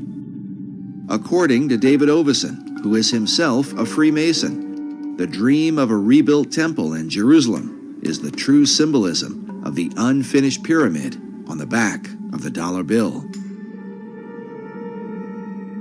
But is it merely a coincidence that these symbols would end up on the foundation of America's currency? Is there a further connection with Solomon's temple and the mysterious Knights Templar? The Templars were there on the Mount. They lived on the Mount. So they were living a dream. And the dream is the same dream Christopher Columbus had and wrote about extensively in returning to Jerusalem with the gold from the Americas to build the temple. Was this the true purpose of Columbus's voyage, to finance the rebuilding of Solomon's temple? And was this desire handed down from the Templars to Columbus to modern Masonry? As we have shown before, the ships of Columbus sailed with a red cross on a white background, the symbol of the Knights Templar. But despite the interest of Templars and Freemasons, the original temple begins with the Jewish people. The temple was critical to Judaism. It was the heart of Judaism. The first Jewish temple, built by King Solomon, was destroyed by the Babylonians in 587 BC. The temple became a necessity for the existence of Judaism. So when it was destroyed, the longing for another temple in the Babylonian exile was, primary. The foundation for a second temple was laid by Zerubbabel when the first Jews returned from their captivity in ancient Babylon. First thing, when Jews are able to return, they build a temple. There's Zerubbabel and Ezra and Nehemiah come together. There's a temple built. It's added on to over the centuries until you end up with Herod's temple. This second temple was in existence during the time of Christ and the apostles. But it would also be destroyed, a terrible event that Jesus himself had prophesied. The scripture says that the disciples came to show Jesus the buildings of the temple, and Jesus said unto them, See ye not all of these things? Verily I say unto you, there shall not be left here one stone upon another that shall not be thrown down. And when ye shall see Jerusalem compassed with armies, then know that its desolation is nigh. And so it came to pass that the second temple was destroyed with the fall of Jerusalem in 70 AD. Yet in the aftermath of its terrible destruction would emerge the dream for a third temple, and what some believe will be the final temple of all time. This arcane connection to Freemasonry has its roots in the longing for the temple, the longing for the final temple, for the ultimate temple where Hagoyim, where non-Jews pray with Jews, as the old books, the last old books of the Old Testament predict will happen. When does that temple get built? The idea of a final temple is shared both by Jewish leaders and the Freemasons. Yet the two groups disagree on exactly what the final temple would be. There is a common history here and a common longing. They'll never end up with the same temple. Jewish wishes for the final temple really don't resemble what Masons want to have built on the Temple Mount, which is a replica of Solomon's temple. With their mysterious rituals and secret practices, the Masons are often accused of intoxicating the world, making it drunk with ideas of a new age and a new world order, all of which are engineered toward the fulfillment of the new Atlantis envisioned by Sir Francis Bacon. Could it be that this is what lies behind the concept of a third and final temple? It, to me, makes perfect sense that the new Atlantis, as understood in the Baconian tradition, involves the final temple, the spiritual headquarters, if you will, of the new Atlantis. The idea of that temple is central to Freemasonry, the Knights Templar, and of this there is no doubt. They've all expressed it. All these arcane societies have let it be known that this is really ultimately a central goal. They seem to all gravitate toward there being a temple, a need for a temple, except Orthodox Muslims who say, no, we're the last religion. These buildings are fine, thank you very much. Become a Muslim and you can pray in them and hang out on the Temple Mount, which is not going to happen. So that leads to a pretty ugly likelihood. If people who want a temple get their way, there's going to be a bloodbath there. Also, I believe it's spiritual because Satan has always desired God's place. That's why in Masonry you have Jebulon right there on the altar, Baal, the ruler of demons, in the Masonic altar.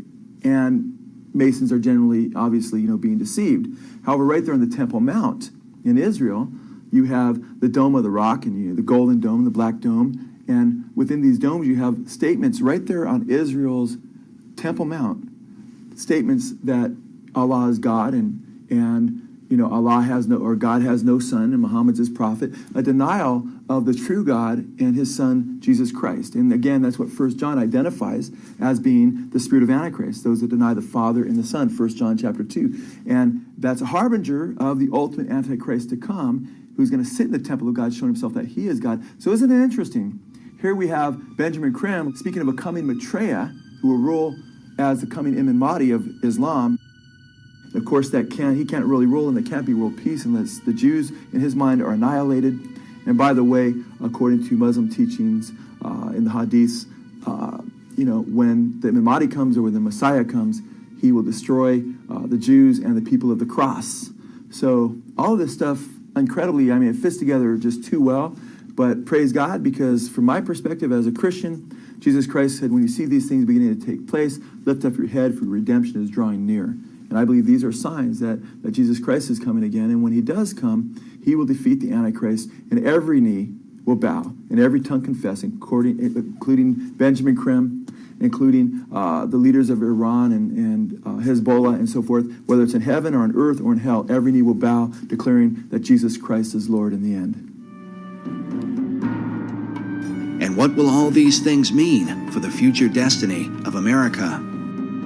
According to David Oveson, it was Manly Hall who influenced the placement of 72 stones on the Great Pyramid of the dollar bill, since the number 72 is said to be a magical number in the occult.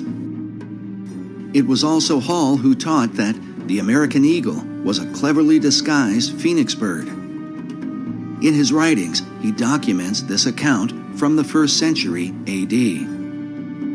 There is a certain bird which is called a phoenix, and when the time of its dissolution draws near that it must die, it builds itself a nest. But as the flesh decays, a certain kind of worm is produced. According to this account, it is from this worm that the phoenix is reborn. This concept of a phoenix worm in its nest seems to be represented at the top of this column on a building found in Europe.